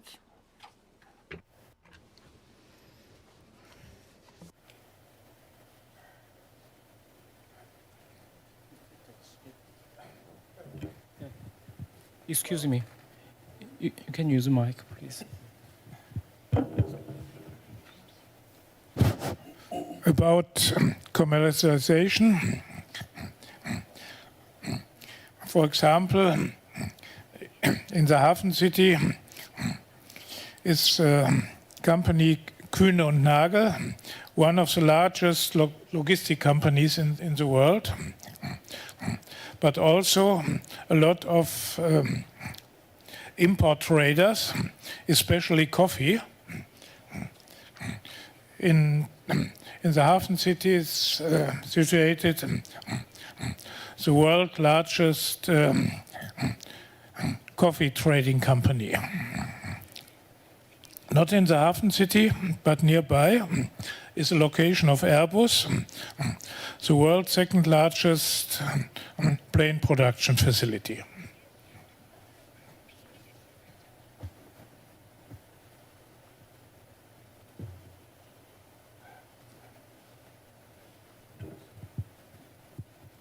예, 김경일 교수님. 네. Professor Kim Kyung-il. I have been researching for about 20 years on water. Since I got my PhD in water, I have been in this field for 20 years. I entered the Seoul Institute at that time, about 20 years ago. At that time, the Cheonggae Stream Restoration Project was underway. So we talked about it and how the Cheonggae Stream Restoration Project was a new initiative to create waterfront area for cultural activities and leisure activities. So I was involved in the designing of the project. So in session 3, all the topics and ideas raised here are those we already talked about and explored during the time when we were designing the Cheonggye Stream Restoration Project. The Cheonggye Restoration Project was the starting point for my career. And the second one was there was the competition for ideas for developing the waterfront areas around the major rivers.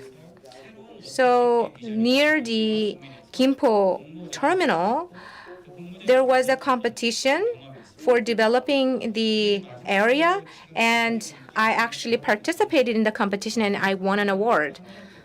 So that was the second turning point in my career in this field.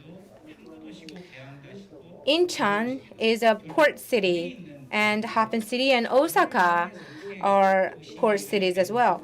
So these port cities have water. So utilizing water, how can we further develop the cities? Hamburg, Osaka, and Incheon. So we all share the same concerns and same ideas, same concerns and same tasks. So we learned about Chicago case, and I visited Chicago and San Antonio. And while participating in the international competition for the Incheon Port City, I actually visited Happen City myself. Just like the master plan of Happen City, so we have created the master plan for developing Incheon Port. So what I want to say is, as Professor Peach said, Happen City is different from Busan North Port. So Happen City is different from North Busan Port. So the same goes to the Osaka.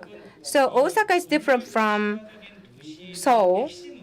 So the water-friendly cities should be based on the characteristics of the region, of the cities. So you should find answers in the local areas. So based on that, you should promote the development project. That should be the answer. So I have two questions. Based on my research, water-friendly cities, waterfront-friendly cities, the key to the success of those cities is the water quality. No matter how much water you have, if the water is contaminated and dirty, we can call those cities water-friendly cities. And also, around the waterfront areas, there should be people. So the first one is the water quality management, and the second one is water amount management. So far, we have made plans based on water amount when it comes to developing the Han River. So the Han River Tributary Renaissance Project should not only focus on the amount of water, but also on the quality of water. This can apply to both Happen City and Osaka. So how do you manage water quality? How do you manage water? Do you have any innovative ideas in that regard? That's my question that goes to both of you. I will begin.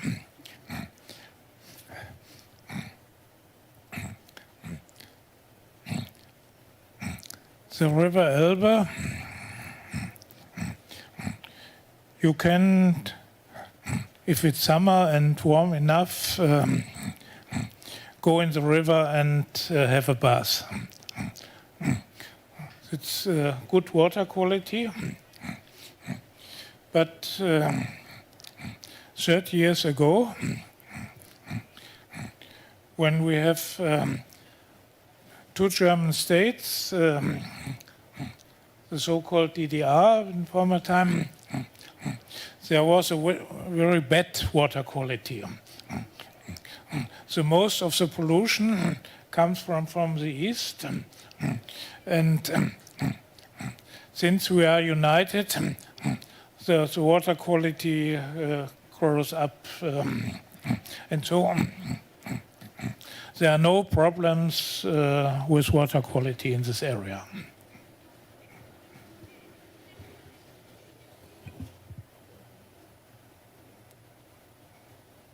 네, 하시지메 교수님. Yes, Hashijime professor.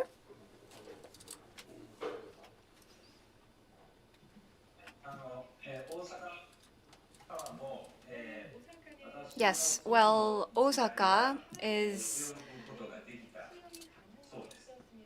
was a very clean city in which my grandfather said that he could actually swim in the rivers. But when I was a young boy, I could never swim in the rivers, and all of the fish were dead.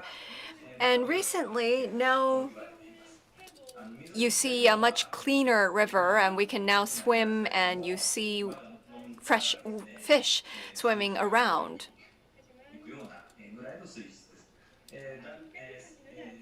Nevertheless, it does not mean that it's completely clean. The river has been contaminated and polluted through industrialization, but we have been making efforts to clean up the river with the correct wastewater treatment and management.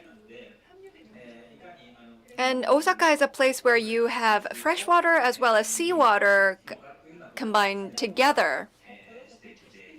So how to desalinate as well as clean up the water levels and purify the water is probably one of the common questions and challenges. But because of these challenges, there's an industry in order to address those challenges. Osaka has a vibrant industry that looks into the purification and refining of water. That's because they had a problem area of having to clean up their rivers. And so there's a lot of R&D with respect to this industry. So I also introduced Director Lee In-seok, but he's actually in charge of reclamation, water reclamation at Seoul Metropolitan Government. So a comment, please. Yes, I am Lee In-seok from Seoul Metropolitan Government. I'd like to ask a question for Professor Shinya.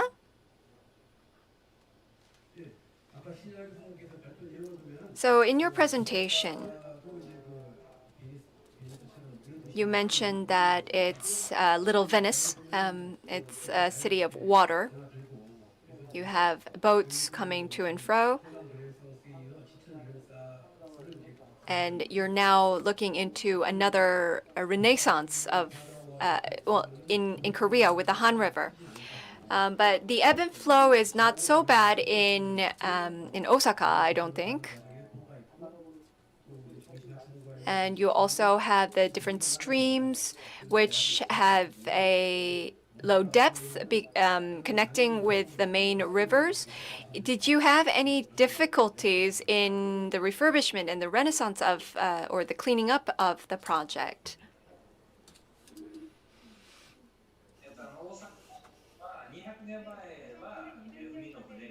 So 200 years ago, boats and ships could access land from the sea into the city. But now it's no longer possible. The ships in the sea cannot come into the river, and the boats and the river cannot go out to the sea.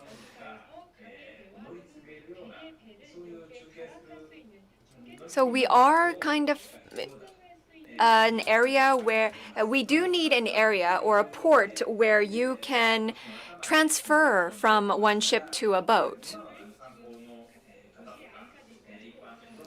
Before, we used to have logistics and transportation from the ocean to the land, but now it's actually all separated. So we're looking into various different methods of connecting the sea and the rivers. So we're thinking about maybe having a transport center for the boats on the river as well as the ships on the sea. Thank you. Well, I think that we're pressed on time. And we looked into Osaka and Hamburg. I'm sure that you still have a lot of things to discuss and to say. I'd like to ask Professor Yang. So you're looking into the U.S. cases and, of course, Baltimore as well. But what are some areas or with respects that Seoul can promote itself? I actually had a question for Director Lee. I think that you kind of have to get a patent for your idea.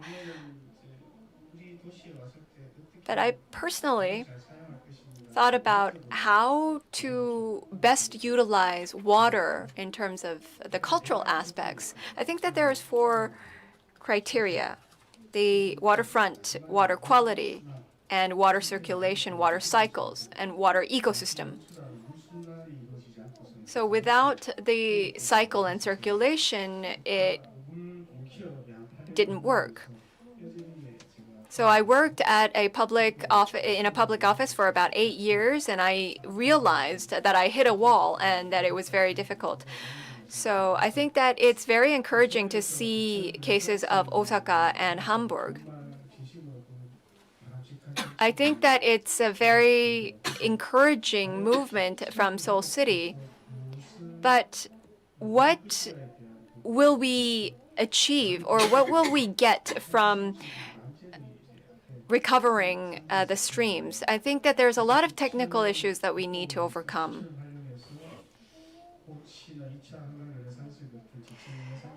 I think that you are thinking about a renaissance of the various different streams in Korea, just like the second renaissance of the Han River. I think that we need a phased-out approach and a roadmap. And since the water levels differ so greatly from season to season, I think we need to come up with a plan or maybe a small dam or reservoir in line with the water levels.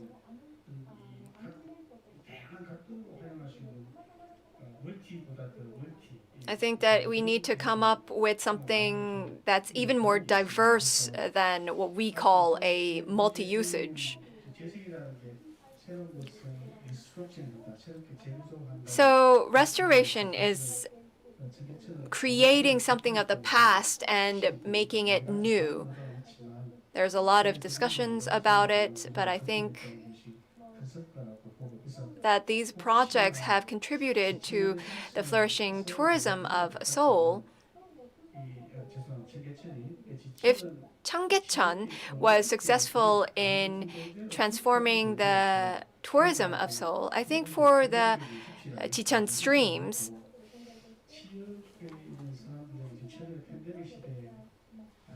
it will be able to provide some safety and a place of refuge for the residents.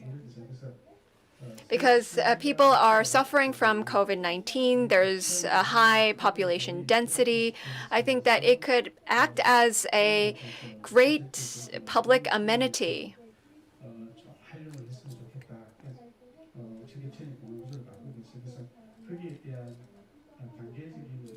So I think that we need a phased roadmap. I hope that it's not just a silver bullet for everything.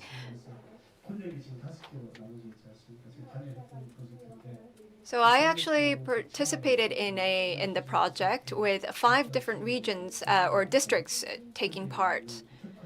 I think that we really need to have different special amenities according to that district. That's my recommendation for you. If you have any comments on that, I'd like to request them. Well, thank you very much for your comment. This stream renaissance is still in its initiation, and we're still brainstorming, so we'll ask for other recommendations later on. So I wish we had more time to share more ideas, but due to the time constraint, we cannot do that. But Professor Kim is signaling me that he has something to say. So we need to think hard about this. And starting from today, the Seoul Metropolitan government should serve as a control tower, and we need to proceed with a planned project in a responsible manner. The water culture is changing. The past and the future surrounding the Han River is changing. We achieved the miracle of Han River. I think it's something that we should be most proud of. The Han River Renaissance and the Han River Tributary Renaissance. These projects are something that can create something that we can be proud of. In Korea, we have a geographical characteristics where we have a lot of heavy rains. So water-centered policies and initiatives are required. During the Cheonggye Stream Restoration Project, we couldn't think this way. Back then, we said water-centered city planning will be emerging. That there was a prediction like that, like Cheonggye Stream Restoration Project 0.2. So I'm sure that the future direction is the water-centered city development. So what we need to think about is who's going to pay for this and who's going to implement this.